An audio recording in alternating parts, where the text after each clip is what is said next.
Thank you. Thank you so much for watching. Thank you. Have you subscribed? Yes, you. Have you subscribed? You. Yeah. Before you go, click. It's free. Click. Just that's it.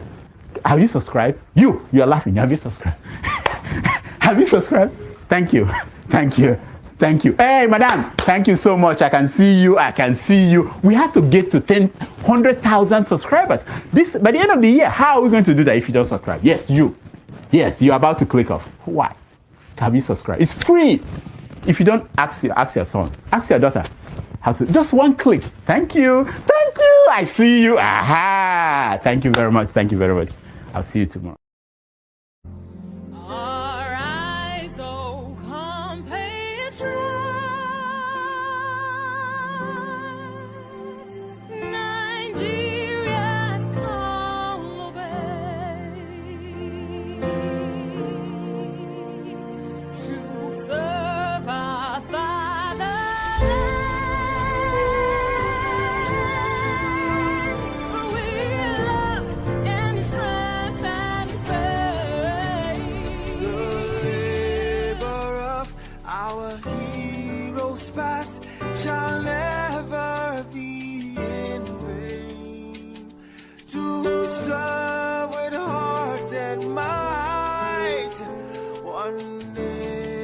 Bound in freedom, peace and unity.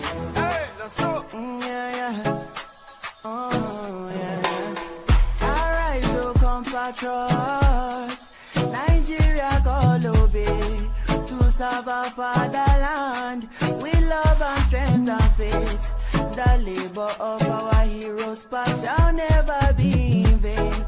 To serve with heart and might, one nation bound in freedom, in freedom, in freedom, peace and unity. Arise, my people, arise, my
Welcome, everyone, to the last segment of the ladies segment in 2024.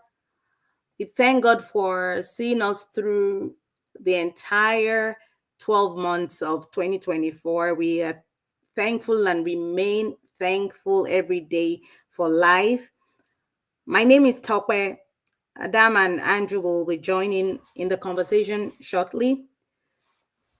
We'll kick off the show today with news that trended this past week in the Nigerian space, and then Adama will then anchor our main topic of discussion today, which will focus on why many in the diaspora overwork themselves, suffer from emotional and mental exhaustion just to support families and loved ones back home. We'll touch on the effects of Black tax on diasporans and why those in the diaspora feel obligated to financially support those they left back home. For those who are not familiar with what Black tax is, this is money that Black workers, mostly professionals, give to their parents or other family members, often out of obligation or a sense of family responsibility. As always, please come with an open mind, be respectful, and enjoy the show. Happy New Year's in advance, everyone. Welcome, Electricity. Welcome, Adama. Janaba, I see you. Welcome to the show. Thank you so much, Talpe. Greetings, everyone, wherever you're watching us from. I hope you guys are ready for tonight's segment. Tonight's segment is packed with interesting topics that we're going to be discussing. So, like Talpa said, please, if you're going to come in to join us, please be respectful of each other's opinion. We agree to disagree. Be respectful on the comment section because it is being monitored.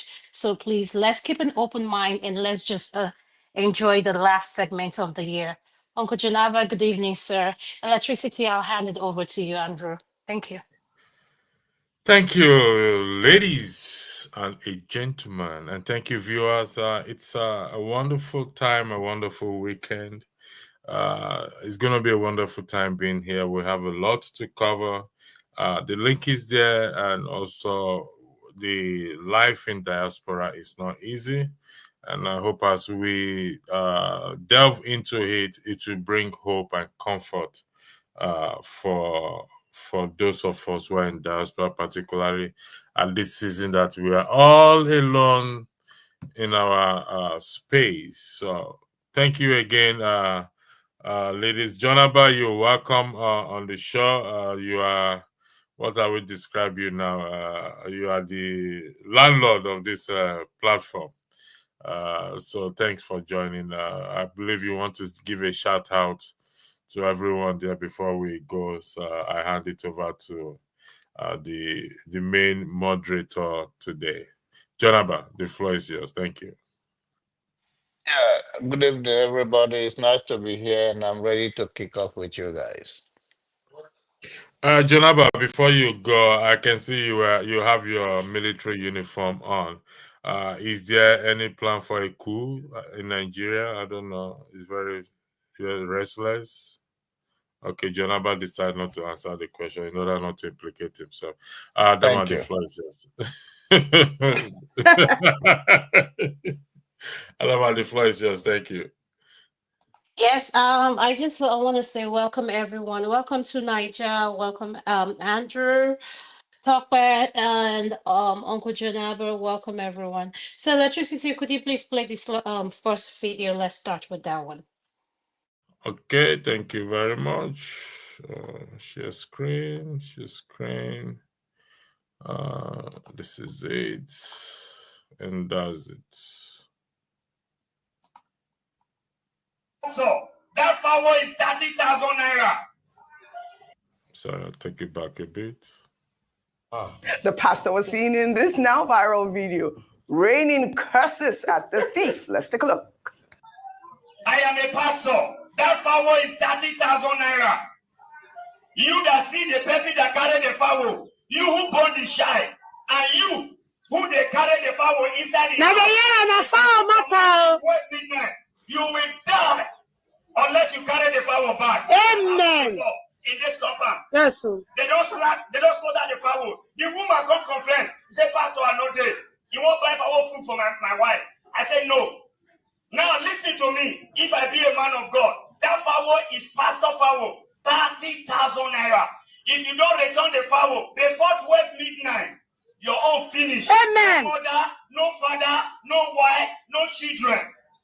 Take our place No first. court. Civil defense cash you, you dey deny.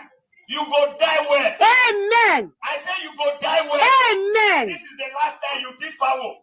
Because you don't think pastor foul. All right, the floor. Thank you for playing that video. Let me start with Tokwe. Tokwe, what do you have to say in regards to this video? Adama, there's hunger in the land, though. Person thief, pastor foul. There's hunger in the land, though. Being power. So should a pastor be raining curses like that? Yes, he's human. I understand that exactly. part. He's human, and he's also hungry. Curses, I don't agree with that, definitely, but it just shows you the extent of the stress, the pain, the mental stress and strain hunger is causing in the land. It just summarizes how people are feeling at this point in time in Nigeria. That's simply what I can say. Thank People you are for hungry. that. Yeah, thank you so much. Uncle Janaba, what is your input on this video, sir? Um, I think you should understand that so many of our men and women of God have mental illness, and they use this kind of thing to cover it up. I mean, it's human beings have a right to be angry, but it's not.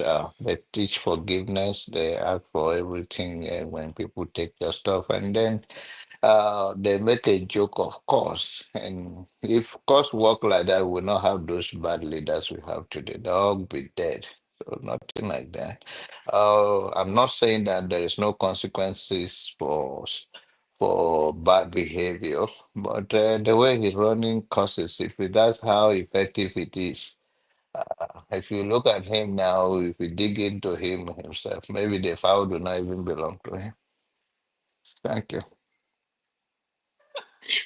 That's a good one. If you really investigate, maybe the chicken is not his. I'll go to Tunaja. Tunaja, welcome to the show. What is your opinion? Do you think a pastor should be raining courses like that?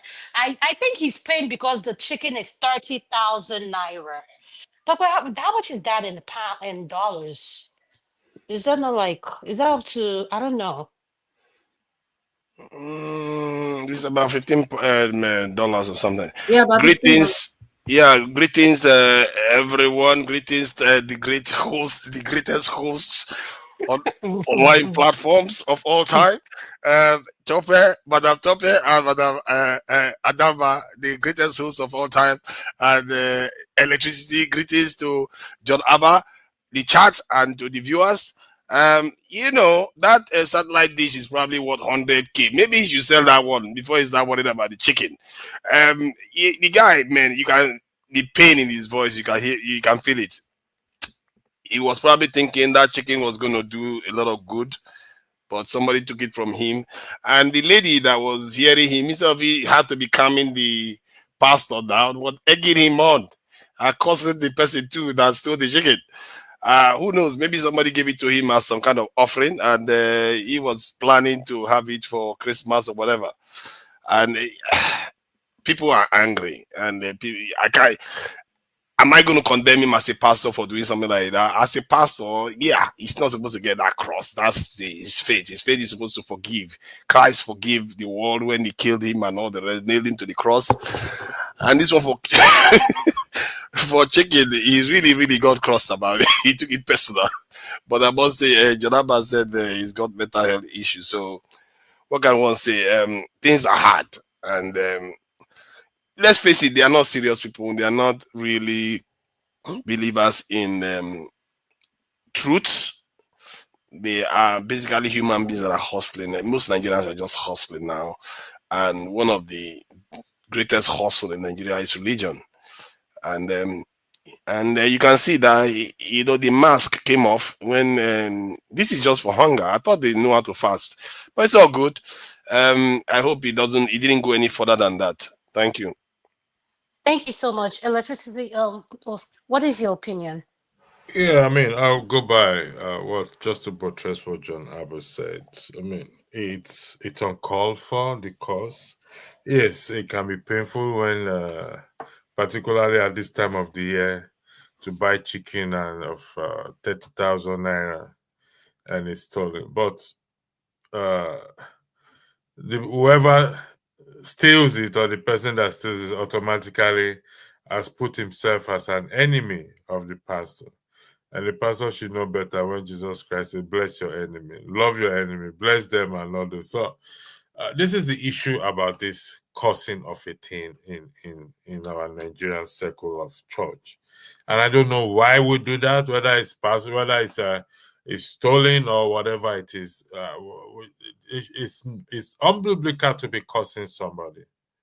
To say you curse with the same mouth you used to bless God, the same mouth you used to curse God, curse man. It's condemnable. You shouldn't have even curse the person. Because if God honors every curse that comes out of our mouth, that is what I keep saying. Who is going to be alive today? Is he a saint? He wants to say he hasn't done anything wrong in his life before. What if somebody has cursed him and God honored that curse? Will he be alive today? Yes, it's painful to steal the fowl, chicken. Sorry, I'm using fowl, chicken. And kukuruku. It's very painful, but his action also is condemnable. And the person saying amen there, that's the typical Nigerian people for you. So, but this cause of a thing is an issue in the church that needs to eradicate ASAP. Why did they bring civil defense into it too? I don't know where that one came from. No, it said civil defense caught the person denied. And but civil defense or not, it shouldn't be causing. It should just say, you know what, go with the chicken. Just go with it. Bless the person with the chicken. Let the person go with their problem. But going as far as causing the person over a chicken that you will kill and eat and go to the toilet and pass it out is just to me it's just crazy. Anyway. But Pastor, would you bless somebody after they steal your chicken and things are hard for you in Nigeria? Well, that's what. Listen, things are hard for everybody. To whom much is given, much is expected. That is why it's not easy to say one cause. It's not just a pastor. Don't forget about being a pastor. It's not an issue of a pastor. It's somebody who believes in God. Don't let us place it on. It could be anybody. It could be just a church member who they stole their chicken and they start cursing. Look at the lady there who is saying amen. But she should be saying amen to that. No, we have to caution. It's not about being a pastor or whatever it is. It shouldn't be cursing at all. That's just the point. Because so what should they do? I mean, just let it go. If you didn't find the person didn't return it, just let it go. For crying out loud, it's a chicken. Yeah, very, very succulent chicken that he was planning to eat and in a very, very hungry time. Yay! You can understand. Yeah, Adam, the floor is back to you. Thank you. I think this is what I have to say. I think we need to remember, this is the problem I have with the video is during the holiday period, especially Christmas is meant for, I grew up knowing that Christmas to be a time you need to be given, as a pastor, regardless of who he is. I don't care whether he's a pastor. I want us to be reminded that we should be giving back to people, not just during the holidays, all the time. Make it a point to give back, because there's a blessing that comes in giving back to the community. And I am quite disappointed that he was speaking the way he's speaking. But at the same time, I have to put in the fact that he's human. He has blood running under his veins. So what do you expect? But at the same time, like Topa said, there is hunger in the land, and people are really lashing out, regardless of your status in the Africans. So everybody is feeling the pain, no matter how financial this thing you are feeling it. So I think we just need to be reminded that the holiday is meant for giving back. So Electricity, before I let Topa speak, then you play the next video. Go ahead. 1 minute. Adama, you had mentioned that it's time for giving. That is the time for giving. Remember, the pastor is funded by the church with tithes, and the congregation have slowed down on tithes. So how do you expect him to give? The members are not paying tithes anymore. It's slowed down. Things have slowed down. So the pastor isn't getting funding from the congregation. You can hear that in his voice now. Things are bad. Things are bad for the congregation too. So they're not dropping like before. He now managed to buy 30,000 fowl, and then somebody just decided to snatch it. I'm not. But I for the don't fowl support to be that cursing. for the hen the chicken to be that expensive means it's a large size. Maybe I'm just maybe No, it's am not I? large, Joe. It's not. Oh, okay. I'm sorry. It's Okay. not large. Things are very expensive now in Nigeria. So that 30,000, maybe one tiny hen. Yeah, things are scary expensive. They call it protein, isn't it? Meat in Yeah. Nigeria is stupid Mm-hmm. expensive. Yeah. Thank you so much. Latrisi, could you please play the next video? Guys, for the past few days, I've not been myself. All right, so I'm at the airport. I'll be honest with you guys. For the past few days, I've not been myself. I am here with Officer Joe, and we are going to Jos. The NGO money, somebody hacked into the NGO website, and I don't know how they did it. And 180 million naira is missing. So, but thank God, we have tracked the person, and we are on our way to Jos. And then they've arrested one, so that's why I'm even saying it now. I am excited. And an account has been put on PND.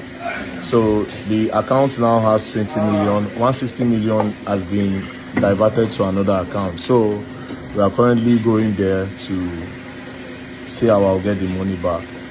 You understand? So I just want to update you people. I even had to shut down the app and put it on maintenance, so that people will not really see what's going on. But let me just come out plain and tell everybody.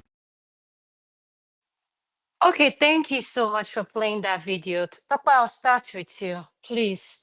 My Okay. first question is this: who is Very Dark Man? You keep Second, asking that. I was about to say that's Adama's yes, who is Very favorite Dark question of Man? the space. Yes, who is Very Dark A Man? content, That's number one question. a Number content two creator. is, do you believe this 180 million was extracted from his account? Go ahead. Okay, I'm not a techie expert, but I'm also trying to figure out if Very Dark Man really thinks Nigerians are stupid, because I'm also trying to figure out if he owns the bank that the funds were taken out from, because what he said was that his website was hacked, and then was it 180 million naira, whatever, was taken out of the account. So was it the website of the NGO that got hacked, or the website of the bank? Because what is the link between the NGO's website and the bank's website where the funds were taken out from? That part didn't make sense to me. Electricity didn't play the clip, but there was a follow-up on that that isn't shown here. I saw somewhere on this online yesterday that he actually was cruising in a new car worth 200 million naira. So, Oh, you're talking about the Mercedes, right? yes. So on one hand, his website was hacked, and 180 million of the NGO funds, was taken out, was siphoned. And then on the other hand, same week, he bought 200 million naira worth of a car. So the two just don't add up to me. That's how I see it. I think it's just playing on people's intelligence, or maybe trying to create content or something and views, because it doesn't make sense. So by your definition, if you answered the first question, you said Very Dark Man is a content creator. Is that what you said? Yes, and Okay. a self-acclaimed human rights fighter. Thank you very much. I will go to Mr. Ike that just joined us. Then there was welcome to the show. What do you have to say in regards to the video that we just watched, sir? God bless you, my sister, and all the people in the panel. Merry Christmas and a wonderful new year coming for every one of us. Thank you, sir. To be honest with you, my sister, I do not really have a comment on it because whatever people claim, whatever people say we call them is what we call them. I'm not spirit. I don't know who is telling the truth. I don't know who is not telling the truth. I don't know what he said is true or not. Because it might be true, it might not be true. I really honestly do not know. But the few things that I've been able to see the young man do, those few things I think was a good one that he did. But the issue of money, I really do not want to get involved about money, because you can't really say. I don't know him much more to say. The last speaker was saying he's driving a car of 200 million. I know that 95% of Nigerian content creators, they drive big cars, they live in a very big houses. I don't know when he bought the car, whether it's while he was saying that the 200. This same week, Mr. Ike, this same week. At the same week, he was saying that the money was missing. Yes. Well, I honestly speaking, I don't know. We live in a strange world. He was saying he was going to Jos, that they picked the other person in Abuja and they're going to Jos to pick the other person. My only concern was I didn't know why he has to go to social media by telling that he's going to Jos to pick the other person. Why? You know that everybody is in social media. If really what he's saying is true, and the person sees that you are coming with a police officer to come and pick him or her, I don't see how the person is going to wait for you in Jos. So that's the area I felt that if really what he said is really what happened, I don't know why he should have made his, going to Jos public by telling everybody he's going to Jos with the police officer. He showed the police officer he's going to pick the other person in Jos. If that person who is in Jos did that and he's still in Jos, and his friends telling, hey, my friend, we see the guy is coming for you. He spoke on social media, coming with police officers, they're coming for you in Jos. I don't think the person is going to be there. So that act alone, I didn't see it to be a smart move. If you want to tell the people who you felt that gave you the money or who has trusted you with the money they gave you, you wouldn't have disclosed that they're going to Jos to pick the guy. You could have told them what really happened and said that there are informations that you are working with, and you're working towards reaching the information and getting the people that are involved. I think that should have been the best thing, or by saying you are going to Jos to pick the other person. I don't really know. Nigeria is a country where everything is possible, so.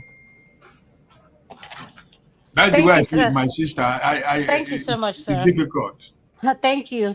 Uncle Janaba, I'll come to you. Uncle Janaba, I want to start with a question like I asked Tokwe. Who is Very Dark Man, and what is the opinion in regards to this video saying that 180 million was extracted from his accounts? Sir, thank you. All right, thank you, Adama. Very Dark Man is known for being a human rights activist, push back on politicians and so many issues in Nigerian space. He also have gone to so many places to help out in humanitarian activities around the space of Nigeria. So he lives in Abuja. He's very popular. He go after so many cases for people that are not less privileged when they have issues.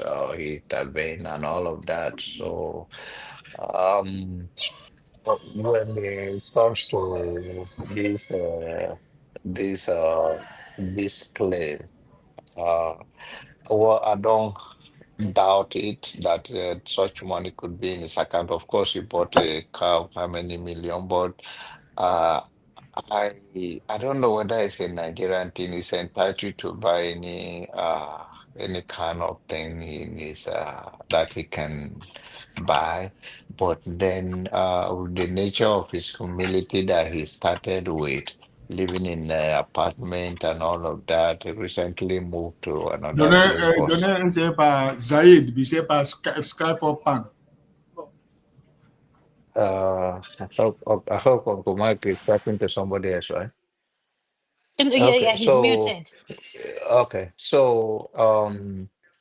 with all of that, I think I find it a little bit disturbing. Recently, uh, what is his name? Gave him 100 million to the NGO on what is called this no, a musician, whatever you call his name, I forgot now. If I remember, I will call it.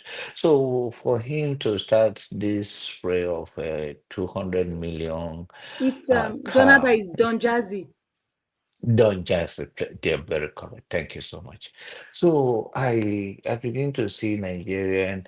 I have respect for him. I continue to do so. But going this way, the way he have lived in the humble way, going around, I don't know. I think he's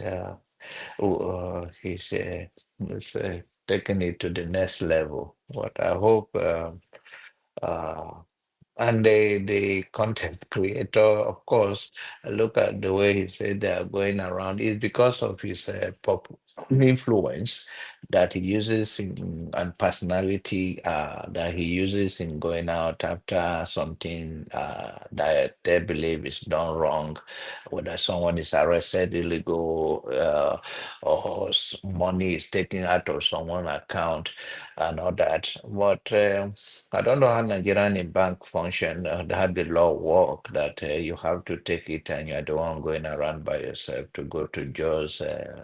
I think it's so backward in our way of law enforcement. I don't know how it works that you have to go around with police to go to places like that. I thought if that kind of thing happen, the bank take care of it for you. And I know people have been hacked every day in Nigeria and all that. So we'll see the outcome of it. But what I'm a little disappointed is the way he started in a humble way, and now this spraying of money of buying 200 million car is quite disturbing. But of course, it's entitled to use this money the way he chooses. Thank Thank you. you so much, Uncle Janaba. To Niger, I'll go to you. Don't I get the question? The question is, who is Very Dark Man? And what is your opinion in regards to the video? Do you believe that money was taken out of his NGO accounts, was stolen? Yeah. Based on his, for want of a better word, demeanor and the explanation he gave, he leans towards not being credible. But there is always, even if it's 1% chance that he may be telling the truth. Maybe there is something about him that doesn't show a sense of urgency or gratitude, or not gratitude, of responsibility. Because if you have lost money that was given to you for a good cause, you would think you'll be a little bit more there's going to be a sense of urgency to, or seriousness to, the way he will be reporting the incident. And if you go by the information he shared, which is not a lot, he just said it was taken from the website. What does it mean, a website? Funds don't rely, they don't stay on websites. Funds are transferred from one payment system to another, and when that is happening, it is always stored in an account. So what does it mean by the access to website? If he says they stole it from his website, he will have to account for how that is possible, except they hacked into his payment system like a PayPal or something like that, and they were able to do that. But he didn't say that, and he didn't share a lot of information, and that is concerning. For somebody that had just lost 200 million of or 180 million, 170 of the public's this fund, and I can see why people are a kind of doubting him. I don't know the baseline of his behavior. Maybe that is the kind of person he is. He's not like alarmed by incidents like this. Maybe that's why he comes across like. But if you take it on face value, from what I saw, it doesn't sound very credible. But then again, it will be totally mad thing for him to do. He will have a lot to lose. This is somebody that accused Falana, Bobrisky, and all the rest of it. So because of that, I will cut him the benefit of the doubt. He's not the kind of person that would want to go and do something like that. If he does it, he will be the stupidest man on the face of the earth. It will be astounding. So hence why I would say people should hold their guns based on everything I know so far about him. Not that I know a lot. That maybe that's just who he is. He's not the kind of person that just, oh, they just stole money from me, and I will tell you all the details so before you accuse me of it. Maybe he's not that kind of person. Because I have to take into account that this guy robbed a lot of people off the wrong way. And why would he go and put himself in this situation where people will be, calling him all kinds of names now? That is the only reason why I'll give him the benefit of the doubt. Thank you. Thank you so much. Andrew, I'm going to go to you. Could you please unmute your nest? What is your opinion in regards to the video that was played? Did you believe this money was stolen from his account? And who is Very Dark Man in? What is your definition of who Very Dark Man is? Well, I mean, it's I don't know much about him, but I know people. I know he does human rights or try to help the less privileged. But I have my own reservation, and I pick on what Mr. Uncle Ike said. That you're not going for somebody and you start announcing it. But also what Father said, website is supposed to be a bank account. You don't even mention if the banks intervene or you went to the bank to complain and all this. In fact, should he have come to social media in the first place to make such an announcement? In my opinion, is a no-no. If you're representing people who donate money to you, you have to contact them first. You go to the bank. You do this thing discreetly. You don't come to social media to start saying that, oh, your account was hacked for 120, 60 million, 80 million. I beg your pardon. They recovered 20 million.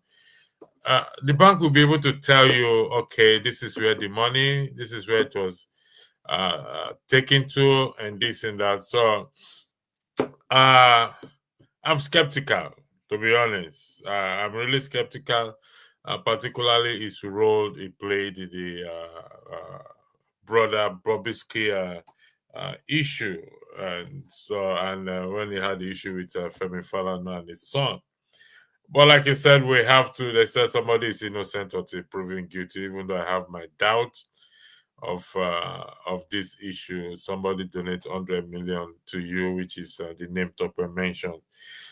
You see, around Nigeria, like I said, you have to just take it with a pinch of salt until the truth actually comes. I don't know what to place about the money. People love him. He has fans. But where I'm sitting, I know he's walking on a slippery surface from everything I have been able to gather together. Thank you very much. Thank you so much for your opinion. Oh, well, my own final thoughts are this. Nigerians and money, I don't know. They are always questionable when it comes to money. Just human being in general. When it comes to money, and given the hardship the country is going on that is happening right now, I don't know. This story is just not making sense. There are too many holes in this story. This same Bobrisky case that happened, all we had about Bobrisky was taken out of KLM flight. As we speak, Bobrisky is in London. That case just went like that. Have you had anything, any updates? Nothing. Bobrisky is in London. So all I'm saying is that we need to be careful as a society. I think Nigerians are very quick to idolize people, like without knowing so much about them. So whenever that person shows a little bit of empathy, I'm giving back, I'm doing this, where they're quick to celebrate that person without knowing, they will even defend that person without trying to find out who is this person. And, but I just want to throw a word of caution. Let's be careful. And I just don't believe that that money, that's just my opinion, missed or is missing from his account.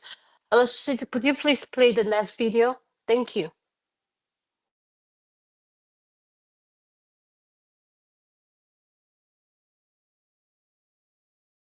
So that you go let me know wetin be your opinion.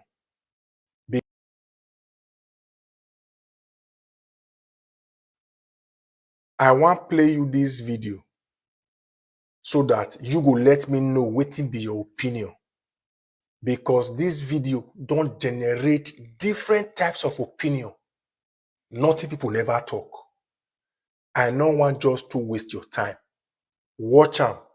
Let me know what you feel about what this madam talk. Watch am. If you try you want buy me car, you never buy for your wife. You want to buy car for your wife and your mother don't have a car. If you buy for your wife, you son, please release that bullet. And so what? What is there wrong for your pikin to buy car for your wife before you will be the mama? As my son there now, he go try and he go say, well, buy car for me. And you never buy for your wife. That my son, they crazy. I have a 22-year-old son and he's actually watching this video. If you try you want buy me car, you never buy for your wife. Let me see your head not correct. If you have anything to do for me, do it now that you are single. Not be when you don't marry. When my son is married, he now has his own family, which is his wife and his children. Me now a second-class family now come be. I know coffee they use my own till they support my son. When my husband they buck that for me. When my husband no buy me car. Now my son I want buy me car. All this is one they do. Now they scatter on our children marriage. When they go different native doctor house, they go me water house, they look for picky. You don't know say you will give them life. Let me tell you, whatever your children do for you. Now plus, and you need to appreciate it because they know they owe you the thing. Now you be the All right, so now we saw the video that played. Mr. Uncle Ike, I'm going to come to you. What is your opinion? Should a man first buy his mom a car, like it generated? If you bought your wife a car and your mom doesn't have a car, is it the right thing? So that's the question, sir. Who should you buy a car first? Mr. Ike, are you there, sir?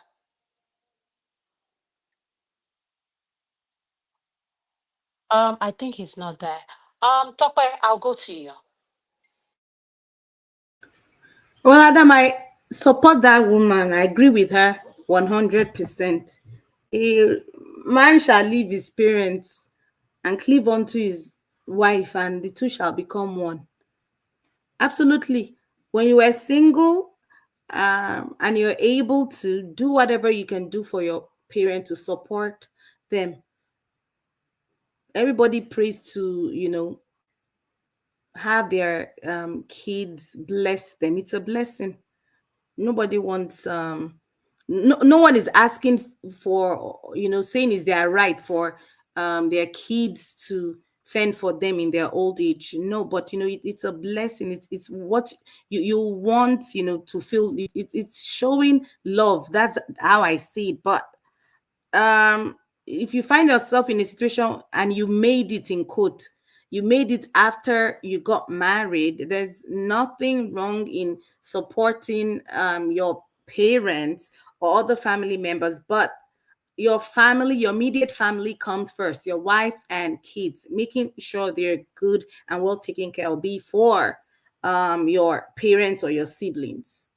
That's how I see. That's my take on that.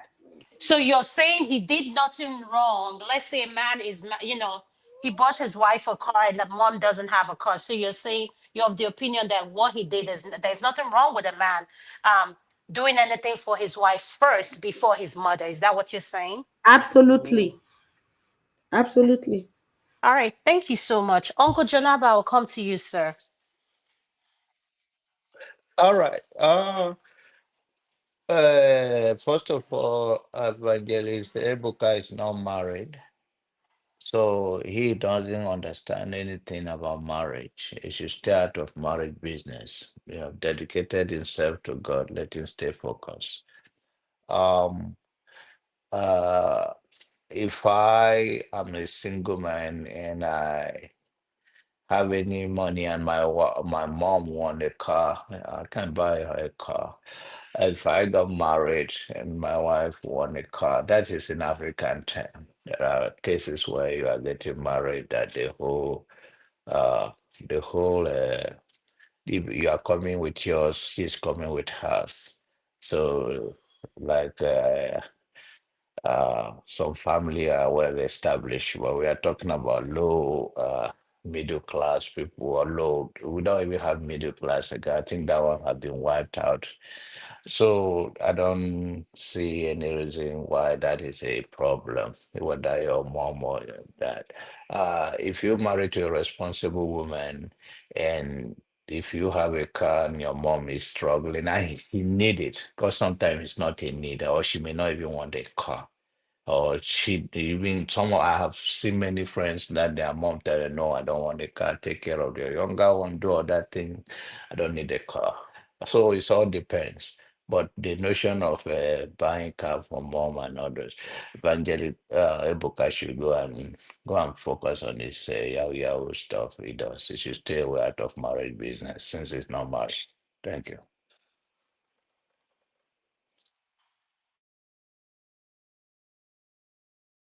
So thank you, sir. Uncle Ike, are you there? I want to come back. Uncle Ike, May I have to go to electricity? yeah. I think I am.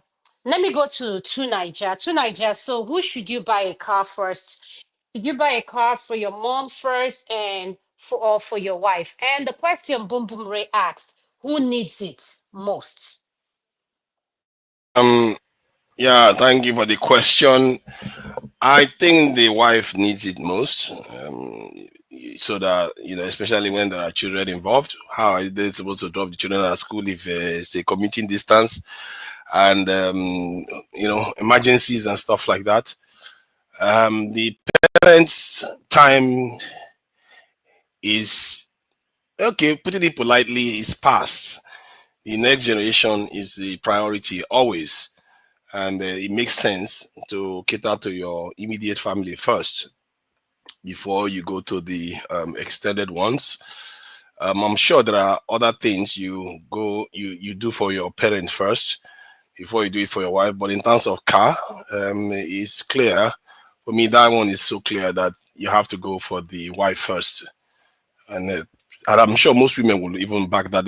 But you do get some selfish mothers that will want their sons to buy for them first. But I'm not sure they are the majority. Thank you. So to Niger, my pushback question to you is, what happened if you're married to a mama's boy? Doctor, what happened if you're married to a mama's boy? You will hope that that mama is also the kind of mother that believes in the son doing for his wife first. But if that mama is the kind of person that is also mamaing the boy, and then she will selfishly want the car for herself. They are there. I think I've had cases like that. So there are some women that will, they will want their sons to prioritize them over their own immediate families. And I think that is a little bit immature for a grown woman to do. Your job is to sacrifice for the next generation, not for you to be looking out for yourself. To what end? You've already raised a man. So yeah, that's it. Thank you so much. Electricity, what's your opinion? And I did a pushback with tonight. I said, what happened if you're married to a mama's boy? Everything is my mama, my mom, my mom, my mom. You know what a mama's boy is. So what is your opinion, sir? Thank you. We'll go and marry the mother now. So if he's a mama's boy, why is he bothering marrying a wife, a woman then? Now, if I go to what the question Bobby Ray asks, it's a very important question. The only way I can make a leeway in that, and that is to be in consultation with the wife or with my wife, is to have a conversation if she is disabled and she really needs the car. Because if she's disabled and she needs the car, that's fair enough. But if she's not disabled and there's no pressing need for it, No, I'm confused. Please hold on, please. Sorry for pushing you back. What do you mean? Who is disabled? I don't understand. if the mother is this, if the mother is disabled, the boy's mother is disabled, okay? How is she going to drive the car if she's disabled? And she's gonna find. I mean, they'll get a driver. It depends on which part of the world in Nigeria they'll get a driver. That means she need. I'm going by what Bubin question. Who needs it most? If she's disabled and needs it to move around, but it has to be in consultation with his wife. That listen, my mother is disabled. She needs a car. This and that. Can we get her a car? And if the wife object to it, then he has to respect. It's not an easy thing, but I think the wife, his family, his primary family comes first, which is his wife comes first to buy her a car before the mother, the boy's mother, because honestly, some mother-in-law are on the controlling side. They want to control you if you don't stand your ground and tell you what to do and what to do for them. You come first, I carry you 9 months, I clean. If you don't clean it, who is going to clean it? Am I the one to come and clean it for you? That's why you brought the child to the world.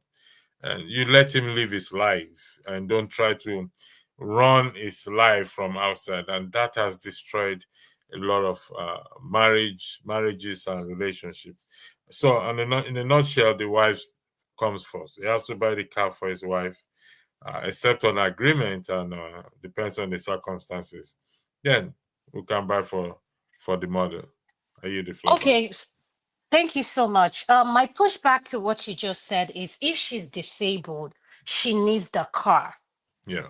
In what regards are you making that as? Like, she needs the car for what? She's disabled, she needs it to move around. Depends on the level of disability, because some disability, yes, you can get no, she'll come and live with us. I'll take care of her. She doesn't need the car. But not every wife can do that. And my pushback to you is this. So you will leave me, you consult, you're saying the man should consult his wife, and if the wife agree, he should buy his mom a car. On the basis of getting around. Yeah. Going where? I mean, the mother may exactly going where? The mother may be active, proud to her disability. She has a business. She has this. She have one place or the other to go to. Why are you men like this? Why are you always twisting things? Like, why are you guys always twisting I'm not twisting. You asked me a question, and I'm answering the question. And go by what Bumere said. Who needs it most? Okay, if it's not his mother, if it's the girl's mother, are we going to have this argument? And she said, "Listen, we need to buy a car for my mother. My mother is this and that." We're not gonna have this argument. Why should I buy a car for your mom if you, my wife, doesn't have a car? Okay, like I said again, it has to do with and the mother is disabled, not going out all the time, but the wife is going out all the time. That's the point I want to understand. Yes. Okay, listen, ladies and gentlemen. In my opinion, depends on the circumstances and in consultation with both parties. And I did state that the wife comes first in any situation. But when we put it in a balance, they put it on a scale and they make that decision, I believe they will arrive at a reasonable decision within themselves. But the wife comes first. I yield the floor back to you. Thank you. Thank you, Tokpa. What is your opinion, your pushback on what Electricity said? Electricity, Andrew, could you please highlight the name? I want to know. We haven't. I can't see the name. Oh, that's Ed. Yes. Ed has landed. Oh, let's come to Ed. Ed, welcome to the show. Oh, thank you. Okay, Good so evening. what is your opinion do you know did you see the video where you're watching, or do you need me to tell you what Yeah, we watch? I saw the video. Well, good evening, everyone. Let me start from electricity's point. I think you probably he probably was not expressing it in a way that you would understand, but I kind of understand where it was coming from. You know, as our parents get older, they they need a form of mobility for emergency scenarios, right? So I guess that's where he's coming from. You know, I mean, as someone who has older parents, I kind of experience this. You always want your parents to be within a very close to having a form of mobility. If they need to go to maybe the hospital, if they need anything just for emergency purposes, you want your parents to be able to get that. But that being said, of course, generally, as a matter of preference, your wife or your spouse takes the preference. Uh, oh, sorry. Your wife or your spouse takes preference generally. But in this case, there are scenarios, you know, they talked about the need. It's also a matter of not just the need of your parents, also the need of your spouse. So, for example, those of us that live in the United States, there are places you live in, for example, in New York, where maybe just because your situation, because we just assume that everybody has means to have a car. Some people just prefer to go by public transit.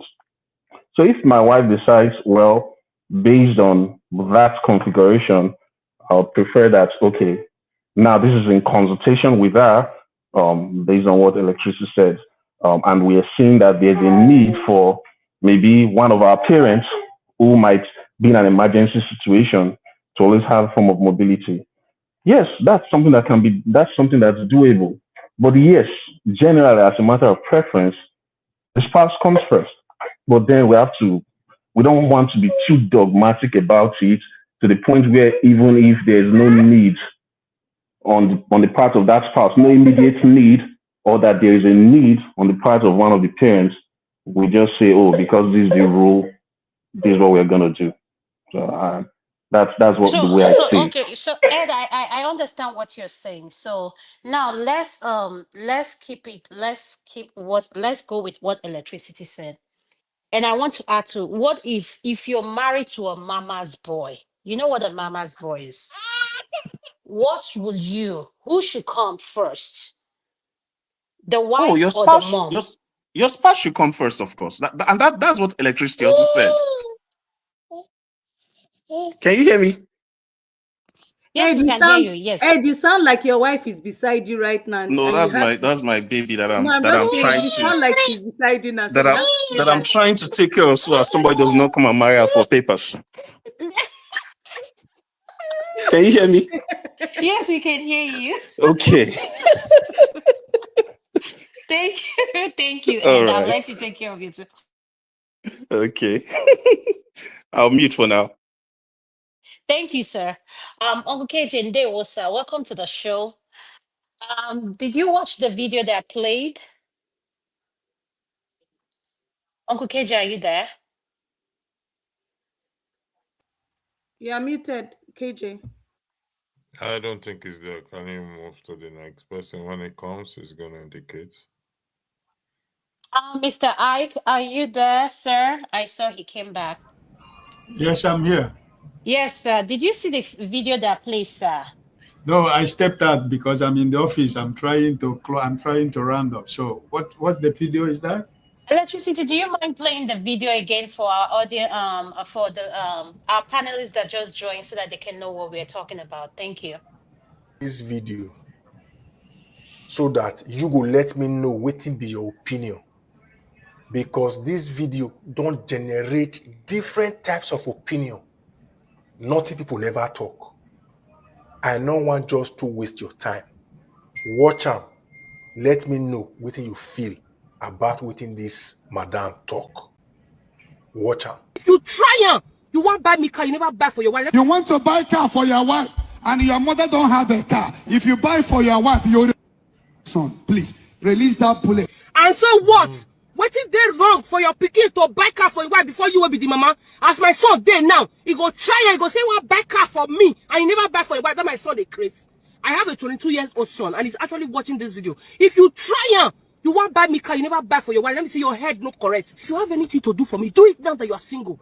Not be when you don't marry. When my son is married, he now has his own family, which is his wife. So, Uncle Ike, the question is, should a man focus on, when he gets married, should he focus on the mom? Should he do things for his mom first before his wife? Like in terms of buying a car, you want to buy a car and your mom doesn't have a car. Should you buy a car for your mother first before your wife? That's the question, sir.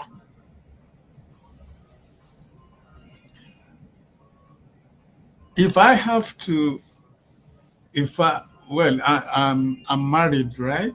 And I've moved on with my life. I've built my own family, right?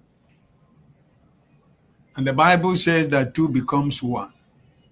If anything that I want to do for my mom, I want to buy a car, for example, we were talking about a car. I'm not going to buy my mother a car before my wife. But if that woman, if my wife decide to say no, that brother Ike, let's buy your mom a car before my car, that's different. But honestly speaking, my panelists that are here with me, I will buy a car for my wife before my mom, because I have moved on. For not buying a car for my mother does not mean that I don't love her or I don't care for her, or because there are things you do for a mom more than a car, right? Car is not. What if you have a mother who is not materialistic, who doesn't need all those things? So what happens? You're going to force her to take a car, So I don't think it's important, personally, to me. Because why I said that I don't think it's important to me is because I have moved on. I have my family now. I have to build my family, and my wife is my family. And everything I have to do, we have to do it together. We have to say yes. We buy her a car. We buy anybody a car. We buy anybody anything, right? It's no more me. It's no more only me. If I'm a single man, and you're talking about maybe a girlfriend and my mother, I will buy my mother a car, right? So, but you're talking about your wife. Your wife has become part of your life. I mean, you have moved on. You build your own family. That's the essence of family, right? So every other thing you do for your family is a blessing out of appreciation for she or any other person in your family brought you into the world, and for the sacrifices that your parents made for you to become a man, a woman. Those are the love that we have to give back at their old age. So I don't think it has to be attached with material things, because these material things we are talking about, the things that will vanish away tomorrow. Because if that car you buy today, if you don't buy it tomorrow, it becomes a problem. So I think, for me personally, my own opinion, I'm going to buy my wife a car. But if my wife decides to say, no, sweetheart, we need your mom to get a car because of this, that. Yeah, that's a decision. I will be free from any conversation by tomorrow. But for me as a person, I'm gonna buy my wife a car before my mom. Thank you so much, sir. Auntie Gladys Oyibo, thank you so much, ma, for joining us. It's good to have you, ma. Are you there? Auntie Gladys, can you hear me? I don't think she's there. Auntie Gladys, I'm calling you. I'm calling for you one more time. Are you there? Thank you. Uncle KJ, are you there? Okay, electricity, no one is there. Could you please play the next video? Uncle KJ, are you there before we go to the next video? I don't think he's there. Play the next video. Thank you.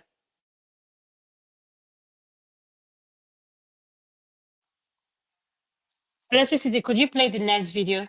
Can you hear me?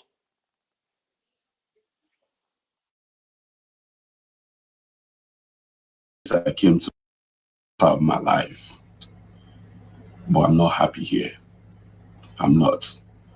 Since I came to America, my life has been work, sleep from Monday to Monday, same routine every day. I've literally done everything the system asked me to do to be successful, but nothing changed. Nothing really changed. And before you guys ask me, why can't I go home? I can't go home because of so many people depending on me. Going home is like taking food away from, people's mouths. So going home is not an option because they'll be bitter and they will hate me for life. The honest truth is that I was mentally and emotionally richer when I was in Africa. But here in America, I'm only richer in the eyes of people depending on me. But within me, I know my life is not together. It's tough. It's really tough. And I'm grateful, I'm grateful because with my struggle, I've been able to help life, support people's dream. And yeah, I'm grateful, I'm really, really grateful. Just that I don't have life here. I don't know how long this will continue. And I thought it's something that would just happen in few time, but it seems this is my reality, I don't know, honestly. You see this video where you just watch finish, so I don't want to talk much. Could you mute it? People they don't want to learn and they don't want to Could get you sense. mute the And I know it's video? sorry Could for you mute people the like video, Electricity? Could you exit? You see people like Thank you. Let me start with Tunaija. Tunaija, now this is our main topic of the day. It breaks my heart to see a hardworking young man like that. There's something that stood out to me. He said when he was in Nigeria, he was richer mentally. I believe he said mentally. Topa, what was the other words? I know you what. Topa, are you there? Yes, I'm here. Yeah, he said he yes, was richer mentally and emotionally. Yes. So tonight, my question to you is, why do people in the diaspora, why do we overwork ourselves for our people back home? And all they see us is dollar bill signs, pound signs, wherever euros, that's all. And Yeah. the holiday season, now that the holiday is here, a lot of people are going through emotional turmoil, like not having someone to celebrate or do the holiday with. So, what is your opinion in regards to this video, sir? I think I guess people that go overseas, they have responsibilities, don't they? People at home, they have to send funds to them, so they have to work hard. And there was a time I was thinking that maybe that seems like a raw deal where you just go overseas and have to be working all the time.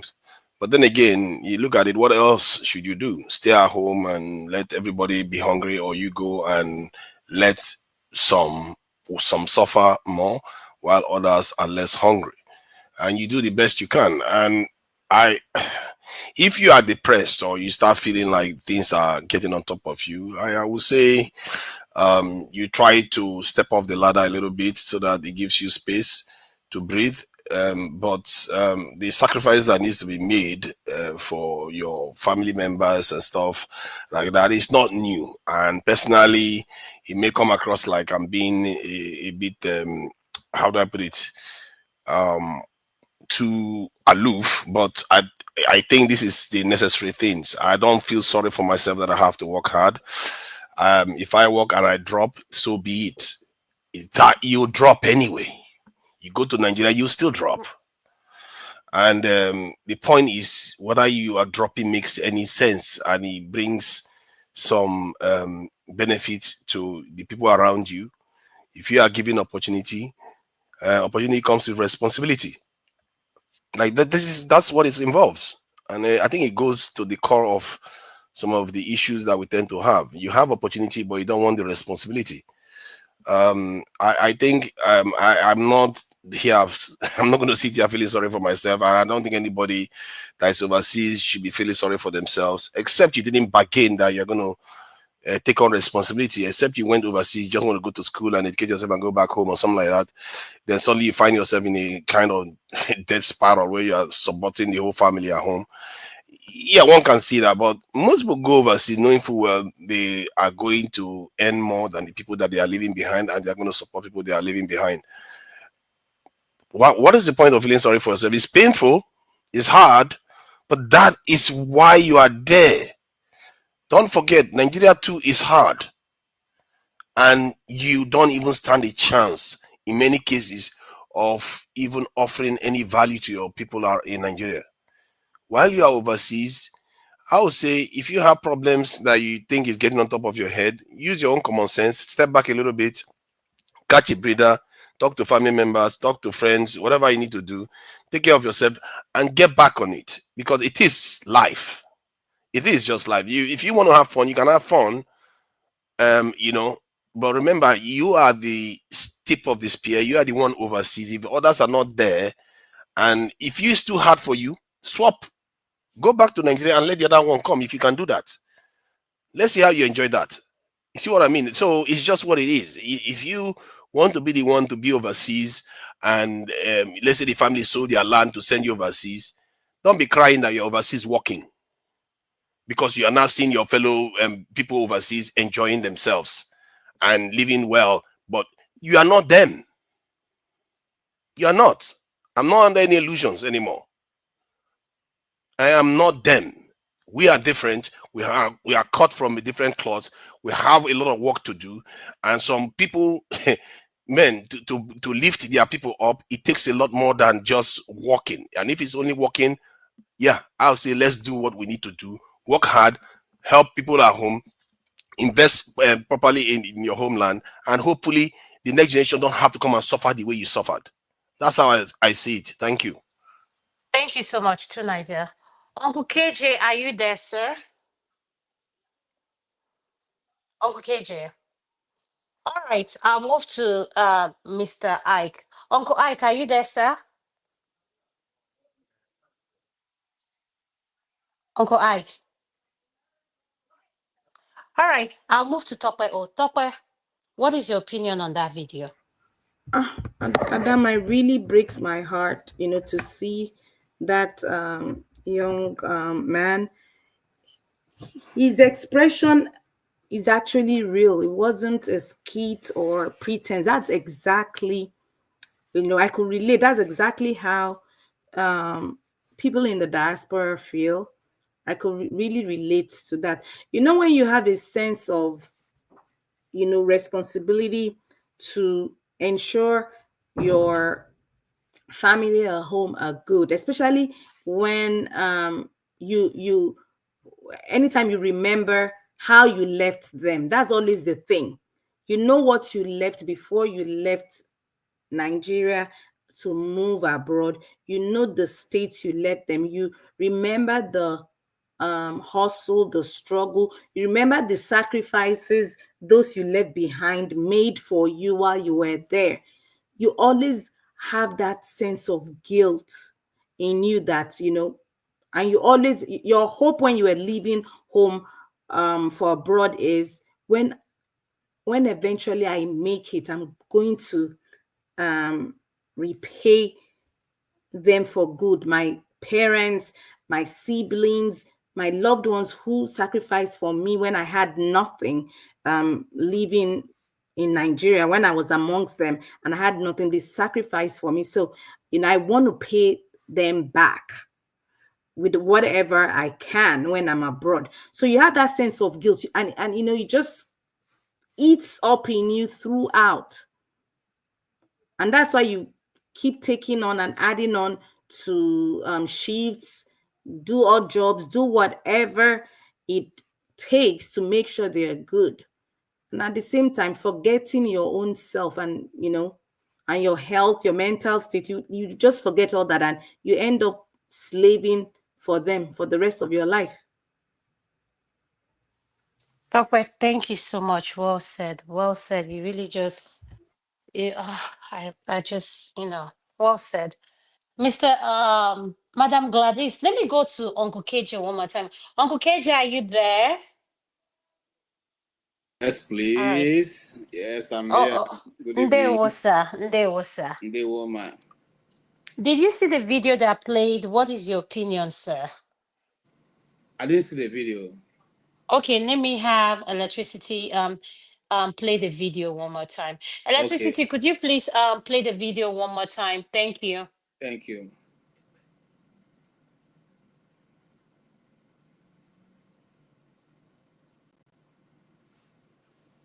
Electricity. Uncle KJ, could you give us a minute, please? 1 second. Let me. Okay. Which is the video? The one with the You can wife and do you mother? want to comment if you want to comment on something else that you watch while we are waiting for him to play this video? You want Oh to do yeah, that? the lady who talked about her Nigerian passport. No. We have not gotten to that yet. All right, I'm back. What did I miss? Could you please play the video again? All right, just a moment, please. Somebody calling my name, Shoki. People they calling my Could you name. mute yourself, please? We can hear what you're saying.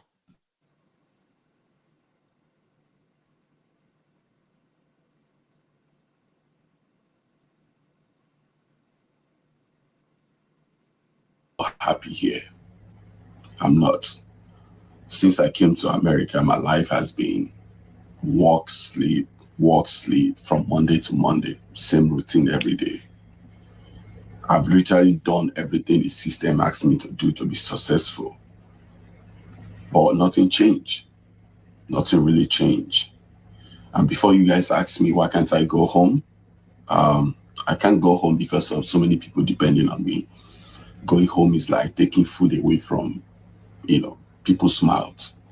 So going home is not an option because they will be bitter and they will hate me for life. The honest truth is that I was mentally and emotionally richer when I was in Africa. But here in America, I'm only richer in the eyes of people depending on me.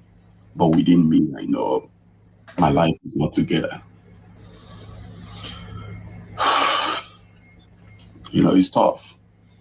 It's really tough. And I'm grateful, I'm grateful because with my struggle, I've been able to help life, support people's dream. And yeah, I'm grateful, I'm really, really grateful. Just that I don't have life here. I don't.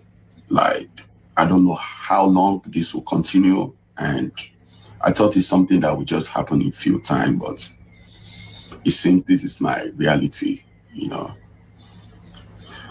I don't know, honestly. You see this video where you just watched?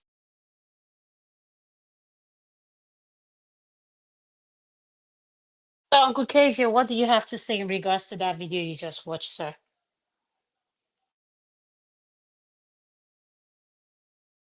Uncle KJ, did you hear me? Yes, I can hear you now. Yes. What do you have to say in regards to that video? Okay, let me put it this way. I like the guy's sincerity to try to say exactly how he's feeling in the diaspora. The question is, when you come to the diaspora, you have to have you must be somebody who loves to work. Because you are starting from nowhere. I told a story of how the first real effect of living in the diaspora hit me. It was the day that my vehicle was running out of gas, and I drove into a gas station only to find out that I didn't have ATM card, and I didn't have anything. So I got there and I just realized that I'm in the middle of nowhere and with no help. So I walked into the mat, and I said to the lady, "This is my situation. Can you give me gas so that?" She said, "Okay, you don't have your ATM," and I said, "Yes." Do you have Cash App? I said no. Do you have Google whatever? I said no. Do you have this? I said no. He said, I can help you. So I can help you. And I looked at her like, okay. It became clear to me that now you are in the middle of nowhere. I came out to the vehicle. I looked at it. I looked up and I said, God,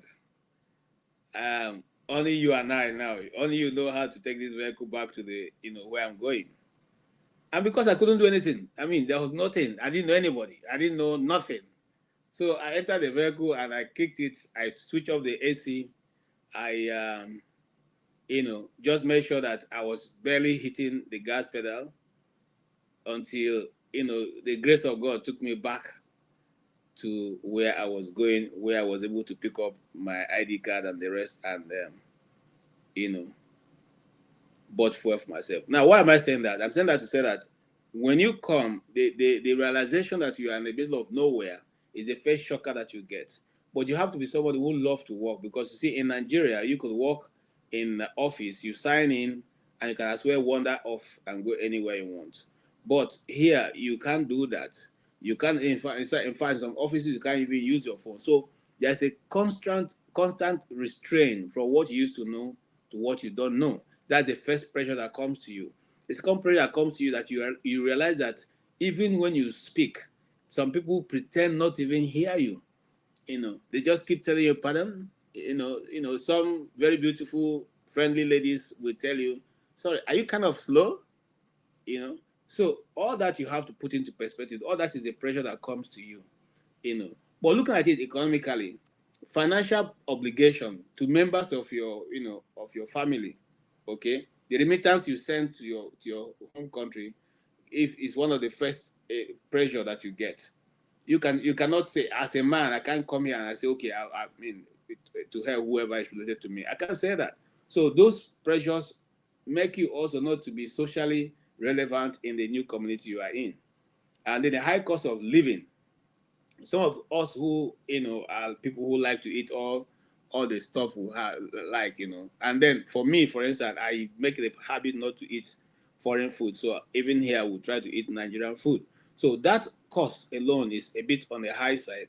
I may make you, mess up your financial plans and all that. It may also make you feel that you are not achieving what you want. Then debt and loan servicing. Some people come here and they see the tax, the credit card system, and like we used to have in Nigeria, we used to think that it was free. So they grab the credit cards and they begin to spend, only to find out that at the end of the day, you are now working to pay back all those which you have taken. It takes us a while to understand the credit system because we don't operate with it. And so if you come in and you jump into just spending and doing all that, living in a service apartment and the rest of them, it probably be a very bad start for you. Constantly, you become under unnecessary pressure that ordinarily will not be there. The social factors is that sometimes, cultural expectation, when you're in the diaspora, certain families and all that, they expect certain values that you carry, they take you to another pedestal where you don't belong necessarily because you're living abroad. And you may not have been able to have the financial muscle to jump to meet the needs where they've placed you. And so sometimes they're constantly running to meet that need. Sometimes they call it, say, do you know Chukudi? Chukudi, he came to America just yesterday. In fact, he has brought back 3 Range Rovers, and now they are building upstairs. Those are the pressures that you get, all right? So your fear of failure sometimes also push you to do the roundabout, burning out all the energy you have, just trying to meet up so that they don't call you a failure. Because Chukudi just sent back 3 Range Rovers. I just came 2 years ago. You have been here for 7 years. Not even a Toyota Land Cruiser have you sent back. So those also contribute to putting pressure on you as an individual, especially if you're a man, okay? So sometimes, again, when you come into the diaspora, your psychological factors, survival mood, you quickly switch into survival mood. Those instincts of survival mood pump unnecessary adrenaline into your system that keeps you going. You just think you are a dick tiger. you are working back to back, back to back, back to back, back to back. It will obviously have a time when the timing clock or whatever chain that you're using will run out, and all what you have worked, your money cannot meet it up. And like the young man is saying, do you want to go back? And if you are going back, to what are you going back for? Now, before I left Nigeria, I think my salary was 6 figures. But looking at it right now, it would have not be able to do anything for me. Okay, because that 6 figures at that time, if you put everything together now, it's not even up to $300. Okay, so of what benefit will it be to you then? Of what benefit will it be? So the question of, say, you are, and some people, they get it wrong. When you come to the diaspora, nobody has given you a time clock by which you must work. Nobody has given you a timetable for which you must meet certain demands. Why do you want to kill yourself by trying to satisfy other people's outside of your family, immediate family? Why do you want to kill yourself? Because people think that you should live at a certain level without, because you are living in diaspora. Does money grow on trees in the diaspora? Do what you can do, okay? Do what you can do. Don't jump into that what I call a merry-go-round of trying to make sure that everybody knows they're living abroad, and when they're coming back, you must have to come with a Ferrari, a Bugatti, or a Lamborghini. Why? Do everybody in America drive Lamborghini? Do everybody in America drive Ferrari or drives Lincoln Navigator? No. Okay. And if you are somebody who is open your eye where you are, one of the things that I tell people is, don't only associate yourself with the Nigerian or the African or Ghana, wherever you come from, Africa. Don't always associate yourself with only the people from around your region. Go outside of that region. Do not feel that you're going to be marginalized. Do not feel like you're going to be discriminated. Associate yourself widely with other white, brown, blue. In fact, if you can, mix with the Indian community. Those people will tell you certain secrets that I may not be able to tell you, because you and I are coming from the same environment. I know what you know what I know. But in this environment where we are now, we need a second thought, a second advice, somebody who knows beyond the ordinary that we as visitors know. Those people hold the key to some of the successes. And that is why it is easy for them to make it quickly than you and I, because we have to learn the ropes. Learning the ropes is not a day's job. Even me right now, I'm still studying the credit system on how to be able to manage it properly.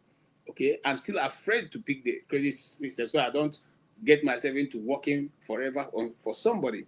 So it's knowing how to balance the balancing act that will help you navigate through this system. It's not that anybody is forcing you to work, because ordinarily, if you come into the States or if you go in the diaspora, what you work as an individual or as a family will be enough to feed you and your family. But if you want to become a billionaire like Bill Gates, you may probably have to do much more extra than you are doing. And that is where some of us work ourselves to death. I know of a story of a guy who had been working for so long and then eventually managed to bring his wife and family to the States.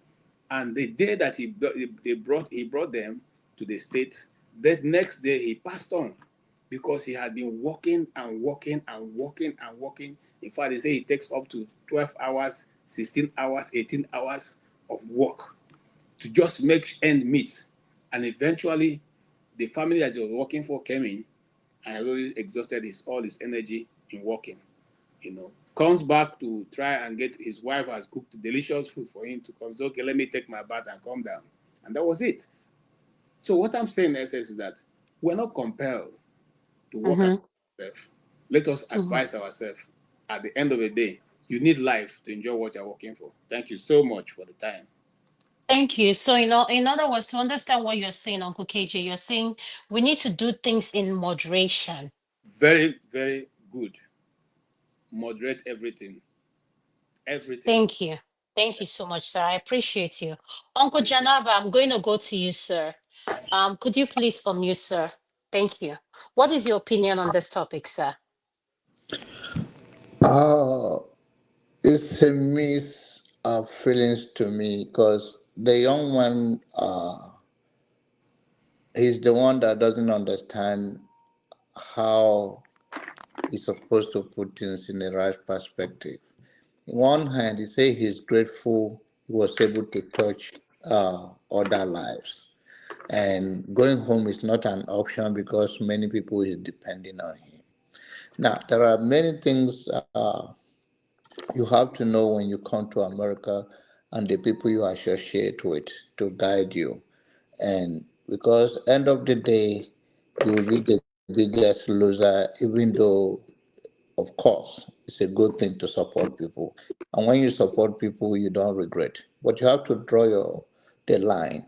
Are you just doing it to please people? These people that you are doing for, whether it's a school, are you just giving money to them on what base? Are you empowering them?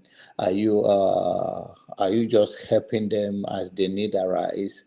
How long will you do it? Because one thing you should know is that so many of these people, the day you are unable to provide for them or support them, they forgot that you are. So I the think way, you're breaking up, Uncle Janaba. You're yeah, breaking up, sir. you can't hear me. Okay, now you're You much can hear me. better. Yes. Yes. Okay. So you have to know that if you are going to support them, you know it's not in the expenses of your own life. Because if you break down, you will not be able to help them further. And the notion that you're going to regret for the good you do, I don't understand that. It's a sacrifice. But then you also have to draw the line. How did I stay in a good mental health to be able to not to get distracted from this end to another? What kind of help did I want to render? Is it to a community, individuals? But then, when he said this in his own comment, he did so much, he will not regret, he will not go back because many is depending on him. He's the one that to set his priorities straight.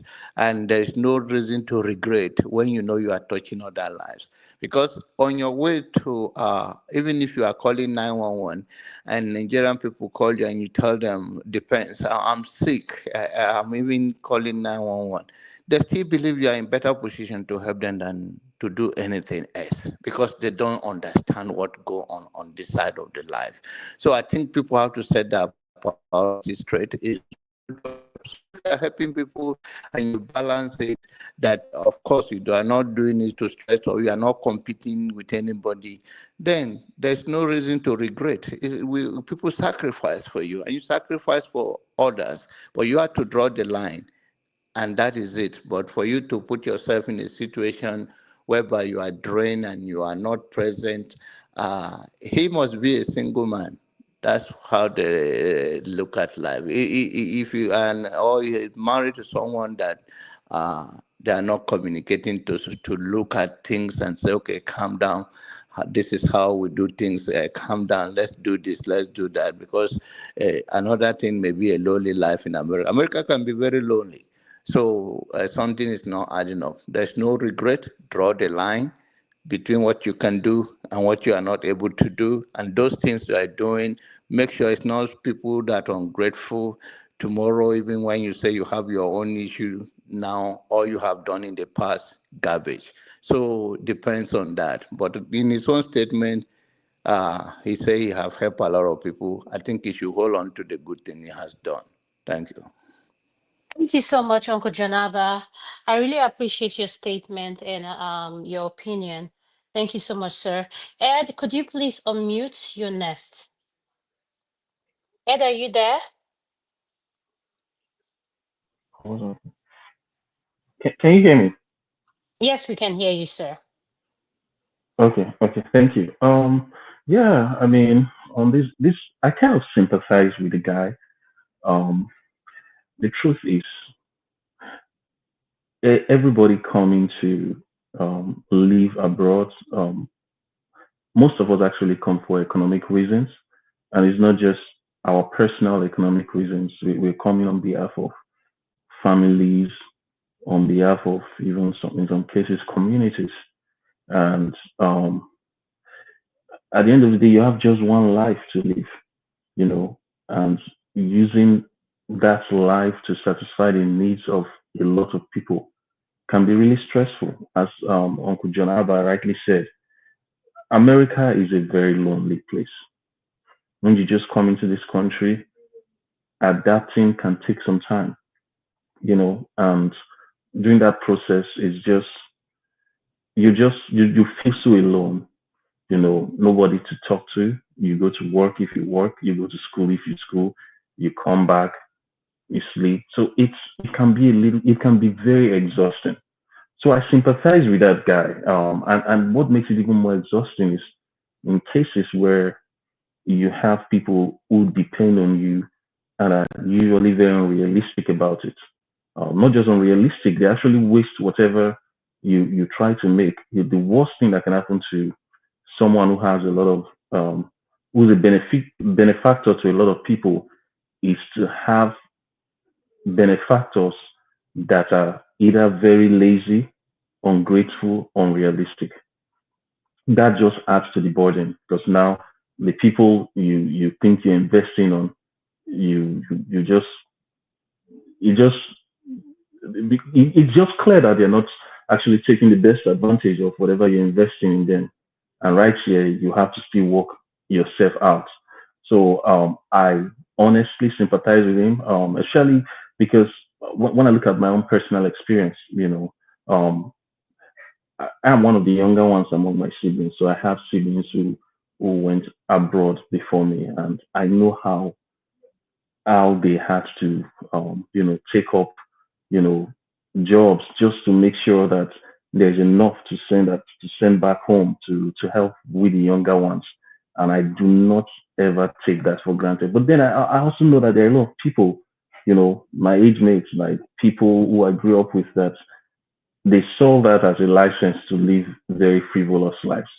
You know, we just talked about the issue of buying cars. There are a lot of people who go abroad, they don't even have a bicycle yet, but they've sent a car home for their parents, for their loved ones, you know, and yet there are people who waste all of that, you know. And America, unlike Nigeria, is I'm even using America, like the West, you don't really have as much social safety net as you do in a place like Nigeria. When I say social safety, I don't mean like formal safety net. I mean in terms of the social capital that you can have. For example, we hardly have anything called homelessness in Nigeria. Not like they are not homeless people, but if you're driven away from maybe your house by your landlord, you can always find one relative that you can go put up with and all of that. In the West, that's not something that's feasible. It's hard to find a good Samaritan that's willing to accommodate you, an immigrant that they hardly know.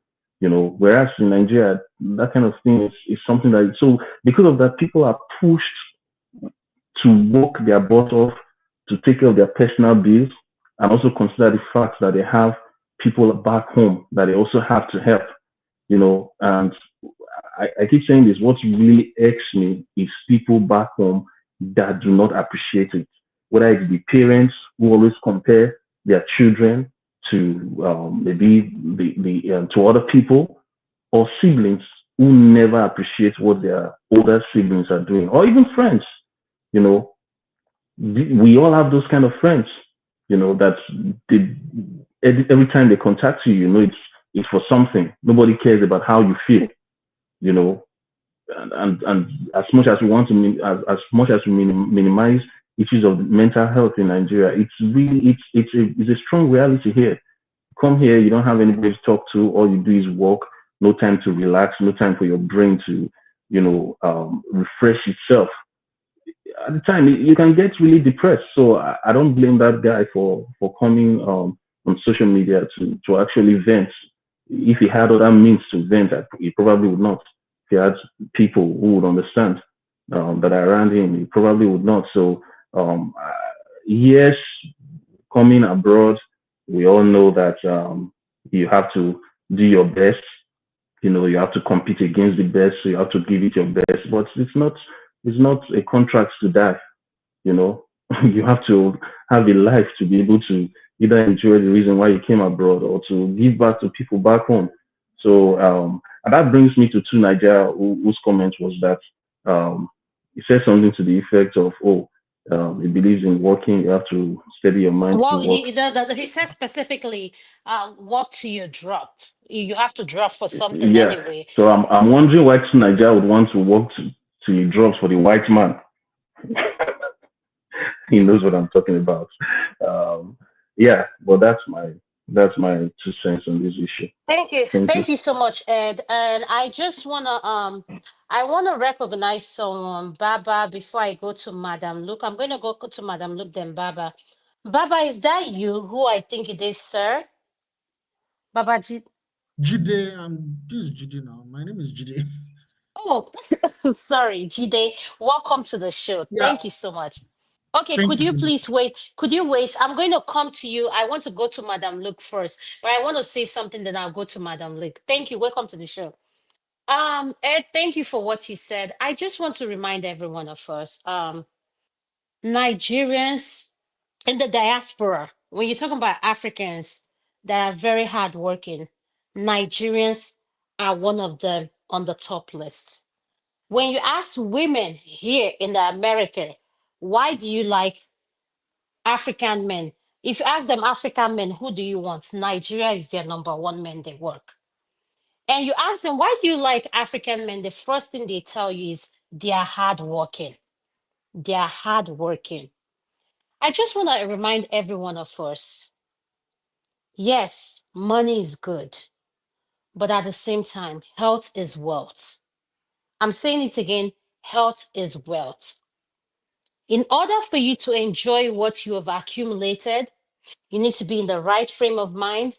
And at the same time, you need to know when to pause, just like Uncle KJ said, don't overdo it and take our time to enjoy what you have accumulated.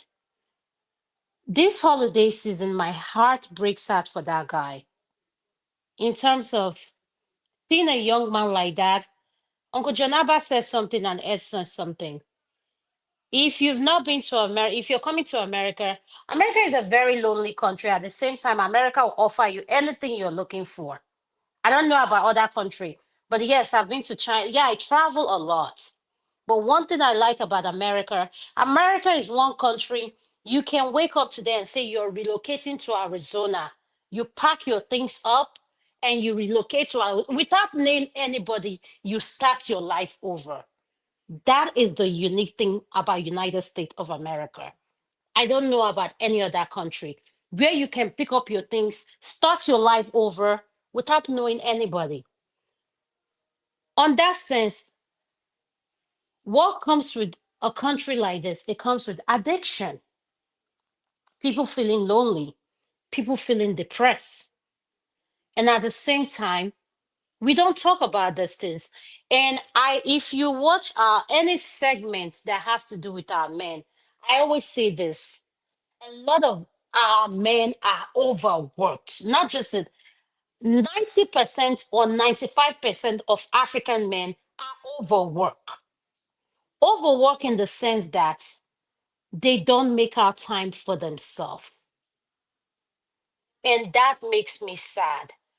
When you see a 30 something years old showing up in the hospital with things they have no business showing up with, you start questioning yourself, all in the name of money. And this 30 something years old is not just an illiterate, they are graduate, they have all this accomplishments. But why are you going through all this medical health this thing? So I just want to remind every one of us, yes, working is addictive. And I want to throw caution to this. The more money you earn, the more you will want more. But you as a person have to learn to define to yourself, what does money mean to you? What does money mean to you? At the stage I am in my life right now, I love Adama more than any other person. Adama comes first before my own children. I come first before my own children because I've empowered my children with the tools of, if I'm not there tomorrow, they will be okay. So the earlier we learn to take care of ourselves, people back home are enjoying their life. Nigeria is a place that no matter how difficult they say things they are going through, they get to enjoy their life. They make out time for a good time. They go to parties. Every weekend, you see them in the bars. They are always, Nigerians know how to enjoy life regardless of what situation they are going through.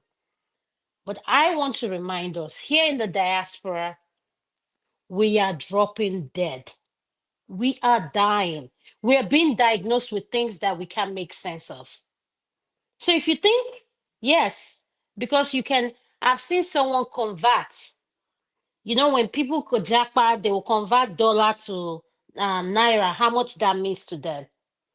And at the end of the day, when you convert everything, how much is your health worth to you? So if you can answer that question and you can put a money on your health, I'm not saying you should not. You shouldn't listen to me because what do I know? What worked for me might not work for you. But learn to make out time for yourself and enjoy what you're doing. Learn to do things in moderation. Because guess what? We all are going to die. But you know one thing I want to die for? I want to die, and I can say when I die, I enjoyed life. If you can say that for yourself, you know you're doing well. But if you cannot say that for yourself, trust me, something is going on. So thank you. Madam Luke, welcome to the show. Mama, I recognize you, and I'm going to go to you, ma. Thank you. I came before her, but it's okay. No, Baba, Baba, I'm sorry. She's always at work. She's a weekend. I know her schedule. I'm sorry. I need to apologize, Jide. I know you came before her, but I wanted to recognize her because she's always at work. So she's one of our patrons. We need to recognize her. I'm sorry. I should have explained that before calling her. So Jide, thank you for obliging. Go ahead, Madam Luke. Thank you, Jide. Can you guys hear me? Yes, we can hear you, ma'am. Yes, we can hear you. Happy holidays. Thank you, Mr. Jide. Yes, so we are one of those people in the diaspora that work every weekend. So I actually have to steal some time to come and speak. Happy holidays to my Dr. Damage's family, the viewers, commentators, panelists, and moderators. I greet you all. This is a topic very dear to my heart. And like I said, it has bothered me for a long time, and I have come full circle. Unfortunately, the guy that posted the video has not come full circle. There were some times I couldn't get out of bed because I was always questioning my existence. And I'm like, what kind of life is this that you come to the diaspora, you work and work and work and work. At the end of the day, you don't have anything to show for it. You have no joy, you have no life, you are miserable, you are depressed. And I asked myself one day, I said, how can I work around this? How can I make it work for me? Am I working because I don't have good financial management plan? Or am I working because I am just jaded? Or is it village people that are worrying me? Or am I just working because the burden of family is too much? And I asked myself, I said, what will give me the greatest happiness? And I said, making sure everybody around me is okay. And that was not a feasible, I couldn't accomplish that because the responsibility was much. When people work in the diaspora, you think people want to work because they want to work. You have no idea the enormous burden family members have. I have family members that are terminal. Is it because they don't want to work? No. I have family members who cannot put their children through school. Is it because they don't want to work? No. Most of them are very sick. So are you going to fold your arms and say, well, let the chips fall where they may? No. I'm going to work until I make sure everybody's taken care of. And if I croak in the process, then so be it. Of what use is your existence when people around you cannot take care of themselves? Now, the problem is now how to achieve a healthy balance.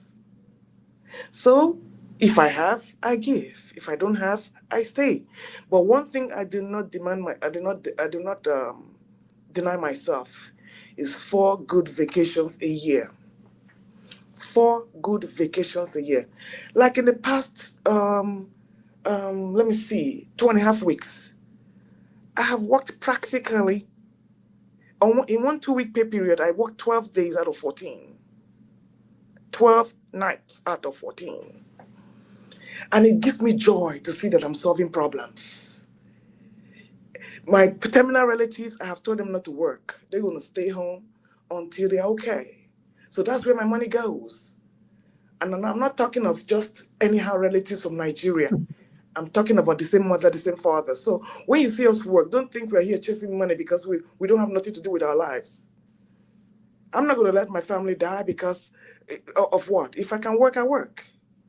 So my dear people, learn to have a balance. I have enjoyed, and now I'm enjoying being a workaholic because I've seen the problems it is solving.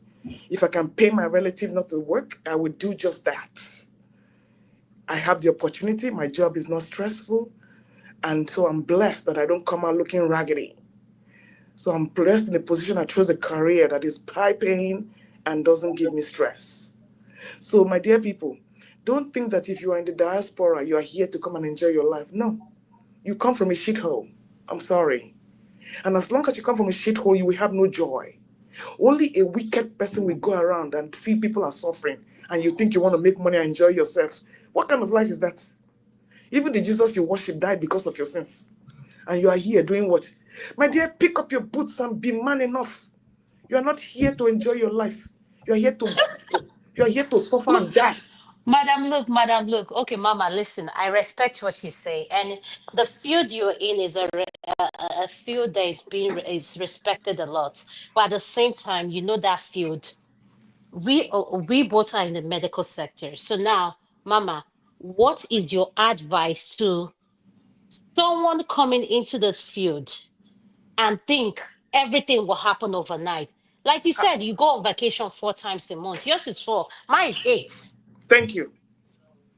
That's just me. Thank you. I can. No. I remember I was calling someone, and the person is on the platform. I said, "Yes, I'm on vacation." He said, "Adama, you're not back yet." I said, "No, I'm not back yet." He said, "Your child." I said, "No."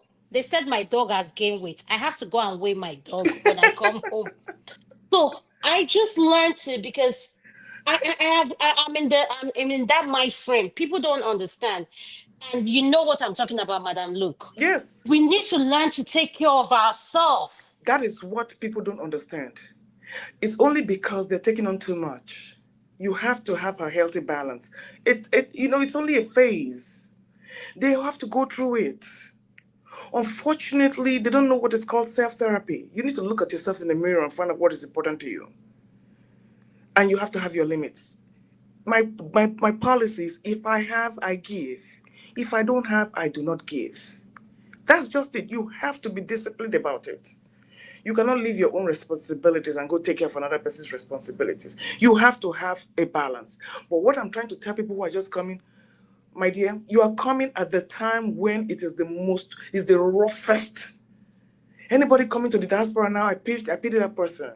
I'm sorry for you. Unfortunately, you don't have a fallback. You don't even have a home called Nigeria to go back to. Nigeria is done. Nigeria is trash.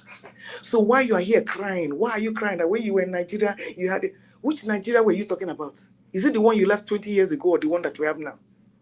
Please wake up and smell the coffee. You have a Boko Haram nation. You have no home to go back to. So be thankful you have an outlet. People who have no outlets, you know what's happening to them there.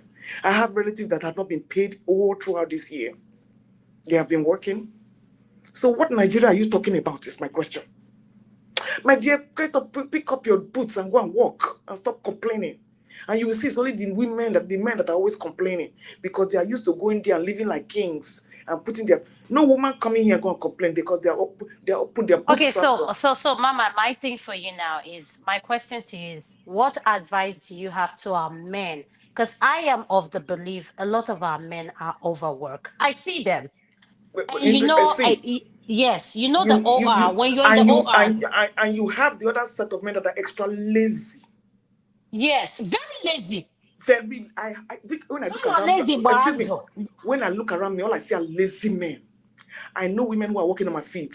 All the women are working, the men are at home. Okay? Okay, for those hardworking men, what is your advice to I them? haven't seen any.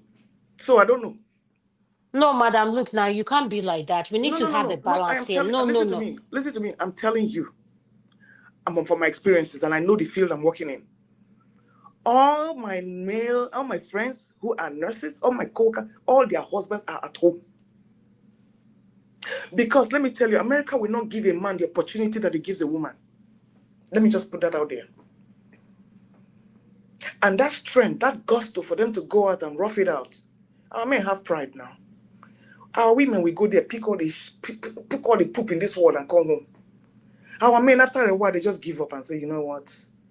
They fall into a doldrum of depression and they sleep on the internet. So let me tell you, I know what I'm talking about. It gets too much for our men. They get to a certain stage, they work so hard and they're like, you know what, they can't go further. The ones that are working hard are the ones that are younger. Once they get to 40, 50s, they give up. They give up. What work are they doing? If they're not in the medical field, it is too much on them because they never went. No, but Mama, but this is the pushback I'm giving to you. I know Nigerian men, surgeons. Is in the OR. You see them. They put in hours. How many of them are surgeons? How many Nigerian men are surgeons? But no, Mama, listen. The Most point I'm trying to say. Most of our Nigerian men are not surgeons. And yes, the surgeons you had are working very hard. And they're working hard for a reason. They're working hard for a reason. The same thing we're discussing here is what those surgeons are working for. They have responsibilities. They have responsibilities. That's what I'm saying. Could you speak to how they have a balance in life? See, you know them. You have nurses can work in any field in the hospital. So surgeons, unfortunately, they don't have that. They don't have that. They don't have that alternatives. I'm sorry. They don't. Most medical doctors I know are Nigerians. Hey, God, oh, I pray for them. I pray for them. They don't have that. They don't have the choice. They die like flies. Because of the nature of their calling, there is no break. They can't have a break. We nurses can have a break. I can decide like I don't want to work. I only work 3 days a week. The other 3 days, I'm the one going there to put my head there. But surgeons don't work like that. Their schedules cannot allow them. I don't know any doctor, except the ones that do Monday to Fridays. Those are the ones that really, but they chose that field. So they have to deal with it. The other surgeons that took the other way out, like dentists, they work Monday to Friday and they go home on the weekends. But when you're a surgeon, what kind of advice are you, which kind of balance are you talking about, Adani? Which balance? That's not the kind of field you have a balance. I'm sorry. It's not. They're always on call, and their work is dog get all those auto surgeons. They come back, they look tired, haggard. I've never seen a swanky doctor. I'm sorry. They all look tired and they overworked. Especially those ones in the UK, dear. Hey, God have mercy. So, my dear Ada, there is no advising them. They chose a field that is rugged and they cannot get out of it. It's either they change their field or go to a 9-to-5 job and go work for a clinic. But when you say you're in the OR, honey, there is no way out. You're always on call. And the responsibilities they have cannot allow them to relax. So what are you talking about, Mr. Adan, Mr. Adani? Adana, what are you talking about? Are you trying to give a realistic advice or are you trying to be just sympathetic? Well, you need to put your sympathy in your pocket. Because you see those Nigerian men out there that are working hard, they don't have a choice. The nature of the job does not allow them to rest. Not only do they have calls, they have clinics outside their hospitals. Where they want pass. Ask yourself, where they want pass. So the best thing is to keep on doing it. Unfortunately, most of them do not live long. By the time they get to their 70s, I don't know anybody who's... Half of them have Alzheimer's, they're in a nursing home. So give realistic advice. It's only a matter of time. Write your will. Spend as much time as with your loved ones. Because one day is one day. It's going to be no more. Game over. That is the life we find ourselves here in exile. I have learned to enjoy it, and I've learned to take it in stride. What doesn't kill you makes you stronger. Have fun while you're at it, and that's what I'm doing. But please don't make it, don't give unrealistic advices. A doctor in the diaspora, where? Which wrist? Where you won't pass? It's not possible. And for those ones who have given up, those are the ones I blame, because those are the ones that accepted the defeatist attitude. Even if you're going to drive Uber twice a 24 over, do something. But most of our men have given up. They've given up. And they will come and be crying. Oh, okay, Madam Luke, as a woman, I just want to tell our panelists, I'm letting Madam Luke speak. She's working and she's one of our patron. I just want to recognize her, and that's why I'm pushing back, because anytime she exits, she's not coming back. When she comes in, I want to talk to her. So, Madam Luke, my question to you is, how can you tell men who are married to women in your profession? Yes, what you said about doctors, I recognize that, because I have a daughter in med school and she's going on the surgeon foot like her dad. And when she told me the hours they put in a surgeon, I was blown away. I said, "Why are you doing this calculation?" She said, "Mommy, I have watched daddy's schedule and I can see it myself." So, Madam Luke, what advice do you have for our men who are married to nurses? And like you said, 60% of them do not do anything. Now, I don't want to put a number to it. They're frustrated. Yeah. Are we part of the problem?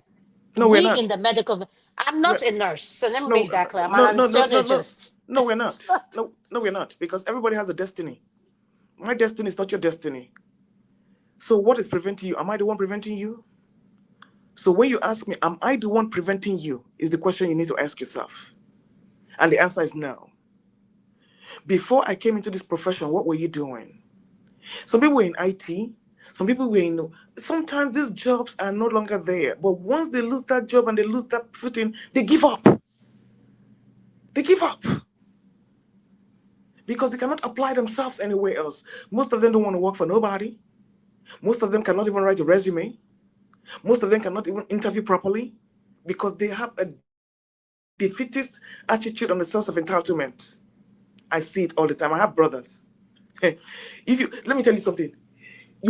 I'm not boasting. You will find the laziest men in Edo State. I have brothers. They'll come for you, please, Pico. They'll come for you, please. No. Let them come for me. Let them come for me. I will give them proof. My father retired at 39. Do you hear me? He sat at home at 39 because they transferred him to Lagos. He didn't want to go. You will have the laziest men in Edo State. I have brothers. I have cousins. They are all sitting at home. Do you understand what I'm saying? And it's that depression and lack of application to their lives that kills them easily because they gave up easily. But when I was 8, I had 73 male cousins. I cannot tell you what any one of them is doing. Like I said, if you want to find lazy men, go to Edo State. I'm beating my chest. They don't do nothing. They feel that princely and that entitlement of being a king with empty nyash. So please, I'm not the one as a nurse that caused you to a downfall. If you fail to apply yourself, that's on you. It's got nothing to do with me. Don't be looking at my paycheck. I work hard. It's my own blood, sweat, and tears. What happened to you? On that note, Miss Ada, let's face the reality. Our men are lazy. The ones that are hardworking are hardworking. But the ones that are lazy, hey, may they never cross your door. May they never ever cross your door. They have failed to apply themselves. And on my last note, for the hardworking ones, keep working hard. Just make sure you write your will and have fun while you're at it. Make sure you have time for your family and always take a vacation. Achieve a balance if you can. Thank you, Miss Ada, for giving me this note. And Mr. Jide, I thank you very much.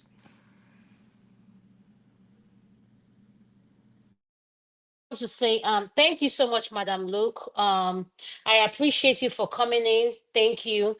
Jide, thank you so much. She's one of our like Madam Luke is So many men love her on this platform. They would be pretending that they don't like her, but we like her. Madam, look, shout out to you. Don't And Uncle mind them, KJ Joe. happened. My Thank uncle you. happened to Thank be you. one of the I people like that you, like you. Madam Luke. Madam Luke, I Yes, like too. you. Uncle KJ will not say it. Me, my uncle likes him. No, Likes no, her. I have never denied that I don't like her. Oh, she's very Thank you, good. my Uncle thank you, KJ. Jerry. I love you all. Thank you so much, Madam. Look, we appreciate you. Jide, over to you. Thank you. Yeah. Thank you, Madam Luke, for your views. I really enjoyed it. Thank you, Adamo. Hi, everyone, panelists, my guys on the comment section. For those of my peers that are organizing this show, thank you so much for giving me the opportunity to speak on this topic. Yeah, so I think the topic is very sensitive. It's a very sensitive and touchy subject. I feel like there are many areas to delve into talking about this topic. There are many areas you can touch, and each area is very valid talking about this issue about overworking yourself to death. What's the validity of working yourself to death abroad? First of all, I'll say that all of us coming abroad from Nigeria or from third world countries or Africa, I'll say Africa, we black people, all of us, we black immigrants or Nigerians coming abroad, we are from different backgrounds. There are some, they are from very wealthy families. Maybe we'll forget to mention that. There's some people that are from very wealthy families. So they are coming in, their parents support them. All they need to do is just focus on how they'll succeed. They don't have extra responsibility sending money on, unless you just do that out of goodwill. So it's not mandatory, right? So you have those that are probably connected to those political elites or economic elites in Nigeria. So those ones, they may not have to be sending money on because it is mandatory. There are those, they may not be as much, but probably majority of us are coming from backgrounds that are probably middle class or poor class in Nigeria. And as a result of that, higher expectations are expected of those of us that move abroad. Higher expectations, of success. So if there is a standard of success in Nigeria, if you move abroad, there is a higher expectation by family members, by friends, and all that. And unfortunately for where we come from, because I need to put that in inverted comma, where we come from in Nigeria or Africa, the way we think is kind of skewed a little bit when it comes to how you can identify a successful person. So what am I saying? So what I'm saying is, here in America, right, or abroad generally, a white man can be a doctor or a scientist or a researcher, and he'll be earning good money, just okay money, for him to just take care of himself, take himself to the mall, pay his bills, have a girlfriend, have a pet, and that's about it. And he has his family, but it's not like sending money, You get what I'm saying? But the person is doing okay. He's a researcher. He does not have luxurious car or luxurious house, like, skyscraper house or wherever. Unfortunately, the way we identify, not all the time, but most of the time, the way we identify success back home is by how much luxurious thing you can acquire or how much you can send home. However, the reality is that to meet, you have, as an individual living abroad, you have to focus on yourself first, because you have to focus on building yourself financially, building your career, having a stable income, paying your bills, taking care of yourself first before you even send money home. Because if you're actually like sending money home and at your own detriment, you're not building your career well, you're overworking yourself, you're not earning as much money, you're on debt, you are sending, like, so I think some of the panelists have mentioned it as well, like sending luxurious car or buying houses in Nigeria, and you are still struggling to keep up with the system abroad, you are offering yourself a great disservice. And with that, also, it may also have a negative impact on your physical health, your mental health, and at the same time, the reality is that if you stop delivering those things, you will eventually become the enemy of that same family or friends at some point. If you stop, they will not remember when you've been sending it, but by the time you stop, you'll probably become the enemy, or they will not like you, they will upset. So there's that angle, and as a result of that, there's a disconnect, because those are back home, like I said, they have very high expectations of you abroad, doing well abroad. However, they do not understand the reality of living abroad. They cannot understand because they've not lived abroad. They cannot understand, no matter how you explain it to them. Someone that have never experienced racism before, someone that have never experienced racial discrimination before, and you're telling the person that is in Nigeria about racial discrimination, he will not understand. You understand? They will not understand.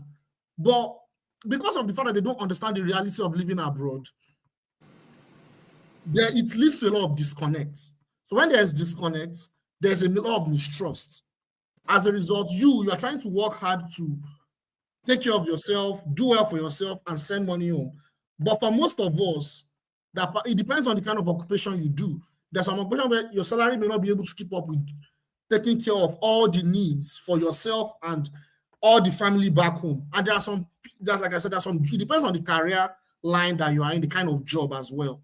So it depends on all that. So if you have a job that is like you earn 6 figures in a year, like for instance, you have a regular job that you earn like six figures a year, perhaps you can be able to cater. It depends on the kind of needs that you have. You can also cater for those at home. However, if you are earning maybe 5 figures and you're working maybe in a restaurant or something, you probably will have to do multiple jobs. And as a result of that may have a negative impact on your physical health, your mental health. And people that overwork themselves, they don't tend to live long. They either have atherosclerosis, which is a very common disease here. Atherosclerosis is one of it. Heart disease is another one. These are very common diseases. Like the person that is able to do 3 jobs for the next 5 to 10 years consecutively, the person must be lucky to live very, very long, to 80-something or 90-something. It's God's grace. So I encourage work-life balance rather than overworking yourself and prioritizing yourself first, no matter what. I don't want to know the background you come from. Prioritizing building yourself first, building your career, building your finances. And also know that you may also have, for those that want to have kids and marry. So you have to put that in as a priority first before you start taking care of people back home. Because I will encourage taking care of people back home. But you have to prioritize yourself first. And don't overwork yourself. So Jide, let me understand what you're saying and with what you just said. As a man, what do you think people in the diaspora, I loved what you say, regardless of what your field is. At the end of the day, my dad always say, money is money. Money doesn't ask whether it's the doctor that gave you that money. Money does not describe, doesn't have the description of who gave you the money. There's a way he says it in Igbo when he wants to say anything to money to us, his kids. And it's true, it makes sense. So, Jide, what would you say to men in the diaspora who are overworked and trying to keep up with who is not keeping up with them? What is your advice to them? Yeah, that's a good question. For me, the advice I'll give them is they have to find a way to have a work-life balance. No matter so if they have like extremely high level of responsibility, they have to find a way to actually have a work-life balance.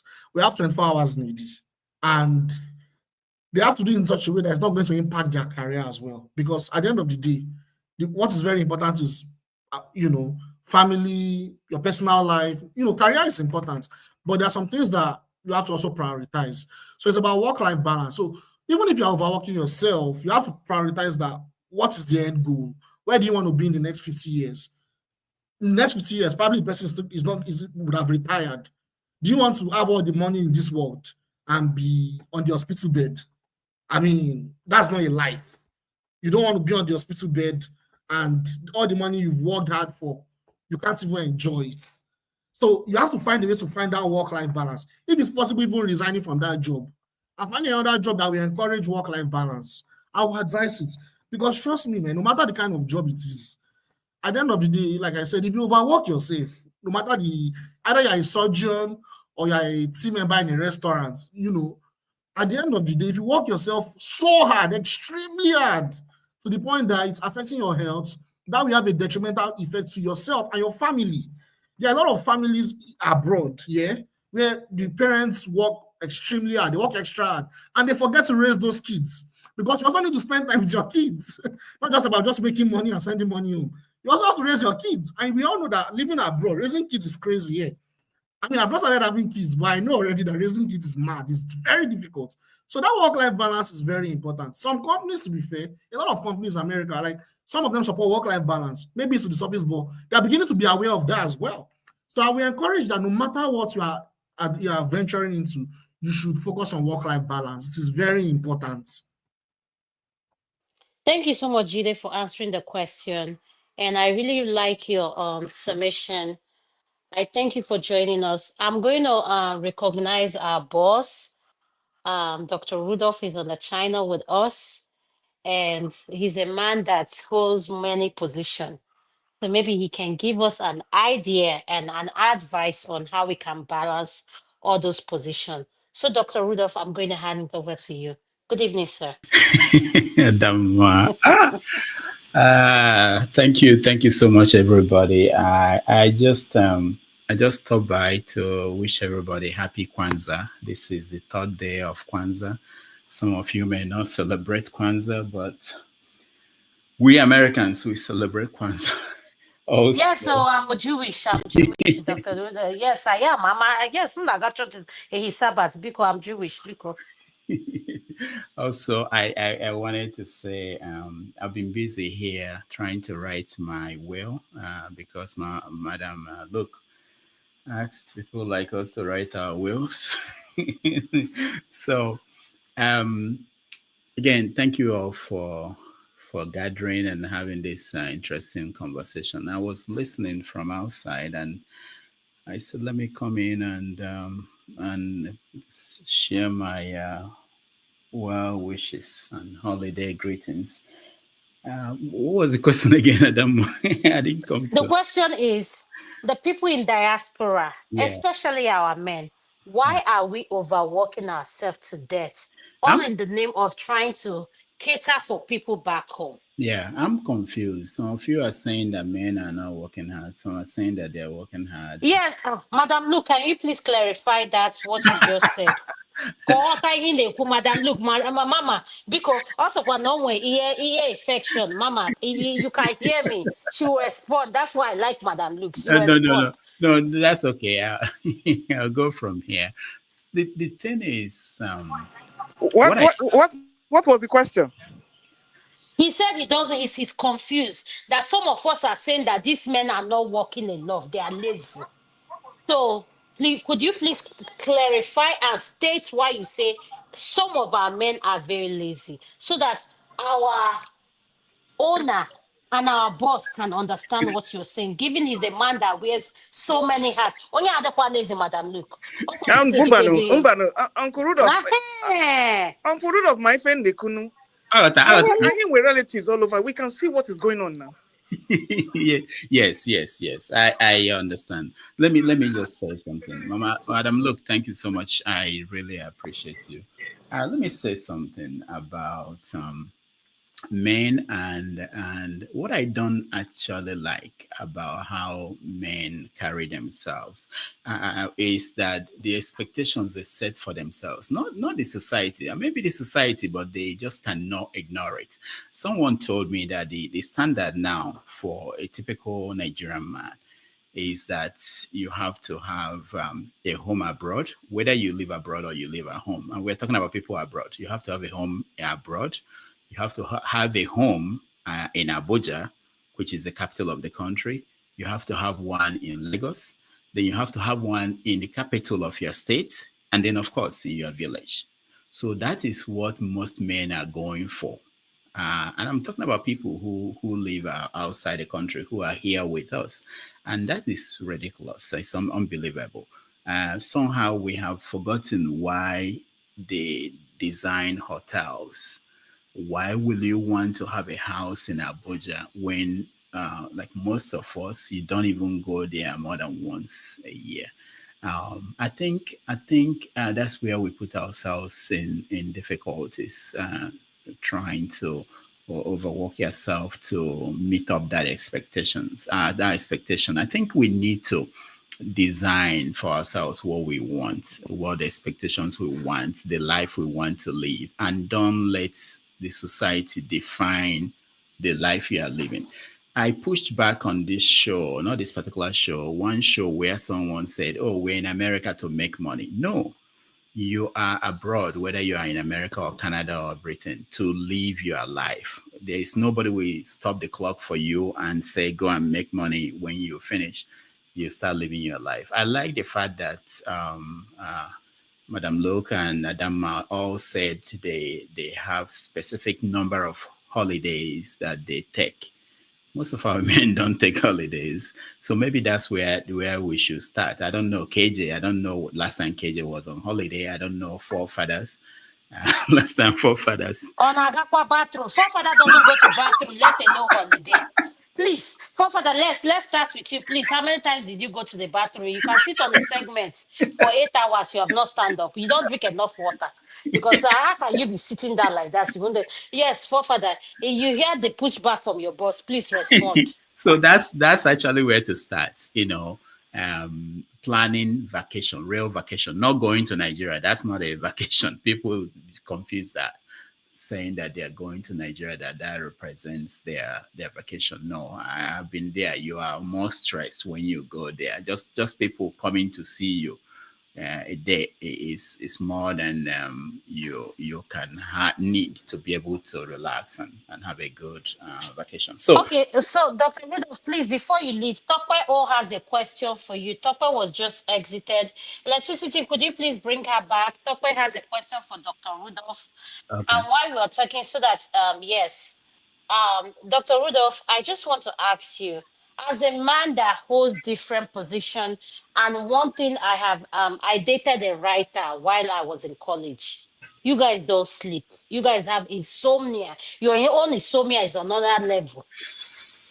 You can wake up any of the lives. You said the idea came to you. Oh yeah, you that's true. You have pen beside you and paper. That's true. I'm telling you from experience, sir. So how do you advise men who are overworked or in different sectors like you are? How do you strike a balance, sir? It's a struggle for everybody. I'm not saying that I have it under control, but in terms of sleeping, the problem is not that I can't sleep. It's just I don't have the time. If I want to sleep now, I can sleep as we speak. In 10 minutes, I'm asleep. But the question is, we have to make our time. It's a struggle for most people. I'm not exempted from that. I'm struggling with that, but I'm managing. I'm aware of it. The first thing is to be aware of the issue. Dealing with it is a question of discipline now, and it's something I can't say that I've perfected. But I think most men don't. Most of our people don't even read medical books. They don't read. They don't know what is going on. What they should be caring about. That's why next year I'm thinking about bringing in medical people for special segments, bringing people that are experts to address issues that are of importance to those of us in the diaspora. Because sometimes we spend a lot of time talking about Nigeria politics. Meanwhile, things that should concern us, something like immigration, finances, and being able to manage your money. These are things that will be of use to us more than talking about whether Tinubu spoke well or bad, and so we have to mix it. So the same thing with our men and how they live their lives.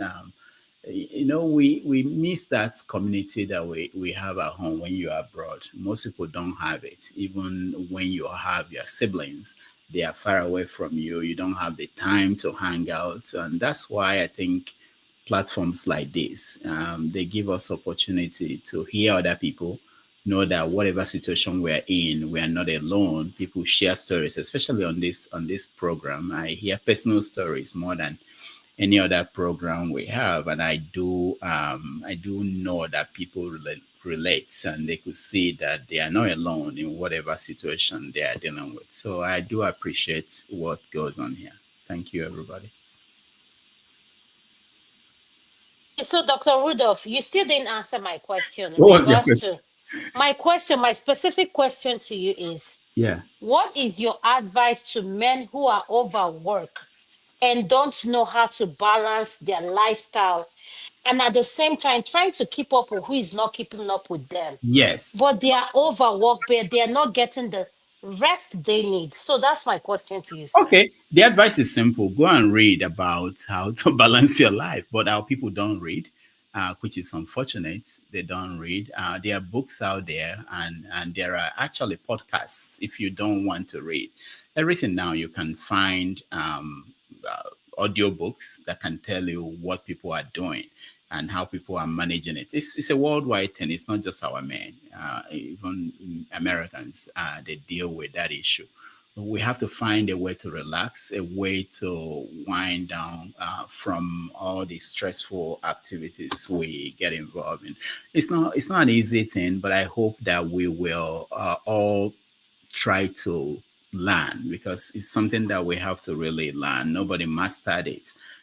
There are resources out there for people who want to. The first thing is to identify you want it and then look for it. If you can't read, you can listen to audiobooks, you can listen to podcasts. There are so many out there. Anybody now who is complaining of lack of knowledge in any field is just not interested in finding it because they're there. So, Dr. Rudolph, while I have you here, I want to take advantage of it. So, are you saying that because okay, I just want to with your last statement, you said we don't read enough. Yes, I agree with that. So, a man like you know how our men are cultured and stubborn in nature. So, what would you say as a man our men are not doing when it comes to making their health and enjoying what they have accumulated as a priority, other than they want to get to a certain threshold before they start enjoying themselves? So what will you say we are doing wrong, sir? I don't think anybody who is doing what you're saying is not aware of what they are doing. I think they are aware. They just don't know how to control themselves. They are not disciplined. Most of us are not organized. Um, our educational system, our upbringing, most of the time, there is no time spent in time management, in organizing ourselves, even in financial management. So that's why we struggle. It's not in the school system. It's not, most parents don't know it. They don't teach their children. It becomes a deficit when we find ourselves in societies like the Western societies, where everything is structured. And if you don't control any aspect of your life, you can lose control of everything. So what I think most of our men they need to do is actually to pause and ask themselves, how are this society I'm living in, how is it functioning? Why is it efficient? How can I learn from that system to make my life more efficient? I think just like if you look at political discussions we do have, you find out that most of our men in America, not I'm not talking about people who come to this platform, they don't know how the political structure of this country where they live, the structure. They don't understand it. They don't know why it's functioning well when it's functioning well. So they are not. They've not spent time to study something outside of going to make money, because most people come with that mentality. I'm here to make money, and that's all they think about. If you think that you are here to live your life, that nobody will call you back and say, "Oh, now you can live your life," then you spend time to know the society you live in, understand it, be a competent member of that society. Sometimes we are not that competent member of the society we live in. Thank you, Dr. Rudolph. I like what you answered, and you said something about not just our men. You said something and it triggered me. Yes, you said not just our men don't know how to make our time, but at the same time, black men are one of those that when it comes to they don't the short lifespan, health and everything, we are the lowest. So what advice do you have to them coming the new year? What are three things you would say they need to do moving forward in order to have a better quality lifestyle, given that you're a man that wears so many hats, but at the same time you have figured out how to navigate the balance Even though sometimes we see you when we have our meeting, yes, we don't say it on the, I'm saying it now, yes, you struggle sometimes. But what I want to say is, what are the three things you would advise to our men to have the balance, quality life, their health, and making themselves a priority? Oh, What would that's you say? thank you so much for this. I've been looking into drawing a vision board. Someone pushed me for many years to try that, and I did. And I was amazed at how effective it was. So, a vision board, you can Google it, you can look at it on YouTube, there are so many videos about it. So, what it means is that you have to map out your life, what you want to see in your life next 5 years, this 1 year, every month. And it's amazing. So the first time I did it, I forgot about it. And at the end of the year, I was surprised at some of the things I was able to put in place. So like in 2023, I talked about having a show with on a Nigerian TV channel. It was on my vision board, and without knowing it, once you do it and you write it and you put it somewhere that you see it, ideally it should be somewhere where you see it every week at least. Your whole mechanism, your whole mental state will all connive, I think, come together and push you towards those goals. You have financial goal, health goal, you have a relationship goal. It's an amazing thing. I'm not perfect there. I've not done it the way professionally they are doing it, but I had done it 2 times and I was amazed at the outcome. And I wish more people will spend time doing something like that. It's transformational. When they say that, I used to laugh at the person telling me this for years.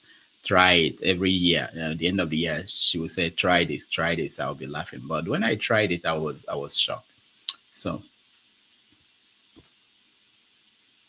Thank you so much, Dr. Damage. So, in your final submission, to our men who say, oh, money, if you don't have money, you can't get anything done.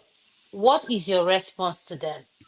yeah, money is important, no doubt. I think it is, but sometimes if you put it first, um, there are so many things that you drop, and at the end, when we die, when we get old, when it is all over, I wonder. There are some videos people can watch anytime. Go to YouTube, check out regrets that people have when they are dying, or there are people who go around interviewing old people in their 80s and 70s and 60s. Ask them what is their regret, listen to them and see what they are saying. You'll be shocked. It's like all of us here, adults, when you talk to kids, the kids are not, they won't listen to you. They think you are too old. What do you know? But it will be important. You wish that they will know what you know now. The same way, I think we learn a lot if we can listen to people who are older than us by 20 years and see what their review of their life and what they think they would have told themselves if they were younger, or they would have done. It's always interesting to hear that, because sometimes we lack that ability to be able to project or see what is important while we are there at the time we live in. So it's something I would recommend. Thank you so much, sir. Now I want to leave it to the panelists. I have finished with my boss, which is Dr. Rudolph, and we are honored to have you in our last segment for the year. So I want to leave it to the panelists. Do you guys have any question for Dr. Rudolph before he leaves? Because he's a man that wears so many hats. I'm going to mute myself. If you have a question, you pose it to him. But I want us to focus on our men specifically, because my goal is I want our men to have good quality life, regardless of your position in life and how much you earn. Health is wealth. So I'll leave it to the forum. I'll start with Andrew. Andrew, what is your question to Dr. Damages, please? All right. I don't really have a question. I've not weighed in into this subject. No. If you don't have a question, wait to wait to the topic, then you weigh in. Do you have a question for him? That's the question I asked. No. He said Okay. whatever he said is it's good. So I don't have a question. Okay. Thank you, sir. Forefather, what is your question to Dr. Oh Rudolph? Lord. No, I have nothing to say. I welcome to our corner. We thank Forefather, you you for not make joining my us. mood. Wait, You wait, know, the corner. this is our corner where we gather to discuss women's issues. You are welcome to No, join us. family issues, not women, family issues. Oh, family issues. Okay, thank you. Yeah, I don't have much of a question. I just feel like regarding the subject matter about why we work very hard and stuff like that. Um, I don't know why it's any. Personally, I know I'm not going to regret much if I because I'm conscious of what I'm doing. Some people are not, so I can understand why they will regret. But if you are conscious of why you are doing what you are doing, when the time comes, yeah, you might say maybe I should have had a bit more fun, but it is what it is. And I also understand that some people have far less. So I know there's something that Nigerians often do that maybe I want to push back on a little bit, where every time somebody perishes because they are working hard, they'll say, "Oh, look at him, he's working so hard and he dies. What do you want him to do? Go and enjoy and die?" And because the hard work that he was doing it for a reason, for somebody. Maybe it's his children, family members. Those things are valuable, and I think for me, I've realized that those things are important that we do it. If I fall down today because I'm working very hard, nobody should go out and start saying, "Oh, look at him. He doesn't go to the toilet. He sits out there and works forever." No, I'm doing it for a reason. I chose to do these things because I believe they are valuable, and because I could still be doing all those things, enjoying myself. As a matter of fact, some people even have accidents when they are jumping, having fun in holidays, and yeah, you perish anyway. So for me, life is. I enjoy it all the time. Like when I'm here, I'm also enjoying it. So I don't. So I think that's how some people see life, and we shouldn't judge them harshly because they don't enjoy themselves that much. But if you want to enjoy yourself because life is only one experience you have. You have to be conscious about things, just like relationships. That's how I see it, and I don't think we should condemn those people like us that choose to live it in a different way. That's just it. I Okay. don't have much of a question, really. Okay, thank you, forefather. The only question, the pushback I have for you is when you say like us, define us. What is us? You can sit 8 hours, you won't go to the bathroom. Is that us?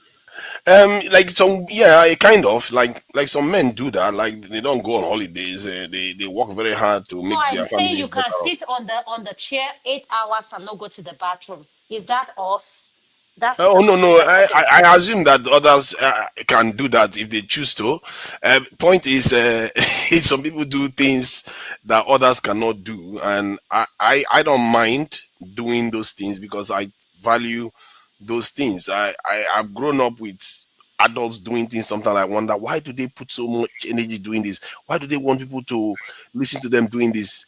Now I'm beginning to understand that when you have clarity of what you want to do, you don't regret it that much. You don't feel like you are losing it. You're doing it because you believe in it. And if you fall doing it, so be it.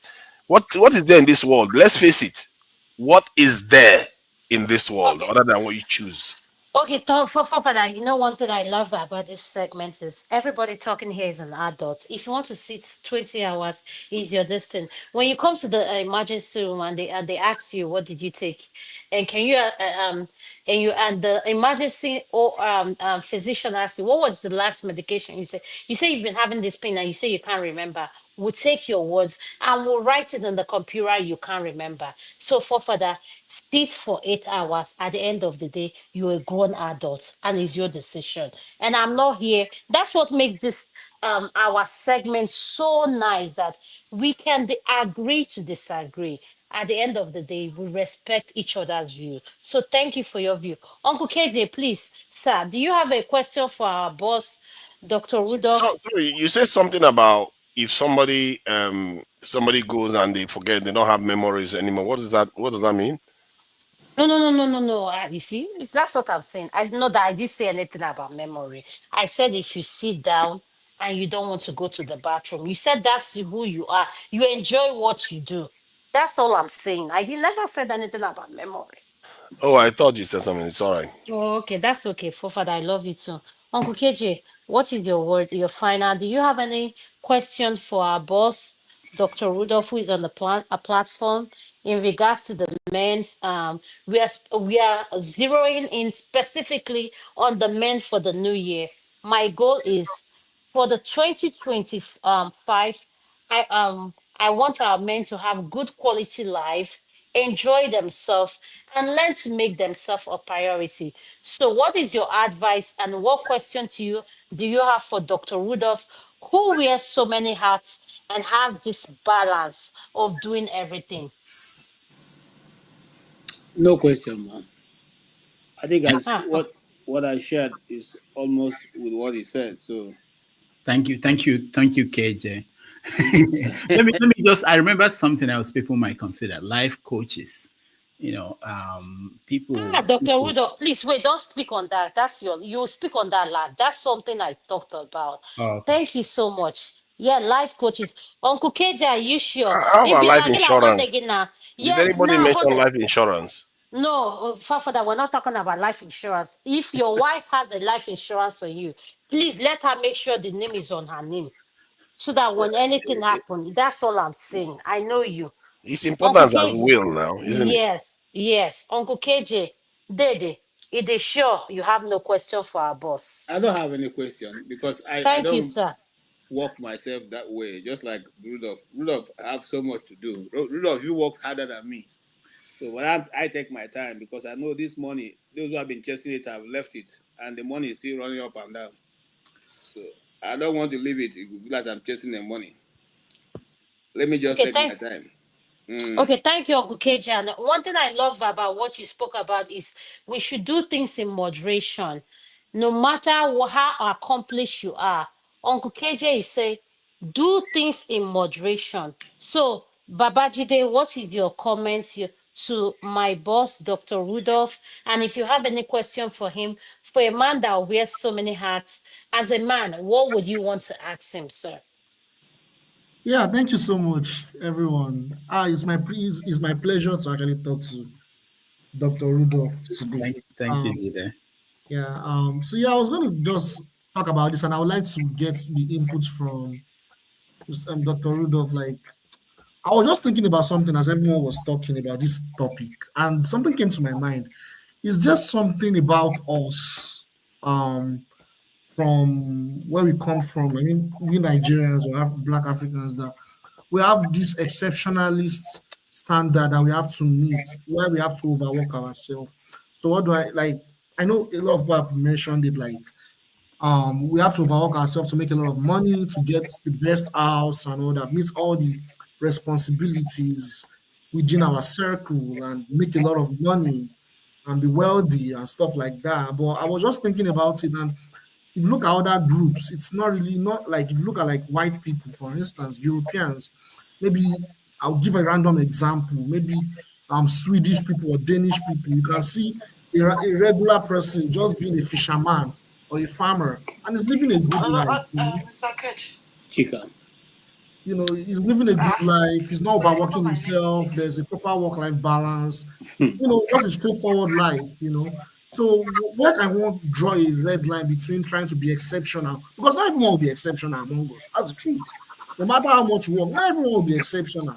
So my own question is, where is the red line where you can draw like a simple life, a basic simple life where there's a work-life balance, you have a good life, take care of your family, you have a good work life, go on vacation, you know, just a normal life, and you have to overwork yourself to be exceptional in one thing or the other. Like, where can you draw the red line or something? All right. Before you respond, Dr. Livoff, Babajide, thank you for that question you asked because your question resonates with me a lot. So before I allow Dr. Rudolph to say, I want to acknowledge our panelists that joined. Mr. Flagship, thank you for joining us. So Dr. Rudolph, I'm going to go over to you so you can answer the question. So thank you, sir. Yeah, Jide, thank you so much. I think there are so many things playing out. I don't think if you look at, there are so many things. One of them is the fact that we are first generation immigrants. If you look at the Irish, the Jewish, the first generation Russians that came here, they did exactly what we are doing. I used to go to Redeemed Christian Church in Boston, and the building they were using was Italian Cultural Center. And whenever I get in there, I always think about Igbo Hall that Igbo people contributed money to build in Boston.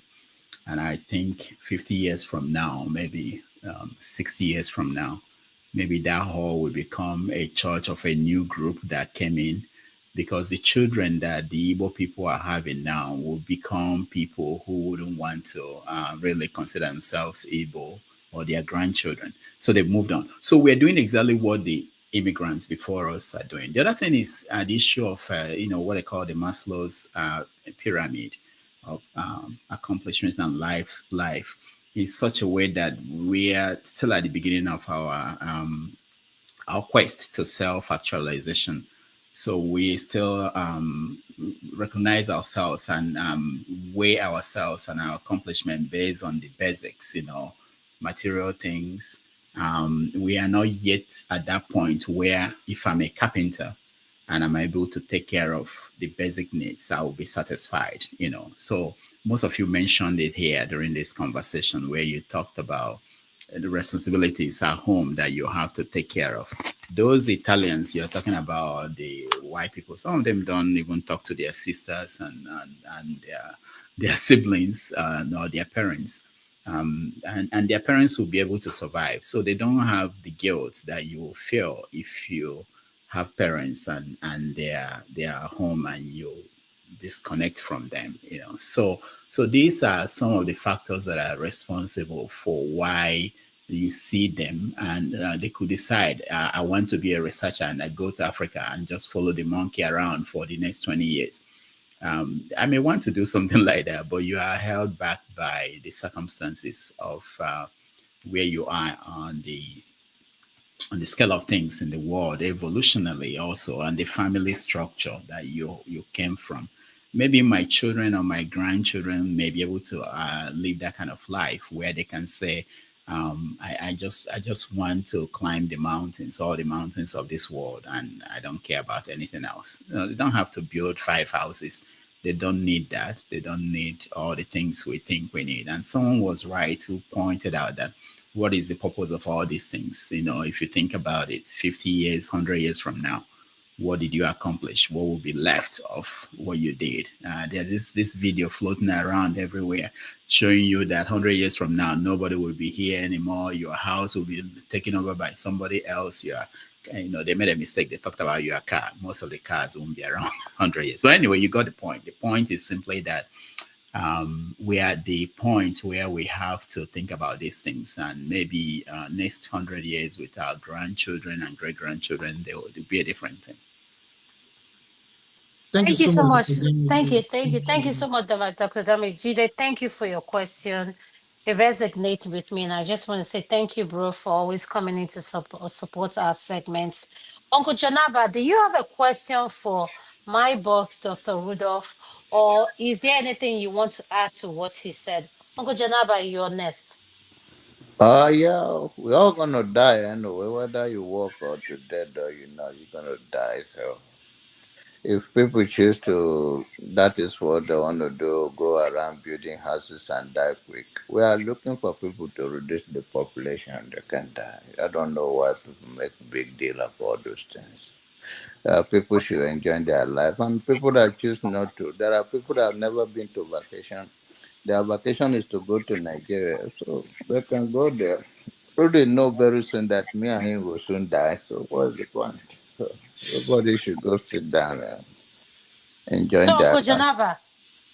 Janaba, what is your advice? You're one of the oldest men in this platform, and I have respect for, because since we started this segment, you've not missed. I can count in my hand how many segments you've missed in our segment. So, what is your advice to men who are listening? What can they do to improve their lifestyle and have a better quality of life, sir? They should work hard and die quick.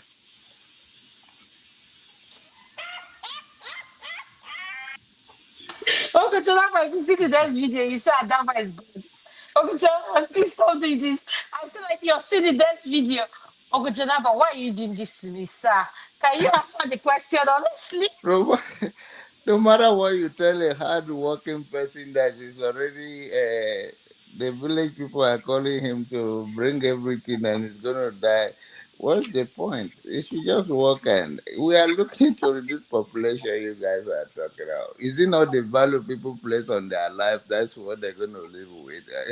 If we complain, you're trying to find answer to all of that. What difference is it gonna make? People that like you that go to vacation 8 times in a year, you're gonna go. The people that's gonna go they're gonna go. People that's not gonna go at all, they're not gonna go. End of the day, is what you make out of your life, and that is life. People like everybody love electricity. It's gonna die in dark anyway. So what is the point? Thank you, sir. I agree with what you said. I'm not going to push further. Madam, Yeah. look. Madam, Madam, look. They want them. Do you have a question for my boss? Nne biko ihe ọ na-echekwa ikwu biko ama achọkwa m n'ọrụ biko kwokwa nke ga-amekwe asa Adamma kwokwa ezigbote okwu biko. Okay, ma. All right, and there one. I have an advice and a question. I know this is going to be a table shaker, but I'm going to say it anyway. Yes, go ahead, Mama. This Okay. is the women's segment. Say whatever are your questions. Dalu, You have the right. Dalu. All right. So my advice first. It don't matter whether it's a man or woman, because whatever affects the man affects the woman, and whatever affects the woman affects the man.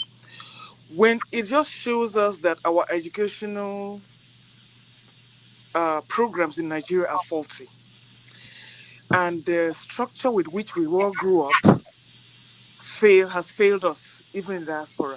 Even here with my children now, they start actually telling them about financial management, start working at 16. They have a program to put them straight so that they know the value of money and they know how to achieve a work-life balance right from childhood. We did not have that growing up in Nigeria, so that when we come to the diaspora, we fall apart and we just start chasing money without plans. So we have to re-educate ourselves, my dear Nigerian men and Nigerian women. You need to go and re-educate yourselves about the essence of living and how to achieve a work-life balance.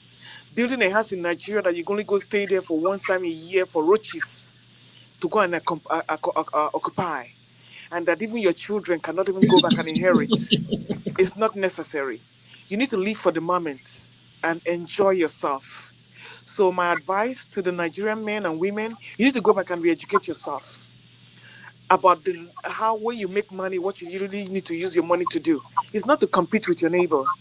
It's not to go and build houses and mansions in Nigeria. It's not to impress people. So re-education is the key. And my table shaking question, can everybody hear me?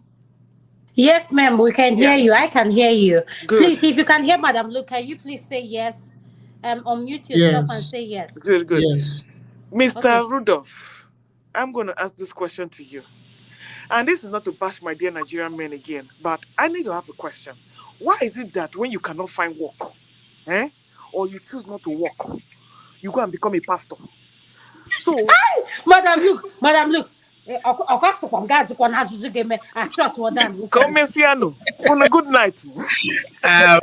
So incidentally, I actually have that as plan D. If everything else fails, I will start a church. No. Please, I'm sorry for interrupting you, Dr. Rudolph. Are you saying you have in your resume that is full as a pastor? Because let's our viewers understand what you're saying. Yeah, plan D. This is the way the church is. In fact, I thought about the design. The design of the church today. So when you are getting into the church, at the door, all our branches, and there will be a lot of branches like the Redeemed Christian Church, there will be snow So we will make snow. So it will be called Mountain of Snow. Hold on, I mapped it out today. Everything is all set, but I hope I won't get there. That some other things will work out, but if they don't work out, we go to that. No. I mean, you're right about pastors. I think it's a horrible thing. People don't even know this. We don't deal with statistics. Our president said, "That statistic will go chop." But the point was that I read somewhere that Redeemed Christian Church, they produce up to 10,000 pastors. They were bragging about that. They graduated 10,000 pastors in the last, it will be 10 years, I don't know. We have more pastors for one church like Redeem in America than all the evangelists, all the people that came and converted Africans into Christianity. And I always think about I do attend churches here in the past. And I go there and I see they're all Nigerians. If you go to Redeem or Winners, they're all Nigerians. You see few other Africans. You'd hardly see Americans. And I always say to the pastors, because I'm close to some of them, I say, you guys are not doing a good job. You have to go and convert Americans, get them to become members of this church. You can't just come here and depend on the same Nigerians that followed you from Nigeria. So we have issues with pastors and the number of pastors we produce and their contribution to society, especially when you know that it's not like the life of Nigerians or Africans that they do behave better than others because they go to these churches. Anyway, that's a topic for another day. But I have plan D. If I fell completely and I could not achieve anything, I will open a church. I memorize some verses in the Bible. I declare myself called, and I hear the call. And I will go ahead. I have the uniform already, So even up to the bishop, I have. So thank you, Dr. Rudolph. So are you agree with Madam Luke, our patron in the women's segment, that yes, why is it that when our men can't find something to do, they sneak into religion as a way of trying to tell our women? I know where she's coming from, but I don't want to say it fully. So are you saying that you agree with her statements? Yes or no, sir? I agree with the motivation for some of the people who go into the what they call it, to the mission job. There's something they call it. They serve in the vineyard of the Lord. Yeah, some of the people who go in there. I think it's logical for them. Let me tell you this story briefly. I used to attend a Redeemed Christian Church, like I said. And I watched people for the 3 or 4 years that I was going there. I watched people getting promoted.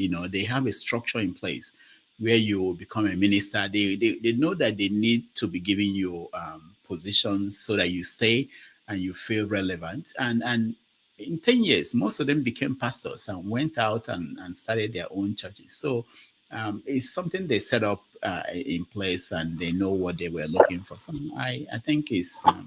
yeah, maybe to some extent. Sorry, Uncle Rudolph, because can you ajụjụ? Yeah, because no, Madam Rudolph, Madam Luke, please. Before I call you Madam Rudolph. You see, my problem with this pastor thing, why you're becoming a junior pastor, who is feeding the family? Because poverty. Because of that junior pastorship, and before they become that Toyedepo. Hey, ebe. You're right. I have a guest on the show when I was at Sahara that I interviewed a former senior pastor at Redeem, and what he told me off record is unbelievable. I wanted him to come and say it on record, but he wouldn't. It's something that we said when you talk now. They say to me, "You are not a member, so why are you concerned about what's happening to a private enterprise?" It shouldn't concern, but it has impact on our people, a lot of our people, more than anything else. So we should be concerned. We can't allow what's going on in churches to be left unaddressed. And because we have younger people who are aspiring to be pastors and nothing else. But Dr. Rudolph, you're not giving a specific answer. Exactly. What is your specific answer? Can I buy you? Dr. Rudolph, please Yes, you're acting like you're not understanding us. What is your specific accent? People, answer is specific. Let me put it straight and direct. Can you direct short? Okay. Is it not adding to the unemployment? Is that unemployment? Is it not unemployment? Can they pass on employment or pastorship or employment? Yeah, you know, it is. It's a franchise. Femi Falanos. No. Hi, Jesus. Okay, well, it's employment. They are paid. So this is how it works. Most people don't know that the pastors are paid. It's not a lot of money. Just like reporters are not paid a lot of money, because most owners of newspapers. That is equivalent to welfare package. Yeah. They tell you that. And okay, my question now is, as a woman in the house, how am I supposed to survive and support that kind of franchise? Well, this is what. Good question. Good question. What they tell them. Good question, Mama. Need the answer. Let me give you the answer. This is what they tell them. You have to pray hard so that your husband will become a general. How does prayer pay for your water? No, wait. You have to go through the one day your husband will start his own church or become general overseer, and then he will start getting part of the tithes and offerings. Then, listen, Mr. Dr. Rudolph. Then when I go out and work now, they go call me Olushoabi. That one is not right too. No, okay, Dr. Rudolph, I want to let's be honest about this question that Madam Rudolph asked. Madam Luke asked, why do our men run into the ministry all in the name of being called? They wake up today. Look at what Uncle Jonaba said. The video we played about someone, Pastor Ebuka challenges someone. I'm just hearing from Uncle Jonaba, because I don't waste my time listening to all this fake pastor. He said Ebuka is not married, but people follow him.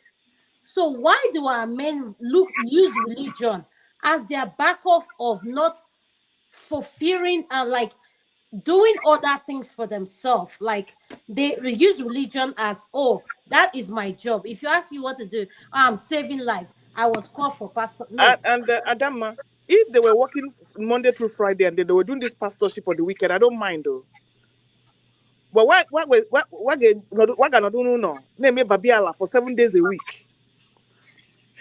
Dr. Damages, do you understand the question? Yes. Well, you have a pastor here, and he could answer. I'm not a pastor yet. No. Nobody's a pastor here. But Dr. Damages, the woman segment will have no pastor. Oh, Dr. Damages say you don't want to tell them about retired God. Children of a retired God. Okay. Jonab, I thought you were a pastor. Okay, forgive me. But no. I think the point is that once you sign up to be a pastor, I understand the frustration in some cases. Most of the people. I also have. Let me acknowledge, because I know a pastor who was a very successful professor. And he left the school system to become a pastor. In fact, most of them, Kumuyi was a professor, Adeboye was a professor. They left the school system to become pastors. So I wouldn't say that most of them, all of them are. But I also identified some people who probably were frustrated with life, especially those here. And they went into the church. The requirement is so low. If you memorize the Bible, and you speak in tongues, which I'm practicing, you will do well, if you have the charisma. And okay, so can I ask you, sir, why would you say the requirement is so low? Is it that our people have mastered that religion is a tool that you can use to in a way to how do I'm looking for a word, but I don't want to say it. I'm just thinking about it. So, Dr. Damages, why would you say people have mastered religion as a tool of abusing those that don't understand the Bible? Even those that understand the Bible, they have a way of convincing you that you're not seeing things the way they see it. So, what would you say the reason is for them using the Bible as a way of doing what they are doing? Honestly, some of them don't think that way. They don't know any other way.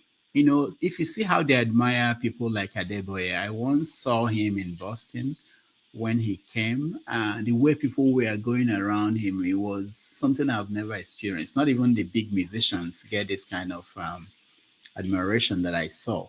So they wanted to be like him, some talk like him, they walk like him, they dress like him, and they really, it's an amazing thing.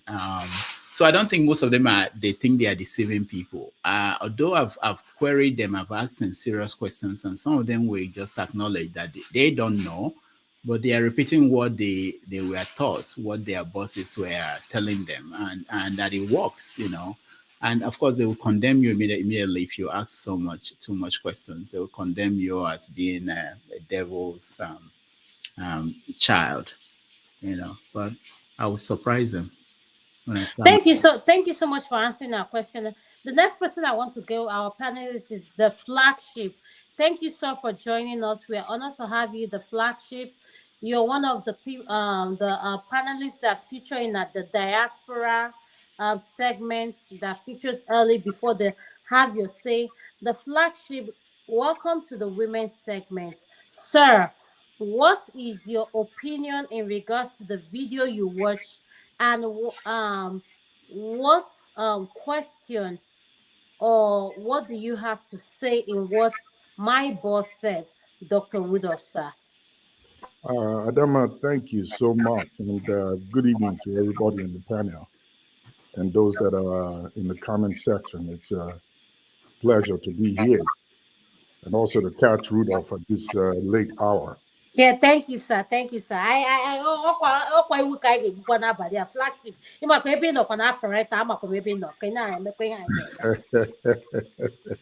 Well, Rudolph, let me start with a comment for Rudolph and the question, and then I would after that say my opinion. Rudolph, the comment first to you. There was something you said which kind of gave me a flashback to many years ago with a friend, whom I'll talk about also when I give my opinion. The flagship, please, can you wait before you say anything, please? Could you, if you're on a panelist, could you mute your volume? Because I'm going to mute you if you're not mute. I want to hear what everybody is saying. But if you have if you're not muted, whatever you're doing when we come on the live, anything you're doing, like I am where I am now, and you can hear any noise I'm making echoes back to you guys. So please, can everybody mute except until I ask you to unmute yourself? Thank you so much. The flagship, can you continue, sir? Thank you so much. Rudolph, you mentioned that, and this is a serious one. I know you joke a lot.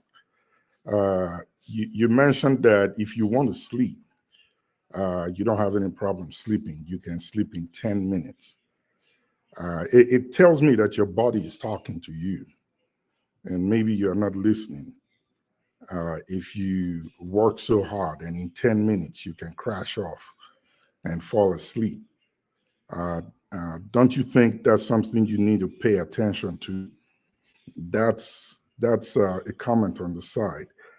My question to you, based on what you said, is do you wear these many hats, like Adama and everybody says? Do you wear these many hats based on necessity, or is just for pleasure? Okay, so Mr. Rudolph, before you answer, please let me acknowledge. I have something for Delta men. They came for my hand in marriage. My husband, my father said, Adama, is this way? I said, Daddy, I don't know this person. The flagship is someone I know, and the day I will disclose to him how I know him, he will be shocked. The flagship, thank you for your question.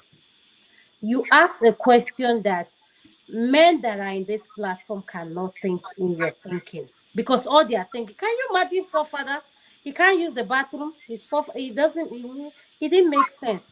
Thank you, sir. So Dr. Rudolph, before you answer this question, please, all I beg of you, please, our listeners are listening. Answer this question truthfully. All right. So the first one was about sleeping, whether my body was talking to me. you people call me a doctor. I'm not a doctor, but what I know is that if I have to sleep 3 times a day, I do take naps when I need to. Um, I know that I'm weak. I have some issues I'm dealing with too. But sleeping, the way some people say they can't sleep if they want to sleep or they struggle. I don't have to take any medication to sleep. I really, that is not been the problem. But if it means something else, of course, I have doctors and I'm talking to them. And No, Dr. Damage. Now, when you say you have doctors, are you saying on the record, as a medical practitioner, you've not been diagnosed with insomnia no, and you can no, sleep? Okay, no, we zero. established that. Okay, Yeah, good. zero. Yeah. So when you say you have doctors, when you have a forum, flagship asks you a specific question, you Yeah. say you can fall asleep regardless. Don't you think there is more going on? Do you understand that question, or do you want him to clarify? Yeah, Before, maybe he can explain to me. I thought that it's a good thing that if I want to sleep, I sleep. okay, That's so the flagship, do you mind, please, sir, clarifying that yeah. question specifically? All right. So what I mean is this: there are people that you can sit down and be having a conversation with, and you think they are listening to you, but they are falling asleep, and or they have actually zeroed out on you and they're sleeping with eyes closed, sitting down. And the reason is they do not sleep. They work a lot. They are up at night, odd hours. When the body is calling for sleep, they are not giving it to the body. So when they are in a still moment and they close their eyes, it takes them like between 0 to 10 minutes, and the body shuts down and they go to sleep, the brain, just because it needs the sleep and is not getting enough of it. That's why you can knock it off in 5 to 10 minutes, sitting down on your computer. That was the picture I got when you made that statement that as you're sitting down here now, if you want to sleep, you can sleep in about 10 minutes. That crossed my mind. So that's why I asked that. Oh, Could okay. the body be saying, I'm not getting enough? Yeah.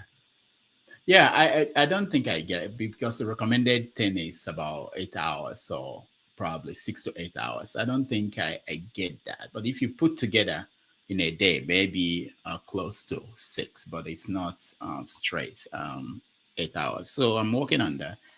Hopefully, I'll. So okay, Dr. Damage, based on what he asked on your on your sleep, and what the flagship said makes sense. And let's not add sentiments. Our viewers are listening, and I say you're a man that wears so many hats. Why will you say yes, everything? What do you need to do to improve your sleep? Our viewers are listening to you too. How can you sleep and turn off all the outside noise, like flagship is saying, and sleep straight and be present without turning off us based on when you want to turn us off? Yeah, How yeah, can that's a good question, and I'm working on that. So one of the things we are going to put in place, because you guys may forget that 3 years ago I didn't have to deal with platforms like this, So that's a new thing I'm trying to adjust to. Hopefully, in the new year we will have a management system, a middle management system that will be receiving or dealing with things that come out of this platform, which will mean that will be less of an additional thing to what I already have. So that will help me a lot. That's one thing I'm putting in place. We are also trying to expand and hire new people that will take care of certain things. So as we speak now, I have to think about the guests that we're having tomorrow and their preparations that we do to before that. I have to talk to editors who are probably working on videos, and sometimes we do profile of the guests. So these things, if I have more hands involved in the process, that will give me more time. So I hope that next year we are going to put in people in place so that I will have to worry less about certain things, and that's a way I hope I'm willing to delegate. Sometimes it's having the resources to, so you can get the people you have to delegate assignments to. So Thank you so much, Dr. Rudolph. Now, the question I want to ask you to in regards to what you said and the flagship point out, the $1 million question for me as a care practitioner, is it okay to be not okay? Can we come out, and as much as you have things lined up you have to do, but your body is not responding to what you want to do?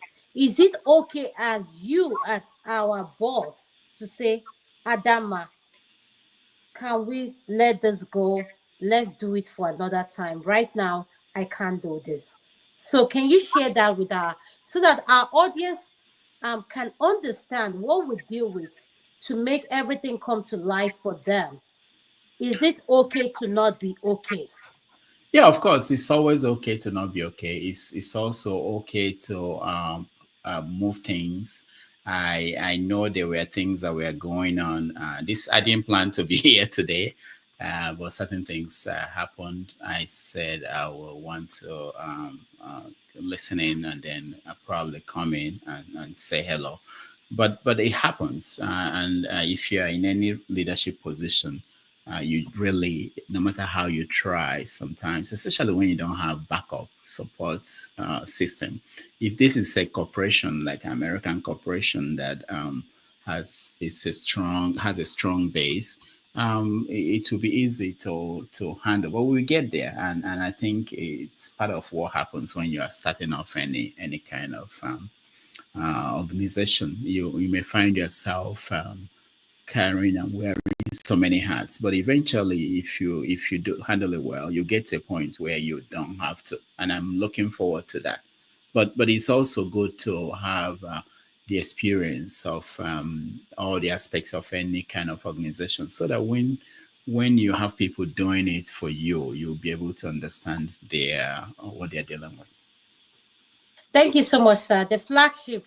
I hope he has answered your questions. That your next question, that your next statement you're going to put out is based on your response on the video that was played.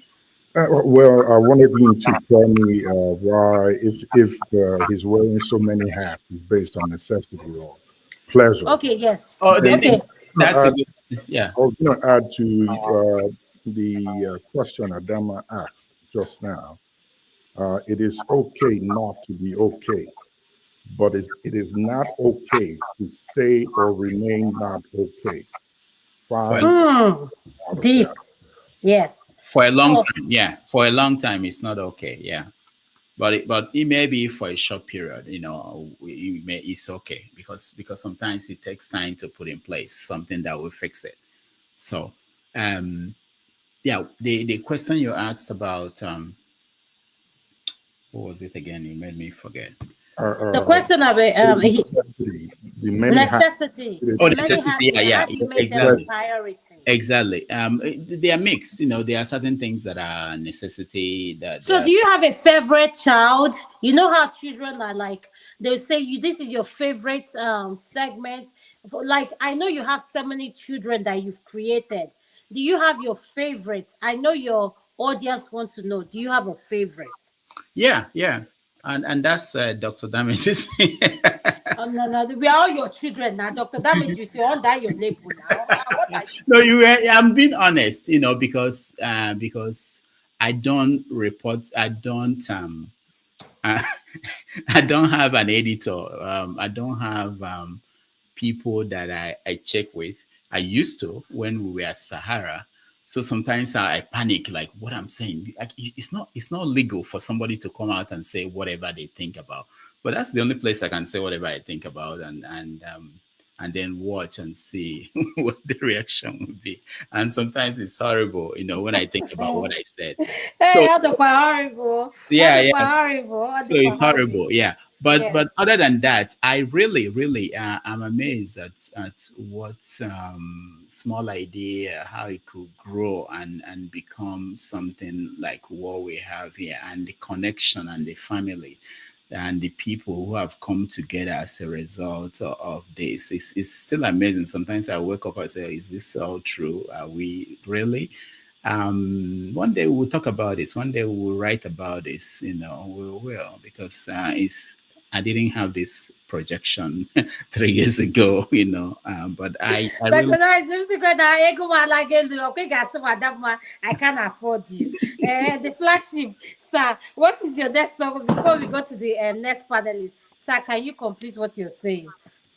Okay, well, thank you again, Adama. I was going to talk briefly about the video. I guess the last one you played, right? That's where we are. Yes, the man that was talking about how overworked he is. Yes, Right, sir. right. I saw that, and I decided to jump in to make a statement. I would start by telling two short stories.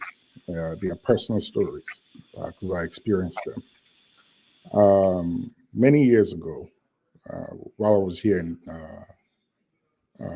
I lived first in Arkansas before I moved out. I had a friend actually who did this same thing. He was a workaholic, and he was round the clock. Out of 24 hours of the day, he gets 3. And the 3 hours that he gets, he splits it between going to his shared apartment to brush his teeth, change his clothes, put back the dirty ones, pack up new ones, and hopping up off and going out. He's barely in the apartment. So one day I called him. He was a younger guy actually. We sat down and we were talking in one of those, and it was at a Sonic's restaurant. And my question to him was, why do you do this? And it's the same question I asked Rudolph a minute ago. If keeping so many jobs is out of necessity or it's pleasure, but it turns out to be his was out of necessity. And my advice to him briefly was, you need to stop it. And I painted a picture for him, which, and this was a couple of days later, I requested to meet with him in his apartment. And I painted a picture for him. It was a gloomy one, a very gloomy one, but it's the truth. And it's why we're having this conversation today. And he asked me, how can he stop doing this? He has this bill, that bill, and all that he counted were bills that he has to pay at home. I mean, we call it black tax. Brothers, sisters, uncles, aunties, and everybody, including friends. But he lives in a shared apartment here in the States. Barely got a used car. When I say used, is used that if he hides to drive it because it's almost out of condition. But the picture I painted to him. I'm sorry to interrupt. I want to nice meeting you guys. We'll talk again tomorrow. But thank you, Jide. Bye Thank bye, you so guys. much. Have a good night, everyone. Thank Bye. you, Jide. I appreciate you for joining in. Thank you for waving us good night. Thank you, sir. All right. And the Go reason ahead, the flagship. Sorry about that. No worries. The reason I'm telling the story is it's going to be part my response and also part suggestion to every great, hardworking Nigerian man out there, regardless of whatever job title you have, doctor, janitor, whatever it is. Hats off to you, first of all. But the picture I painted to him was this in his shared apartment. And I'm going to say it here, but it's a hard truth. It's a hard one, but it's the reality. And I said, take a minute. Let's go through a thought process together. Say one day you got out of your car, you've walked 20 hours, and you were going for your next shift. You parked your car in the parking lot and stepped out 2 steps to the door of the building. You dropped down. 911, emergency room. You didn't make it. Phone calls to your closest friends, of which you have few because nobody knows you in town. You're always working. They don't see you around. We try to raise money to get you back home in a box in the belly of the plane. And it would take a lot to get 20K to get you home in a box to the same family members that you're doing this for. So let's say we succeed in doing that, and you get home and your family members share a tear or two, and they dig a ground somewhere in the corner there and put you down there. That's the end of your life. Guess what? Life continues for them. They will not die. It goes on for them. Or let's say we're unable to raise 20K for you to take you back home in a box. At that point, he stopped me, jumped up and said, walked to the door and said, please leave. Leave. Go. This is bad. And I don't want to talk to you again. I hit the home run, actually, because that's where I wanted him to get to be with my story. And he didn't talk to me for a couple of weeks. I knew that I hit home with that story. And it was a moment late. It took about 2 months, actually. One night, my phone rang. He was crying on the phone. And he said, thank you. Thank you so much for telling me that story. I hated it the first day I heard it, but I went back and I thought about it. I really don't have to do this. Out of necessity, I come first. And he changed his life. And his family members at home, believe you me, still lived. They never died. They carried on with their life. When he caught the amount of time he was spending working 3, 4 jobs to send money to them back home. Second story is also a friend. And he's in Texas, or was in Texas at the time. Kept the same schedule. And I some time, go out, tee off, you know. I play golf. Just take some time, get in the course and hit a ball or two. Go do something you've never done before, something that would take your mind away from work and the rest of them. And he would always give excuse, you know, my mother, my father, my brothers, their children, I have to pay their school fees. They're not doing well, you know, I'm the only one. You know, the story goes on. He never listened, continued. One day he told me his mother is here. He brought the mother from home. And I spoke with the mother on the phone, greeted her in our language we spoke, you know. And the mother asked me a question. She said, is this the way you all live your lives here? I said, Mama, what is, I don't understand. It says, since I came, I only saw my son for 1 day. I've been here for 3 weeks. By the time he's coming in, I'm sleeping. When he's leaving, I'm still sleeping. I don't see him at all. Is this America? Is this how you all live? I said, I've been telling him for a long time, Mama, this is his life. He said he has to take care of you and his brothers and everybody else at home, the whole clan in the village. And the mother picked up the phone, called home. Good mother, I said, good mother, really good. Called home. And I don't know who picked it, but she called a meeting. On Sunday, I want everybody to be at my house. I want to talk to you all. And the day came. Mother picked up the phone, called everybody was at home, siblings and all of them, and said, let today, this is her words, let today be the last time you call my son and ask for money from him. He's not living good. If he continues this way, he will die. Do not ask for money. Don't pay no rent. Go find a job, pay your kids' school fees, and do what you have to do. He has to live his life here. Good mother. And that was the day his life turned around. Cut down his hours to what is able to pay for his rent, put enough in his bank account. Had a good life. Today, he's doing his rotation in New Orleans. So the point I'm trying to make is this. Plus you, minus you, the system goes on. If you work hard, kill yourself, it will continue without you. And your family members back home will continue with their life. and will not even flinch. Maybe cry for you for about a year. After that, you're forgotten. So the question is, what do you want to do with your life? Take a moment, go before the mirror, stand there, take a good look at yourself in front of the mirror and ask yourself, is this the man that I want to be by this time?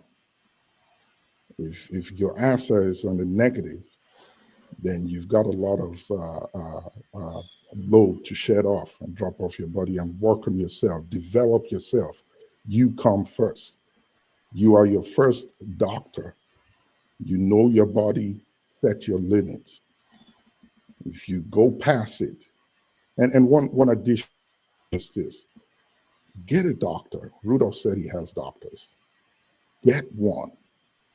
Do your checkups yearly. Figure out what your panels are, your chemistry, everything about your body, know it, and don't go past the limit. Without you, plus you, your family will continue to leave. The question is, do you want to leave? If your answer is yes, try not to be in that young man's position. He's depressed, as he is in that video, and he's only crying out for help.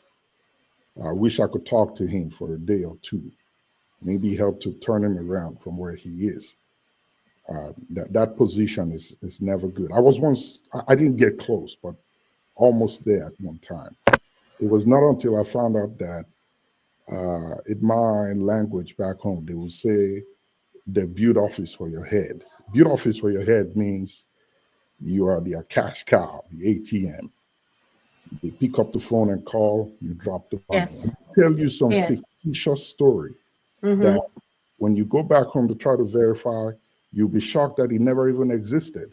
So Mhm. you're working here as a cow while they at home are enjoying the money. And guess what? Guess what? They wear the best clothes, designers. They wear the best shoes, the Yes, best sir. whatever it is. But you are slaving up here for them. So the question is, do you really want to leave? What kind of life do you want to leave? I don't think that it is, and this is, and I'll end with this one. I think it was Madam Luke said something, and forefathers. I think you Okay, the flagship, can you wait, please? Okija. Obiakwalona Okija, wana the section. Okija, please, can you mute yourself? Thank you, sir. And the flagship, you can continue, sir. Thank you, Madam Is it Luke. unlimited time? Yes, forefather. There we have MVP. Forefathers learn lessons. It'd be good. This should be good for you. Thank you, the Good flagship. storytelling, but it's a bit long. No, forefather. You know you're not used to being patient. That is the thing There are many people here at this rate. Who is going to be able to speak? Hold on, If you don't like what is being said, forefathers, you can tune out. No, it's not because I don't like it. We have to be considerate of other people too. No, but forefather, listen, I am the moderator. For me to allow him to speak, don't you think I know what I'm doing? Okay. Oh, thank you so much, Father. Thank you, Adama. So in conclusion, echoing back what forefathers said in the great words of Madam Luke, she made a comment, which is true, and I quote, she said, we are here to work hard and die. I paraphrase that. And she concluded by saying, even Jesus Christ came and died for every one of us. That is true. But don't forget, Jesus rose again. If you die, you ain't coming back. So have that in your mind.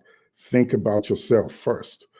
You are not here to grind for people alone, but for you. And you have a generation to raise after you, if you plan. Thank you. Thank you so much. Thank you so much, the flagship. I appreciate the way you took it down. Forefather, I'm sorry if you feel he was taking long. Yes, we had a pushback, when the boss come in, you just have it to be your good behavior. And you're acting like anything is Okija, your next, sir, and then I'll go to Mazi Prince. Sir, what do you have to say about what we are talking about? And before I come to you, the flagship, you have a question that resonates with me. Please stay on. We are going to have another round, so I just want you to stay on. Okija, sir, you're next on mute. Okija, sir, are you there? Okay, I'll go to Mazi Prince. Mazi Prince, and there was sir. Oh, you just skipped me. Eh? You just skipped me. Who is Are you not going? Are you not going in order? Oh, yeah. Ed, Biko, can you hear me? Ed, please go. Can you hear me? Oh, Ed, wait. Let him go, then you go next. Please, Ed, you're right. Okija, please go, then Ed will be next. Go ahead, Okija. Okay. So many things are said. I just like Rudolph, I have a relationship with my doctor, and I'm the kind of person I monitor my health and try to talk to my doctor, if anything, changes. But I mean, like, working harder, it's not peculiar to Nigerians. You see, Japanese and the Koreans, they die at work. I've forgotten in Japan, there is, like a syndrome, they call it. They work hard, they work like 16 hours. It's 16 hours every day, 6 days a week. It's like, normal in Japan. People just die at work, Japanese, you find out that, a lot of them, they don't have, like after school, they don't maintain friendship with people they went to school with. People that they have friends, family, family friends, people have to work, work friends. So that's the culture. And also what we don't put into,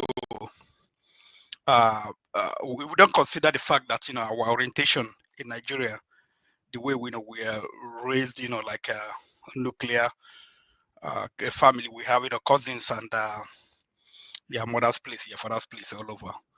And we are kind of interconnected so much. That orientation, when we come here, we still live, with that orientation. We want to, maintain. Also, for an Igbo person, our own, it's worse in the sense that for someone, like for me, like grew up, born and raised in Onitsha, but paternal home in Okija, I'm expected, to build a house in Onitsha and build in Okija, and I probably build in Lagos. So, so all these things, we, because we don't know, we pick up these things, but we just don't know.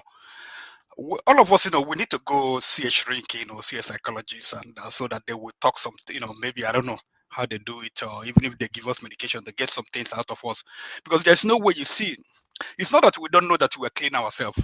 We understand, when we work hard, do certain things, but there is nothing, because, it's just like, like, I don't know, someone put it up, said, that a family is like a ball. It's like a chain and a ball in the leg of a man who wants to run. So there is no way, you can't. Sometimes you get angry with those people at home, and you want to, like, forget about them, but you can't. You go to sleep or whatever, you wake up thinking about them again. So these are the things, we have to find out, get to a place where we draw the line, know how to help them. Because some of us, like, you keep giving them people money, it doesn't solve the problem. You have to find out, like, hey. So, Okija, my point to you, sir. Sir, what is the way forward? That's what I'm saying. That's what I'm getting into. First of all, if your family is the issue, you have to find out, is there a way you can help them so that they can help themselves? It's not about just giving them money. Maybe start a business for someone, empower people so that they can, fend for themselves. So that's what to do with your family. And for years, also, some of us here, we compete.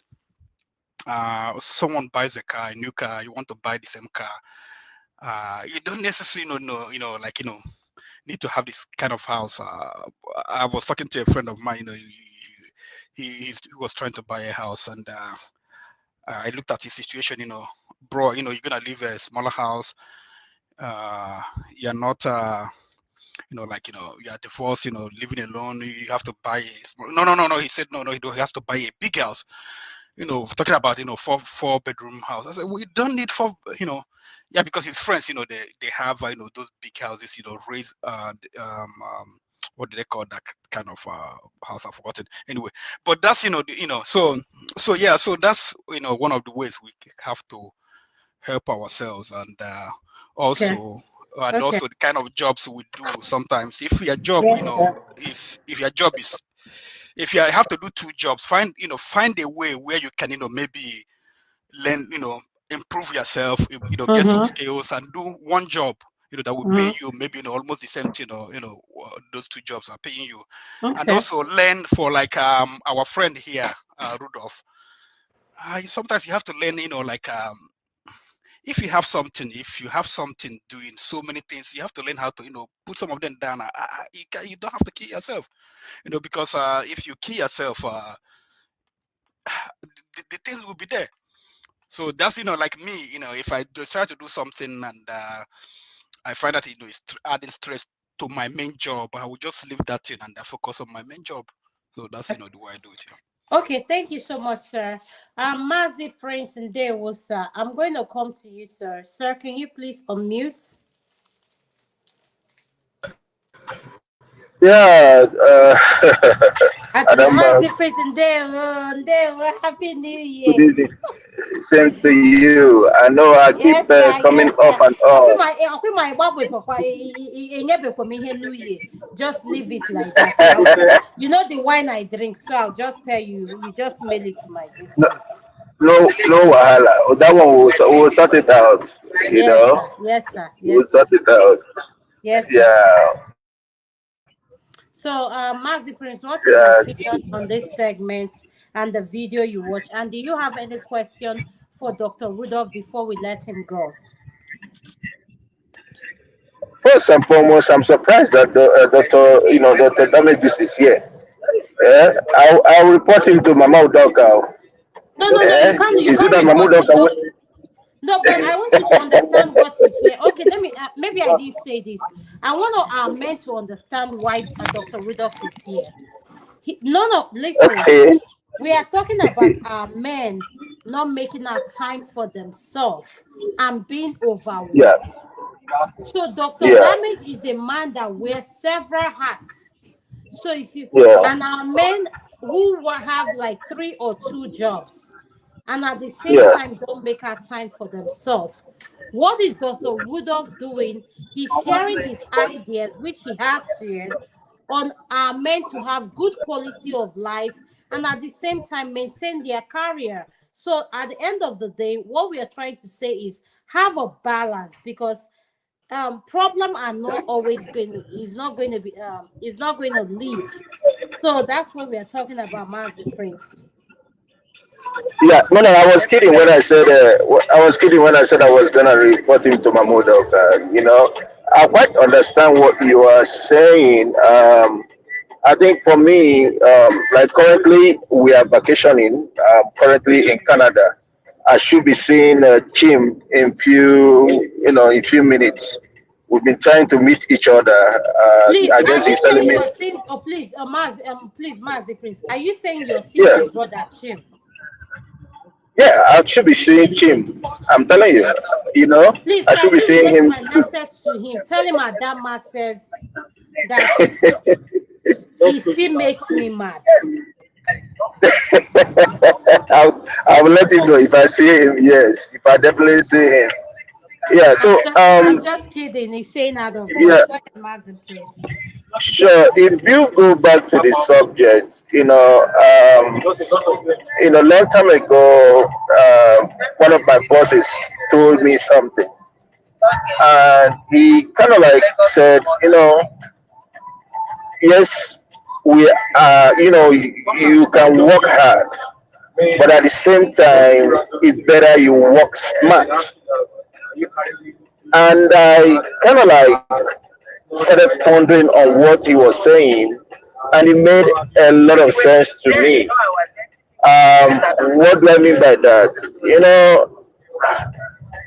just like Okija said, some people want to do 20 jobs and all that kind of a thing. It's not all about money. It's also all about your health. The more you work your body, the faster you are retiring your body. But if you Mazi Prince, can I ask you a question? Given that sure, you're someone in the diaspora and as busy mm-hmm, as your schedule is, how do yeah, you can you share with our audience or our viewers how do you strike a balance? okay. So for me, my family comes first. Okay, between work and family comes first. And like I said, both my wife and I, we work what is regarded as a hybrid, meaning that it's not every time that we work in the office. Currently, I only get to show up in the office maybe like 2 days, and I still get paid for the 4 days. You know, complete 4 days. Which it is what it is. And at the same time, I don't need a second job, you know, because whatever I'm doing, I am confident, I am comfortable, I cut my food according to my size, and I know that definitely what I bring to the table and what my wife brings to the table, we have enough. We live our life, and you know, it's not boasting, but dedication adds a lot of edge to the I think you're to breaking I whatever think you're we breaking do up. in You're life. breaking up. You're breaking Oh, up. okay. Okay. I'm on a highway. I'm on a highway. Let me allow someone else to speak. I will be listening. Yeah. All right. Thank you, sir. Ed, I'm going to come to you, sir. Ed, you're next. I'm done by you playing a partiality I'm game, sorry. I'm sorry. Yes, I'm sorry. but And it's fine though. I am I admit with what you said. I'm very sorry, Ed. No, it's fine.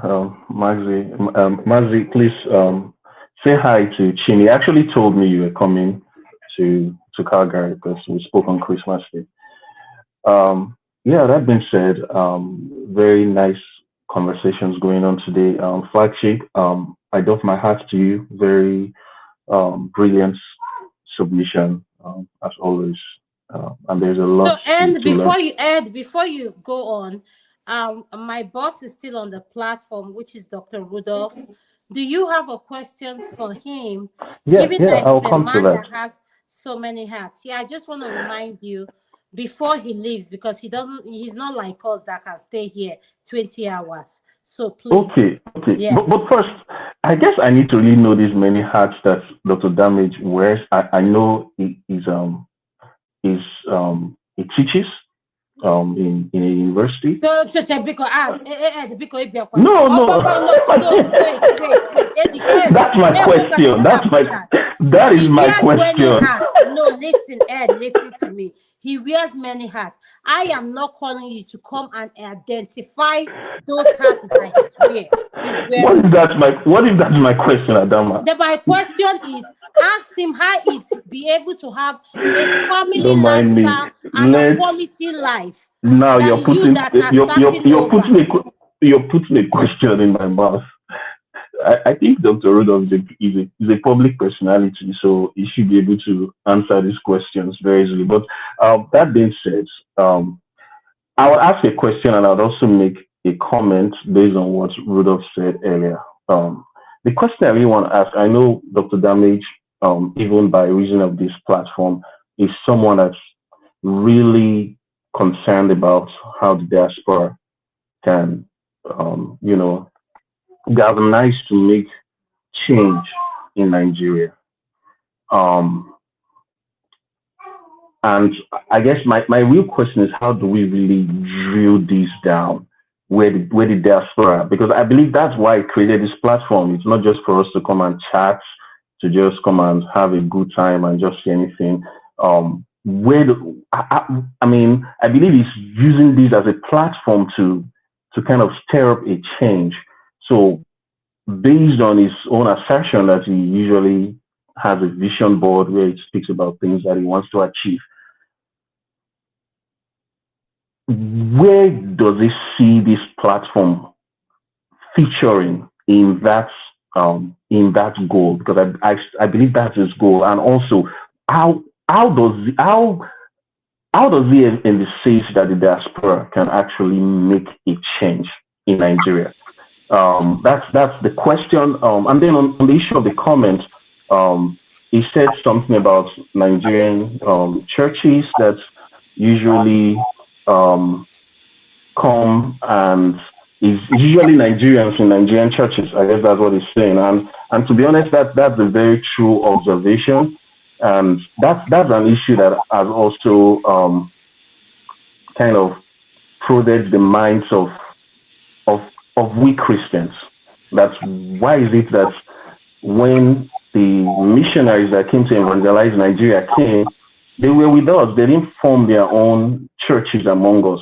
But whenever Nigerians come to come abroad, they always want to aggregate and just have their own church within themselves, where it becomes like it's like I'm still in Nigeria when I'm in a Nigerian church, which defeats the purpose, because um, we kind of within our own selves think, okay, well, these people, these countries we're coming to, we need to evangelize them, but then again, we just aggregate ourselves.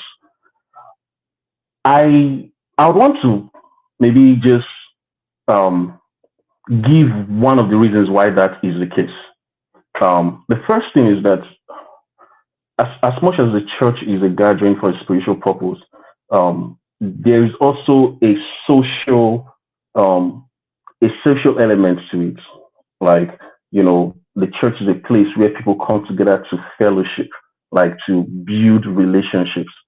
And when you're new in this country, sometimes it's hard to forge those relationships immediately.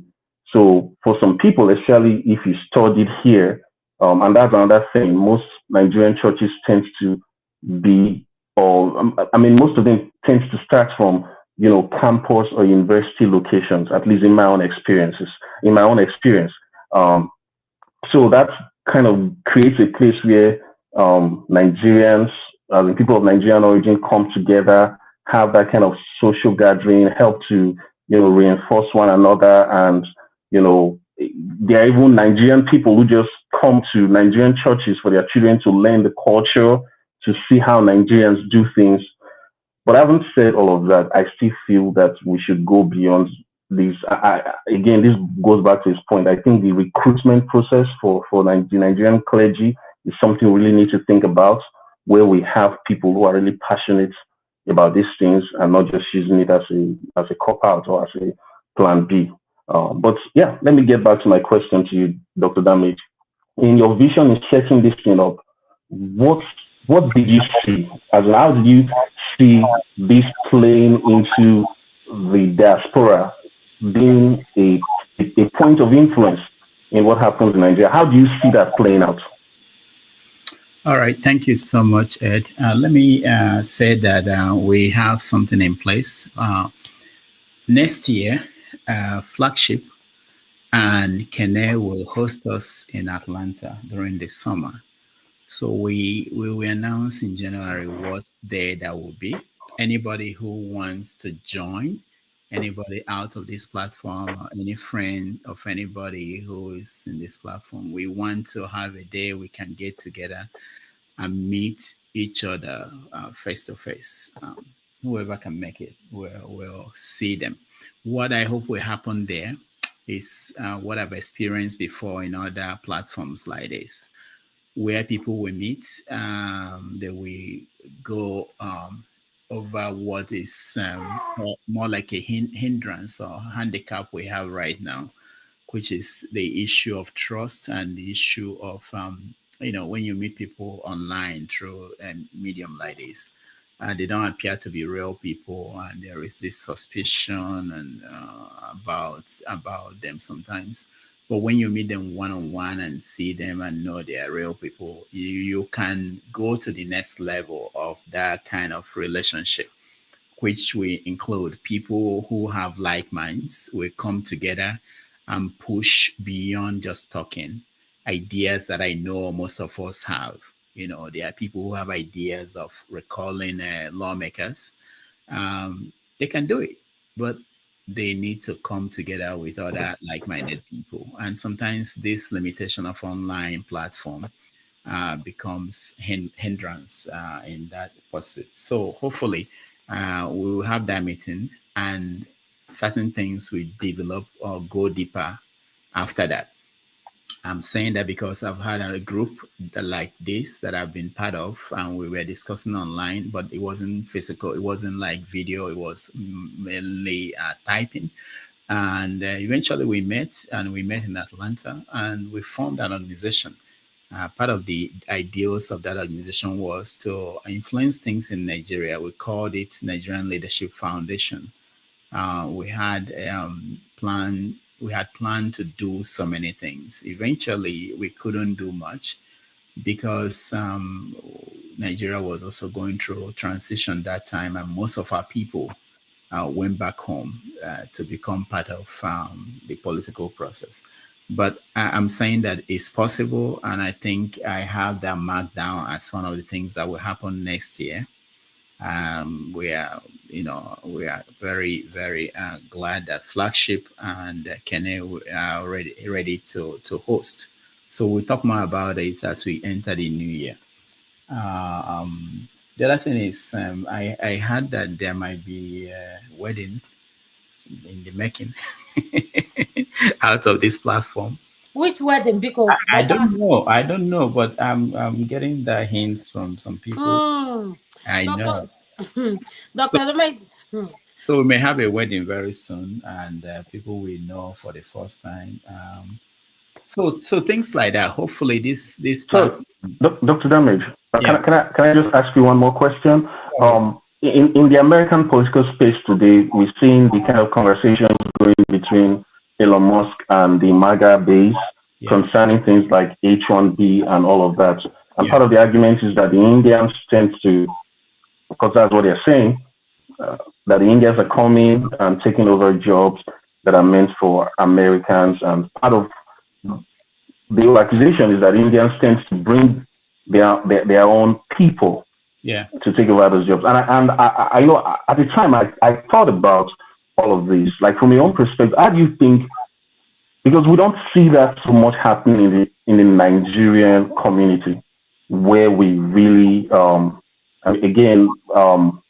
don't know if this is a positive thing or a negative thing, but where we have become so,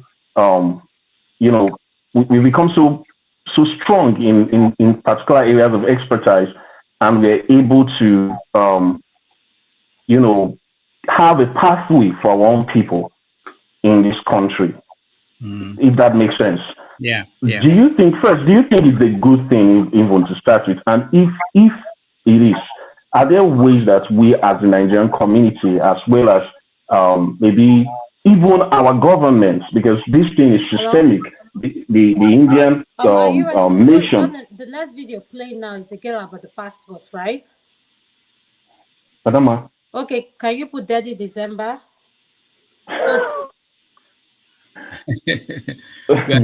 like you see the Indian nation, even as in the educational system, where the government is kind of tailored to be that nation that's able to service the world in terms of technological expertise and all of that. And I see that we are even closer by geography to the United States. We could be that kind of hub. So what do you think from the perspective of the government and from the perspective of we in the diaspora can be done? If this is a good thing to make us that kind of people. You're right. We need to study what happened in India more than we study the American or the Korean or Singapore, or the system there. We always refer to Singapore, Malaysia, when we should be looking at India. This is what I know from my understanding of what happened in India. First of all, the government at home, they got their acts together, okay? and they did something that we are not doing in Nigeria. We're still playing with that, which is to put merit as the determining factor on who is where. The moment they got away from the Gandhi family and that structure, and they put in merit, and then of course infrastructure that they built at home, the people abroad are always willing to come back home, but you are not going to go back home to invest and transfer knowledge when home is not the first thing. People abroad are looking for security. They are looking for the basic things. They will go back. They are still connected to that home. So Nigeria has now gotten to that point. When Nigeria gets to that point, people will go back home. People will take home with their ideas, their knowledge. And they will also, if we have a system at home that is based on merit, so we can also export that, our products.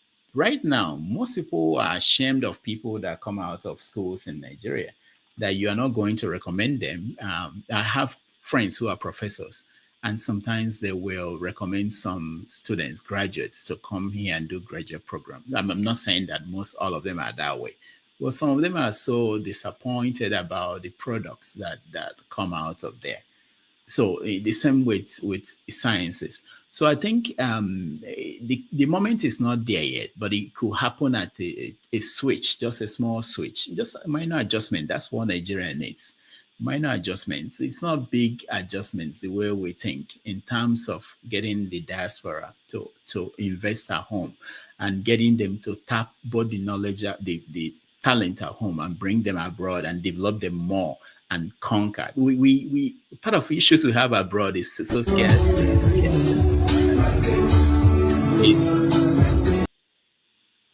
It's when you have the Indians have been able to overcome their divisions at home. And when you come here, see how they systematically took over the low-level hotel, or what they call motels.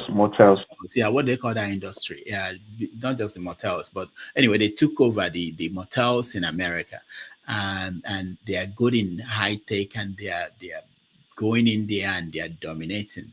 You have to trace it back to home and back to being able to say we are one people. I don't know much about the state of politics in India. I know they have issues too, like divisions, religious line, but I think to a large extent they've defined their country, and they carry that. You can call it Hindu nationalism. That's what the negative connotation they give it.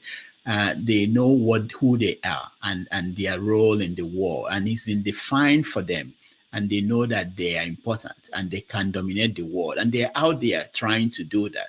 We don't have such a thing defined for us. We don't even know who is a Nigerian and what a Nigeria stands for, that people will carry with them when they go abroad. So you find out that it's difficult for Nigerians to work together, even in fields that they are very good at. That's how you dominate your world.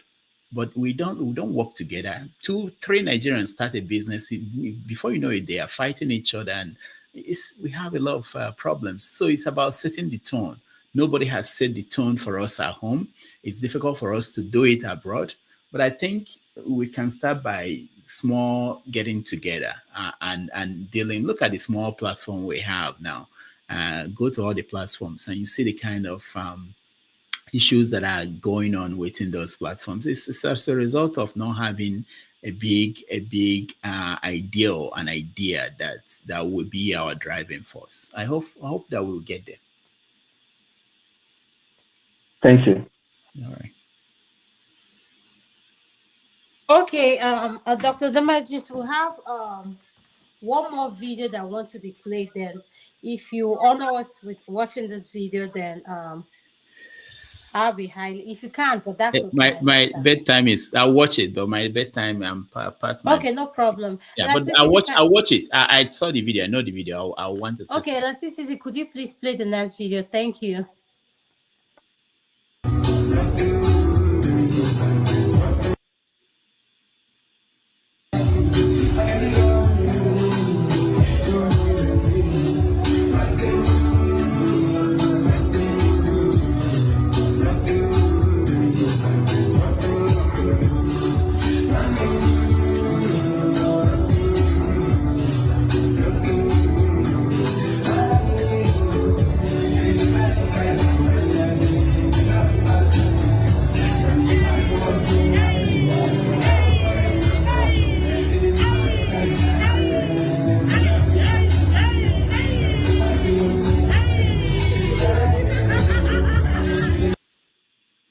like that second guy, the dance steps. I'm learning it, you know. But Next Christmas, I'll debut that dance steps. okay, so Dr. Rudolph, I want to start with you. Do you have a problem with that video, given that that was her husband's funeral? Was the body there? I cannot speak to something I don't know. But Okay. what I cannot speak to something I don't know.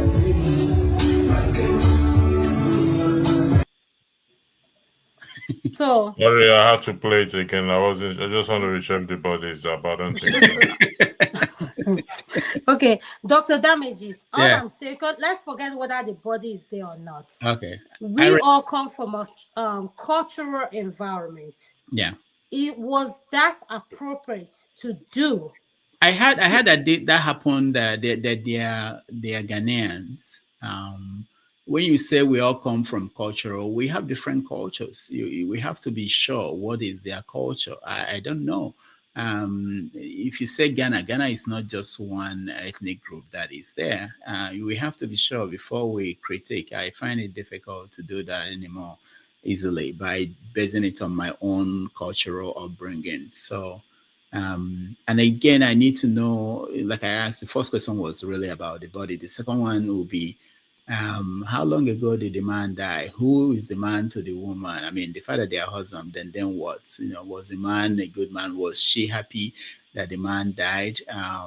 There are situations and even the people who are talking to her, what are they? You know, they may be shocked when you know the real story behind this, what you just watched. So it's important to have details before we join into the trend of probably criticizing it based on our own outlook to life. I'm not. It's our life. I'm very liberal. Most people don't know.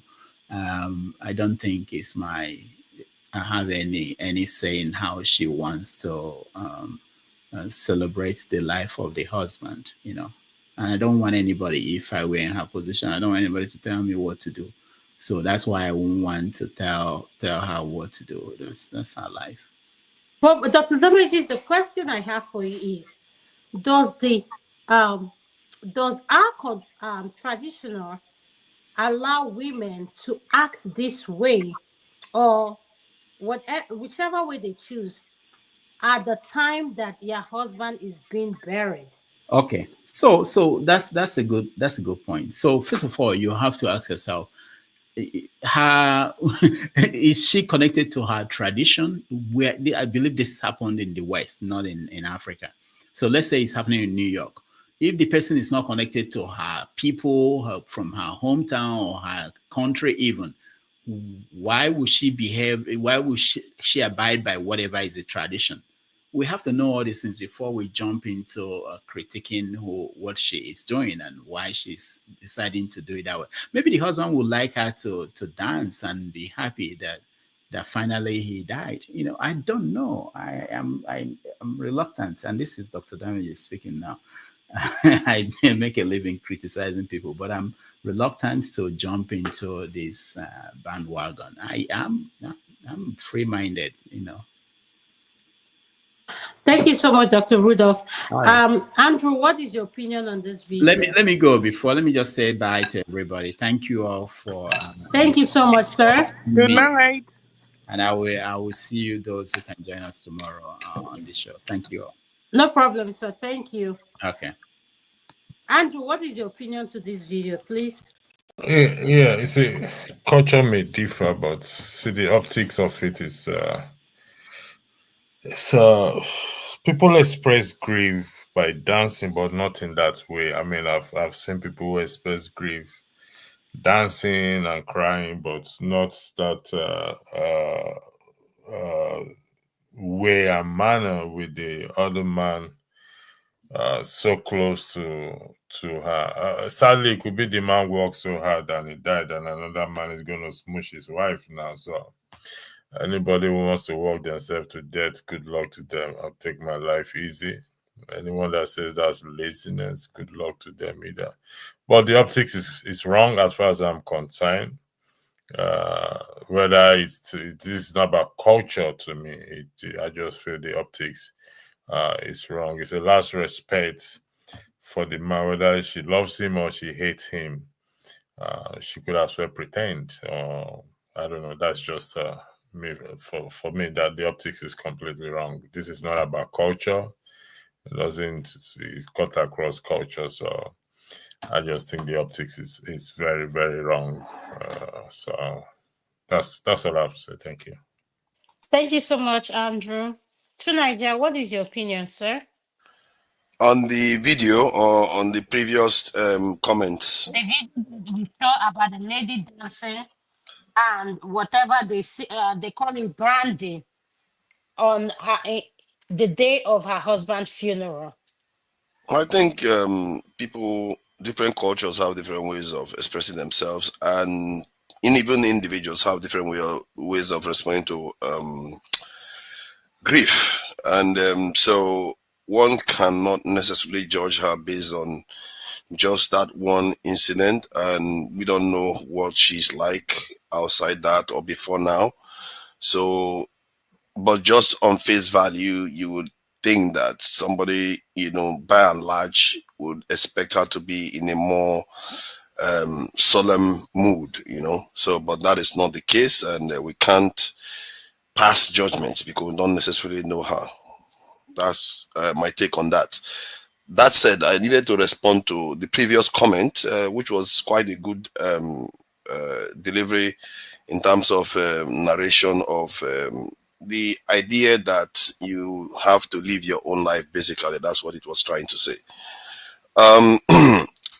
You see, life is not worth that much. I did say that earlier on. That sometimes we take life too seriously. Like if you die, that's the end of everything. So what? People die all the time, no matter what you do, even if you choose to enjoy it or not. Question is whether you move the needle forward. Some of the greatest people that you know in this world, they spend sleepless nights. Like Maria Curie that died after making a lot of breakthroughs in nuclear technology or nuclear physics. Or Thomas Edison that does thousands of tests before he makes one breakthrough. These were relentless people. People work hard, and the point of that is that in life we make progress so that the person that comes after us makes the next progress. Makes the next progress.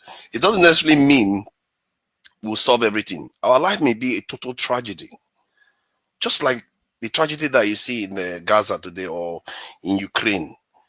But it doesn't mean tomorrow is going to be like that. And there's a danger that when we look at something, we judge it at that moment. We don't see what is coming after, what the purpose is. I can understand. I think somebody said it earlier on that if the people you are working hard for are catching cruise while you are suffering, then there is an imbalance there. So it's a kind of a balancing act. It's not something you just say, oh, let me just live my own and don't worry too much about helping people over there. What if those people actually need the help? You have to help, but you don't do that at your own expense. In other words, what if you fail? Let's say you collapse and you die. There's nobody to help them anymore. So it's a balancing act. It's not just one way.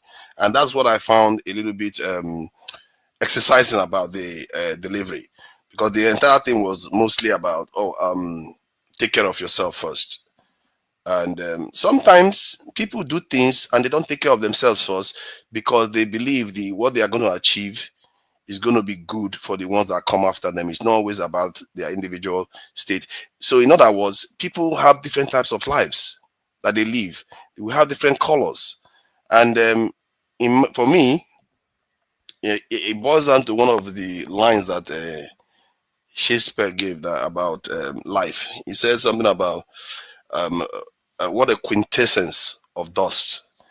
That in the end, if you take life too seriously, in the end, it's just dust. That's basically what it's trying to emphasize. That's why I always take things easy, no matter what. What is the worst? Is the heaven going to fall? Just live the life. Try to do as much good as you can, how you can. If somebody says just go and enjoy yourself where people are suffering and you feel that you need to help those people, even if it kills you, do that. if you feel that way. If you want to be individualistic and say, it's about me, do that. Societally, if everybody does about me, that is extremely dangerous, because you need a people to be able to make sacrifices for each other for society to move forward. And that is what exercised me about that delivery, because it could send the wrong message that, oh, let's just do our own thing. You see what I mean? So that's it.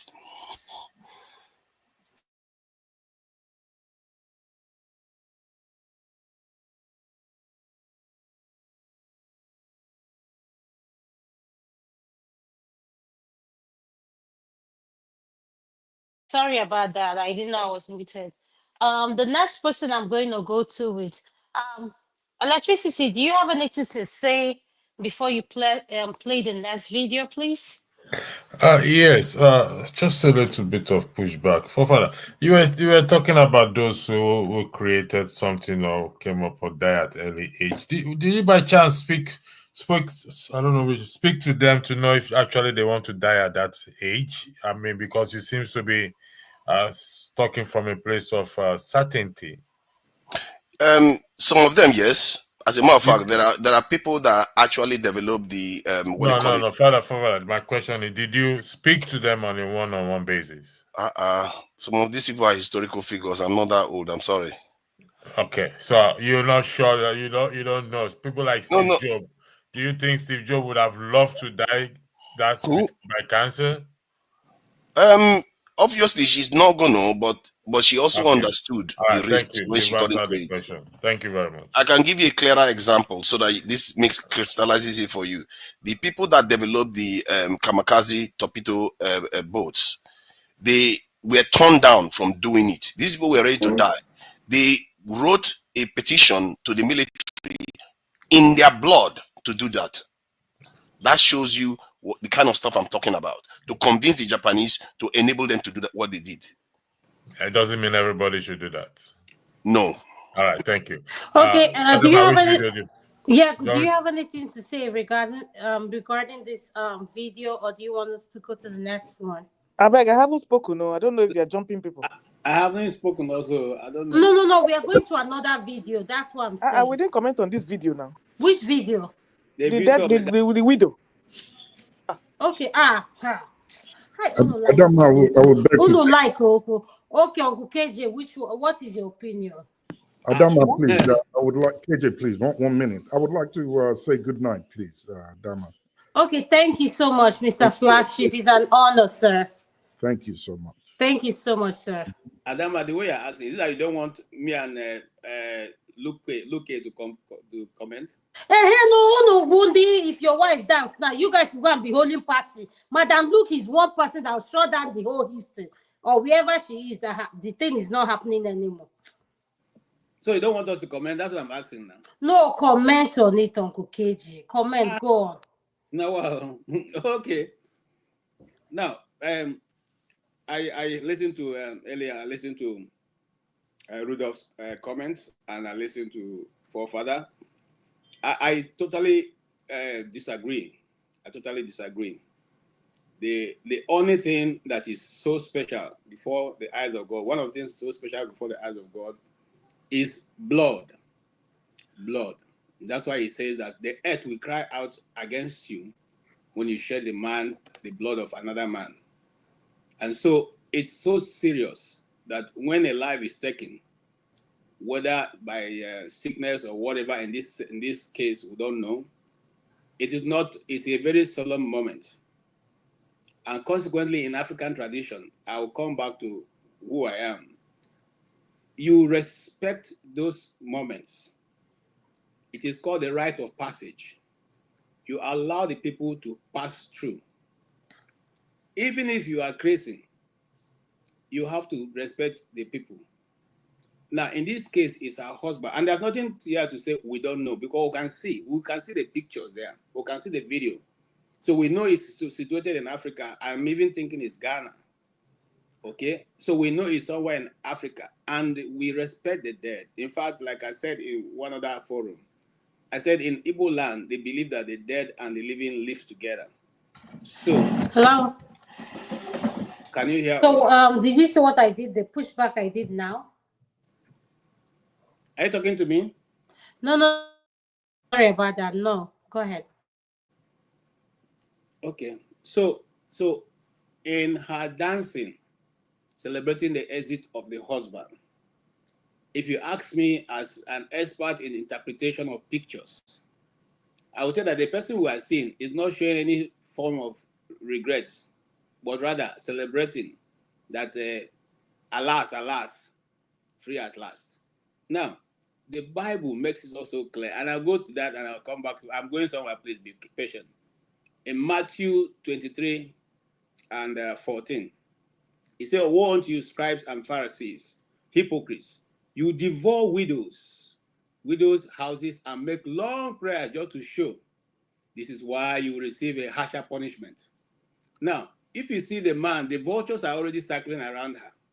Not because they really want anything serious, because you cannot tell me that somebody's husband is being laid to rest, probably after they put him, down 6 feet, and they are now, trying to entertain guests, and you take your anaconda and put him behind the woman's bottom. You tell me that is a dance that should be accepted by anybody? Even if the man was an evil man to her. I'll give you another example. I had a friend whose husband was so terrible, I mean, terrible to the point that it was prayer that sought her, took her, saved her life.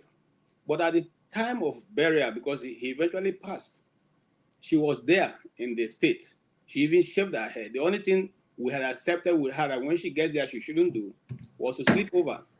But she went to the community. She did all the rites of passage. And when it was time to, for them to, begin to say, no, I and my children will go back to the city, and that's what happened. But why am I saying this? I'm saying this to say it doesn't tell any good picture. Since you are alive and you have life, praise God. You can follow the whole man in Ghana if you wanted. That few seconds, that few moments, that few hours will not do any different from what already you are going to face. So I think it is not right before God, before man, and before even the land for which he walks on. It could be that the man was a terrible person, it doesn't matter. But he has totally been gone. And then to forefathers, the life doesn't end when people leave the earth. It continues. Because the spirit don't die, but the flesh will die, but the spirit continues. So the spirit now will have to face his maker. Whether you believe in the word of God as Christianity or you do not, even the ancestors have a place where they go to. So if you believe in the traditional worship, the ancestors also have ancestral heaven where they all meet and become ancestors. So I think that is totally wrong. And I Thank you, conclude that. sir. Mhm. Thank you. Electricity, I'm going to come to you now. What is your opinion in regards to the video we played? I've spoken. I think it's Madam Luke or Okija. Okija. Okay, But Mr. Kija, what is your opinion in that video, sir? So we are just staying here. Ah, Uncle, you'll be the one, sir. Go ahead, sir. I'm sorry. Uncle Janaba, can you hear me? I'm very sorry. Oh, it's all right. It's Thank all you, right. sir. I know you. There's a couple of wine by you, so just nip it and see very well. No. His work. Don't overwork, please. Yeah. Don't. Yes, sir. Thank you. Mm. Um, you're talking about the dancing, the widow dancing during husband burial. Hello. Yeah, Yeah, we can hear you, sir. Yeah. Yes, Okay. yes. YKJ says it's not good in the eyes of God. Are you the one that know what is good or not good in the eyes of God? What I Yes. mean, in the eyes of Yes. men, we also see that No, it's in the not. eyes of God too, because it is. I just gave my reasons. So it's my own opinion. You have your own. I'm not. No, I say. Mm-mm. We are all connected to God in one way or the other. Now we Yes, don't sir. know what God see, but at least even us as a man, we don't see it as a something We can condemn it in our own way. Of course, I'm not defending God. You are even, I think your calling to God is a local call anyway. Me, I use long distance. Um, I think, uh, I think the guys that are just high, and unfortunately, when people are high, whatever is playing in their head, they're becoming disciplined. They don't carry themselves well, and it's unfortunate that happened. Sometimes I don't see any tradition that we say or any human being, regardless of how terrible the man might have been or good as he is or whatever, but the appearance, the look is not a good thing. And but all I can say is that I think they were high and they do not carry themselves well, and that is the consequences of some of those things when people play kind of a game with their mind and they lose where they are.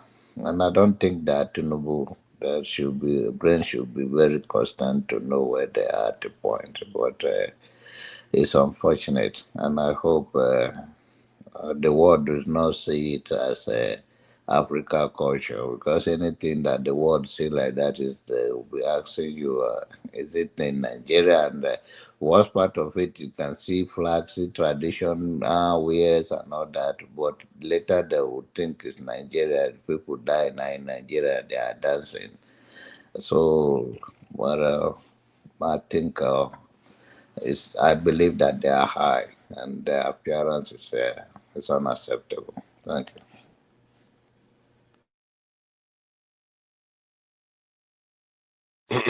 Hello. Yeah, Madam Luke, the floor. No, sorry, Madam Luke, the floor is yours, please. Thank you very much. As far as I'm concerned,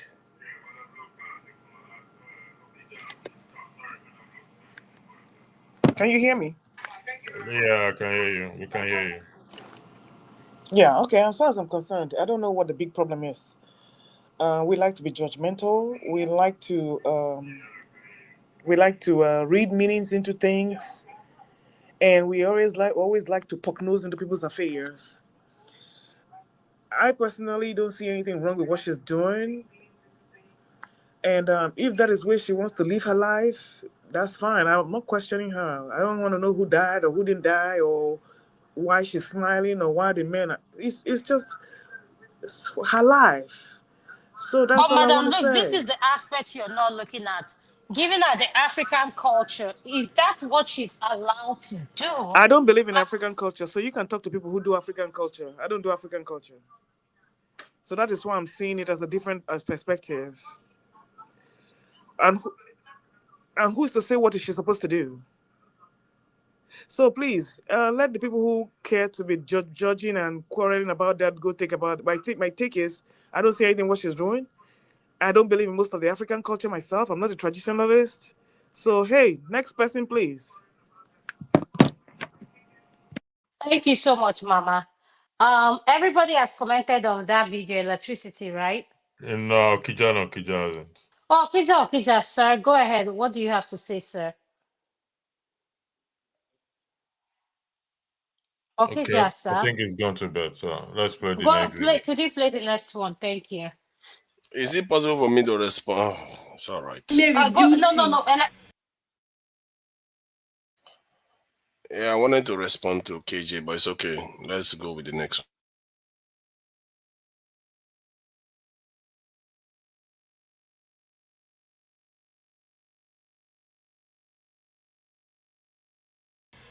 one. Good day, Nigerians. My name is Ime Mary Beauty.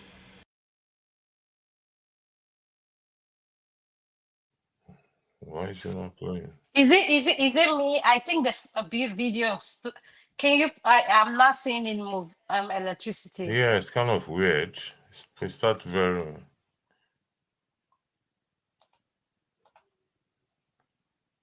Oh, this is weird. Can you try again? You can't play the video.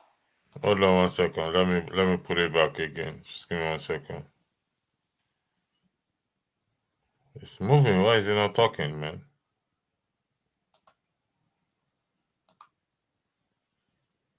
Okay. Something is totally wrong then. I don't know.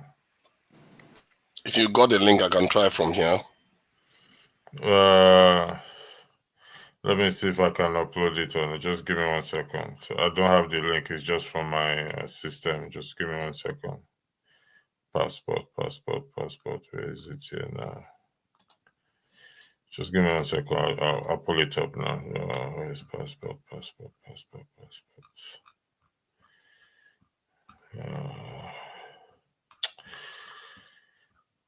Why is this last one? It's one messing things up now. Speed map. Electricity, could you leave it and just highlight what the topic is about, please? Okay.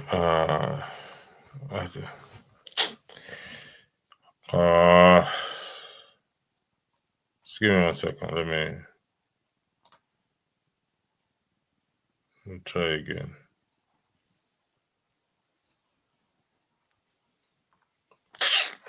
All right, let me highlight what the topic is. She's a girl with passports.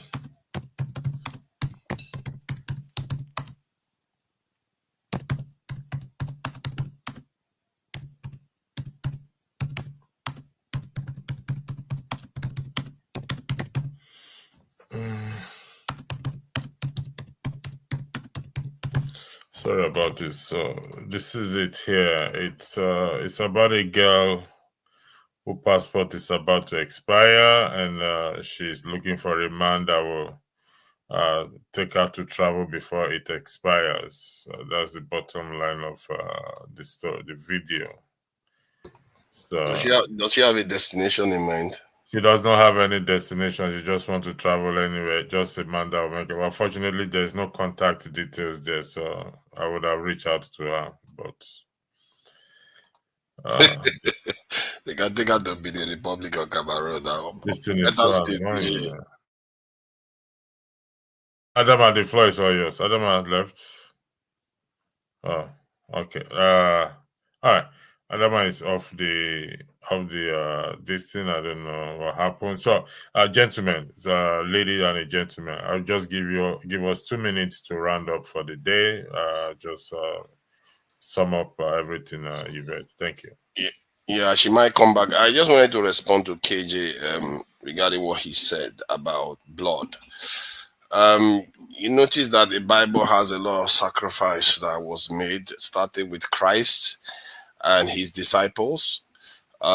People, and the idea behind it, the concept behind it is that some people do things so that others can do better later on, and that is the kind of topic that we are trying to get to, or idea we are trying to get to. When I was responding to Flagship's great delivery. Yeah, it's about individualism versus, not necessarily collective editing. It's more like individual sacrifice for the greater good. That is what it's about. And I think in our culture, we actually have too little of that. Hence, you don't have a lot of accountability. It's built into many other things that we do. We have too little of individual sacrifice. And every time we see somebody try to do it, you say, oh, no, don't do it. Live your life. To what end? You're still going to die anyway. And if you enjoy yourself, sing and enjoy. But what happens later on, it goes back to the earlier show where somebody said something about sins of thy fathers. So what that means to me now is your actions today will haunt you tomorrow if you don't do the right things today. Hence why those people that make the sacrifices, we have to, somehow respect what they are doing. They are technically heroes. Isn't that why we pray soldiers? Because the soldiers are making sacrifices for us. They are also heroes. It's not everybody that goes to war is a hero, that doesn't go to war is not a hero. I mean, because some people are doing great things individually, trying to make sure things are functional. There are good people in Nigeria doing great work now. I always try to remember them too. So that's the point I'm trying to get to, that we shouldn't frown on people that are trying to make sacrifices for others, especially if it is needed. That's it. Okay, forefather, I don't understand. You're making that in connection to what I said. What did I say that brought? Yeah, because he said something about God, that you go to heaven and that it's about blood. When you responded to my, that you say you disagreed with what I said. No, that's not the area I disagree with you. I was talking in relative to what you said about the lady. But when I was quoting the blood, I was simply quoting that the fact that the passage of time is very important to God. Okay, so that the only time he says that a man will definitely be punished is when you shed blood, and so he said every blood that is shed will be accounted for. It must be accounted for. So I am looking at her character at that celebration, vis-a-vis that the passage of time deserves some solemn moment. It's called a solemn moment. Even the occultists observe those solemn moments. What more of somebody who probably is not an occultist? So I think that's how I see it. Okay. And so that's where I look. The truth is that anybody is free to live their life whichever way they choose, but a certain parameters that must be used to gauge whatever we're doing, in a society, and that's what I think. I mean, like I said, it doesn't matter if she leaves that place to go and sleep in the man's house, it's okay. But right before the public space there, it would have been honorable for herself and to the man if she paid that last respect. That's what I was saying. And I think the man's picture was there too. So. Yes, it was there, hanging on the table there. Even if it was her father, you understand what I'm saying? Let's assume that it may not be her husband, it's her father. Even if it was her father, you still deserve to give him some respect. Look. Sorry, can you hold on 1 second? Good day, Nigerians. My name is Mary Beauty. I am 21 years old. I am from Akwa Ibom State. Nigerians, please, I need your help. My passport is about to expire. My international passport is about to expire. I never reached airport before. I never enter a plane before. I never fly by air before. Please, I am begging Nigerians to help my life. Before this passport expire, be person book my flight. Even if I'm from Lagos to Abuja or to Calabar to anywhere, please, someone should book my flight. I can cook, I can clean, I can knack. I can even be your side chick. I can be your second wife. I can be anything to you. Please, Nigerians. I did this passport 100K and I buy this box 40K. I never traveled before. Please, Nigerians. Please, with all this I carry, I never traveled before. Please, Nigerians, help me. Sunday head not. Yaba left. All the bloggers, who can help me, please? I am single. I'm not in any relationship. I'm very hardworking. Nigerians, please help my life. Please, Nigerians. And Andrew, that is unacceptable. Is this a skit or what? I think it's a skit. I think it's a skit. It can't be real. You literally denied us this pleasure for how many minutes of listening to this lady. Look at how fresh she looks. Where is she trying to go? She does look fresh. I have to give it to her. Jeez, man. And it seems like she's joking, really. No, it's a skit. It's not real. I don't think. I could take her to Benin Republic now. I'll break her back. I think it's a skit because I don't know. She's 21 years old. So was she in a hurry to travel? Because at 21 years old, if she went to the university, she probably still be in the university. Yeah. So if she's not in the university, that means maybe she didn't have a higher education. And so she's not working. She was able to raise 140,000 naira to buy a box and do exactly. Do passport. Where did she get the money from? Where did that money come from? Knacking now. He says she can knock now. Okay, so if that, then those people should have been knocking. Why didn't you go back to them to get more money and then they don't? Maybe they don't have international passport. You don't need international passport to travel around Nigeria. She doesn't want Nigeria. She wants out. Like everybody. No. She said she can travel to Abuja anywhere they can take her to, not necessarily outside. Wow. Yeah. That's quite something. I don't know if Madam Luke is with us. Can she give us her own take? I don't think so. Oh God, look at Madam Luke is wicked though. Like, see her stomach is full of acne. That is just mean, eh? Where is the sisterhood love here? You're supposed to be showing solidarity. Madam Luke, I bow for you. All right, gentlemen, we'll have to call it a day here now. It's been a pleasure. It's been a pleasure. So thank you very much for your support here. I believe we've all spoken well. It's been very educative. My own final word is, let me borrow the president word during the media chat. If you have, give. If you don't have, don't give. That was what he said in his media chat. But I strongly believe that you don't have to work yourself to death. You can even if you have a cause you're pursuing, that is but you don't work yourself dead because of people. If you are doing invention, you are struggling to do invention or to invent something. That's a different ball game entirely. But what if you are working with somebody that is going to invent something?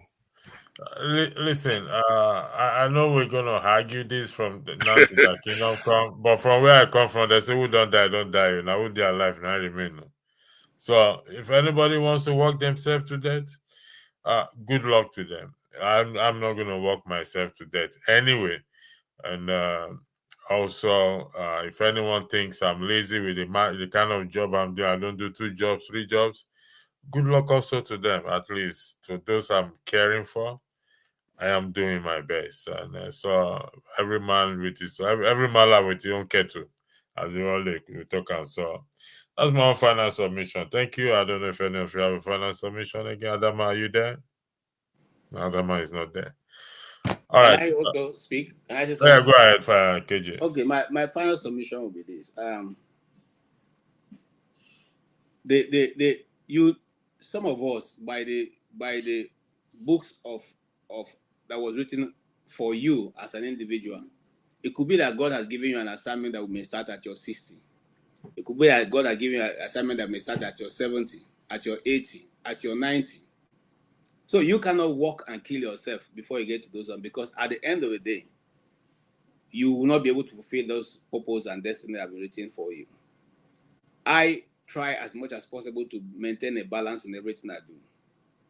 And so my advice would be to men especially is to try and maintain a balance. You see, the situation that men come that face a man in their house is that most times you are the one who is backing down the children, forcing down rules and regulations. So sometimes that takes a lot of toll on your blood pressure. You need to find a way to relax with the wife of your youth, if you have.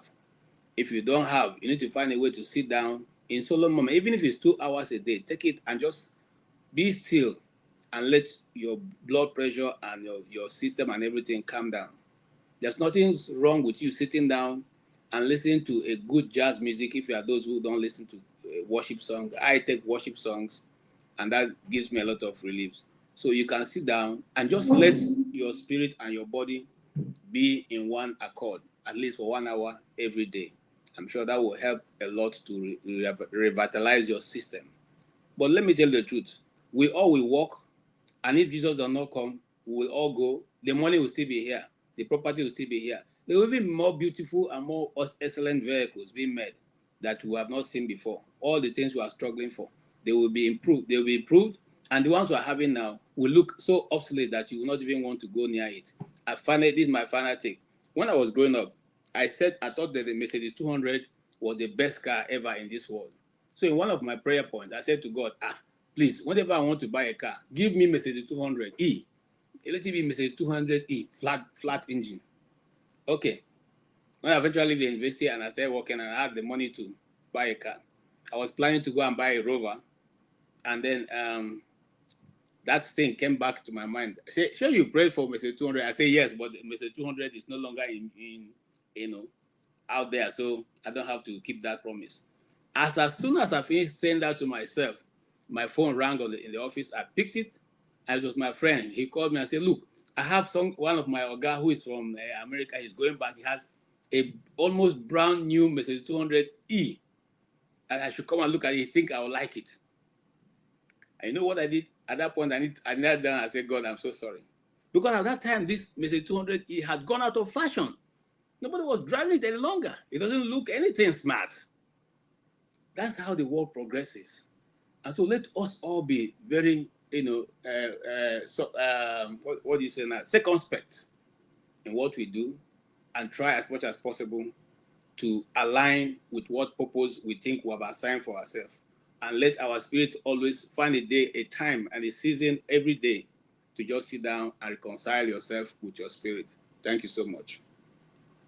Thank you very much, gentlemen. It's a good night from us here again. Thank you for supporting us, and God willing, we shall see again. Have a lovely night. Thank you, sir. Thank you so much for watching. Thank you. Have you subscribed? Yes, you. Have you subscribed? You. Yeah, before you go, click. It's free. Click. That's it. Have you subscribed? You're laughing. Have you subscribed? Have you subscribed? Thank you. Thank you. Thank you. Hey, madam. Thank you so much. I can see you. I can see you. We have to get to 100,000 subscribers. By the end of the year, how are we going to do that if you don't subscribe? Yes, you. Yes, you're about to click off. Why? Have you subscribed? It's free. If you don't, ask your son, ask your daughter how to. Just one click. Thank you. Thank you. I see you. Aha. Thank you very much. Thank you very much. I'll see you tomorrow.